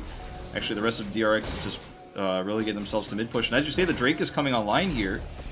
And it looks like DRX are, again, just going to say, I can't fight this Hanwha Life Esports in an objective pit. I'm just going to try to 5-man this, hard shove mid, and maybe even get an inhibitor turret during that Drake. I actually really like this choice. This is, again, bold decision-making by DRX in the late game. They do not hesitate. Yep, I like it. They might be able to actually take down this inhibitor turret as well. As Morgan's going to come on over. He has Mega Gnar, but not a lot of Gnar as the Drake does go down, but so do 2 turrets in the mid lane. And I don't know whether that's a good trade here for Hanwha Life, although they do have now that soul point that is so coveted. So that may make this a little bit more worthwhile, even if their map is in shambles. I think the trade personally is, I like it more for Hanwha Life because obviously they're putting themselves on soul point, which means they can force another objective fight on their terms, which they're doing so great at. And there becomes a limit to how much DRX can just say, okay, well, I guess you guys are going to do Baron, I'll just push mid. They need to win a team fight to get an advantage out of this double turret they got for the inhibitor. Nobody can split push that. Nobody can, you know, just force that down. So sure, they got some extra gold for it. And if they win the next team fight, it actually opens up a win condition for the game. But that feels like it's a bridge too far right now because you're just allowing Hanwha Life to continue to have this objective lead. And Chovy is being sneaky. We know how much he loves his flank taunts. They don't know where he is. Oh man, this is so dangerous. DRX still don't know. It's this brush. It's the Chovy brush that he's really owned this game. Gets himself a flash, but thankfully for DRX, it's just Pyosik without his flash now. That's the result of the man behind enemy line. They're just going to push for, I think, another one of these Baron setups where they try to take a fight around the pit where they're not actually planning on necessarily committing to the Baron and finishing the Baron, but the threat forces DRX to engage into them. I think that's the idea here. They have vision control. Ow. Kingan's He is massive. He's really, really big boy. Has himself his Serrated Dirk heading towards Collector as item number 3. It's exactly the build that Khan went for in the Gangplank debut. Yeah, this is also about what happened when Khan was playing it as well. Lots of damage with these barrels. Don't want to forget about Chovy's ability to Grand Entrance to flank here, have a big taunt. So, you know, for DRX, you get this wave push. You want to try to go in and control that Baron vision, but it's just a bit too risky right now. Meanwhile, Solka trying to get any farm he can in the side lane, got his Archangel's finished. But otherwise, still a whole item away from where he'd like to be towards this late game. Actually skipping something like the Banshee's Veil that I think Chovy went for as item number 2, and instead wants to hit the damage spike as quickly as possible. I do respect that, understanding that, you know, they just have to be able to get these shockwaves to work out well. Hanwha Life have so far been able to utilize these globals well in these team fights, but I think slowly but surely DRX are just going to have so much damage and so much maneuverability that it's going to get more and more difficult for Hanwha Life to get work done. Yeah. Buying Samira still exists though, and is still dangerous. As you mentioned, the damage, he buys 2 amp tomes when he goes back with the extra wave he got in the top lane, the extra gold he had. He's just looking for mass damage. I think what DRX is hoping for is just one team fight win and push to win the game, because they have that mid inhibitor open. It's just going to be a one and done. We get a team wipe, get an ace, try to fight where before they can set up for Baron, before they have the fight on their terms. And just making sure they don't let Chovy flank, I think, is the name of the game here. They're playing so passively around that. All right, Vista goes for the flash once again, gets the flash out from Bao, which is good news, but the Grand Skyfall onto Solka, he goes golden as well. It's like a Messiah play, but on a Pantheon. Flashes out now as well as now Kingan in trouble once again as the Gangplank with the flank, and it's not what they want. Pyosik also going to die as Becca is going to be the one to spare the blushes of his top laner. And Kingan, he lanes so well, but what is he doing in these positions? He's just... Oh, it's a disaster. He's just always putting himself in dangerous spots, and they lost Pyosik as well on the side. Chovy ends up getting the solo kill there on the edge as he tried to buy some time. Vista, okay, they're going to dive onto Kingan here. Vista goes into his stopwatch. Beautifully done. The Pantheon's going to fall down, but Deft, he's managed to find himself some resets, and that is going to be the double kill. Chovy goes golden. Solka's going to kill him. And Hanwha Life now find themselves with only one opposition left in the team fight. Becca has respawned, but is still back in that fountain as 40 seconds until this Mountain Drake And Hanwha Life are going to go for a reset and look to try and get that salt point. This is actually... Or that Dragon Soul. This is actually really good for Hanwha Life, but it could have been way better. As we do see again, question marks on where Pyoshik is in this fight. Like you were play-by-playing the real important action on the other side is Pyoshik just kind of got caught and stuck in a Baron pit. He dies, and Chobi's able to rejoin the fight full health, as Kingen just can't get anything done here. But the more important aspect of this is that DRX are able to trade this back so that they can't get Baron. So Hanwha Life don't actually finish the Baron there. The timings of the death timers mean that they can't actually get that Mountain Soul either. So actually this part of the fight where you see the trade back here, Bao does a decent amount of damage, Sulky is able to kill Chobi, ends up being a position where Hanwha Life is like, I won the fight, but I can't do anything else. They didn't even get Drake priority at the beginning of this fight that's starting up now, but they were able to wrestle it away. Oh, Chobi. Once again, looking for flanks as Kingen not going to be able to find that barrel that could have been actually very pivotal in this situation. Now it's going to be a 50-50 as we've got Pyoshik in position. Can he save the soul is the question. He may not be able to as Becca goes for the hero play, but he's not able to get it done. Now Mountain Soul comes in, and Samira's looking to clean up all the kills. Kingen, once again, he's just not in a great position. As Bao, he's going to get hunted by Morgan, thrown into the wall. Deft grabs his third kill of the team fight. Bao's just holding on to position, and that will be the ace as Hanwha Life find the game after this team fight. The full ace here means that they're able to have full control of the map. I don't think they can end at this stage because, sure, yeah, I mean, the game is very likely theirs. They got the third Mountain Drake in a row into a Mountain Soul.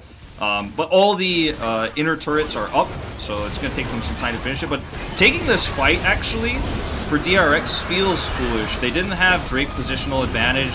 You're going into a team that has so much CC. You have the best Galio player in the world in Chobi, who's going to have a great fight, of course. Ends up getting a nice little engage here.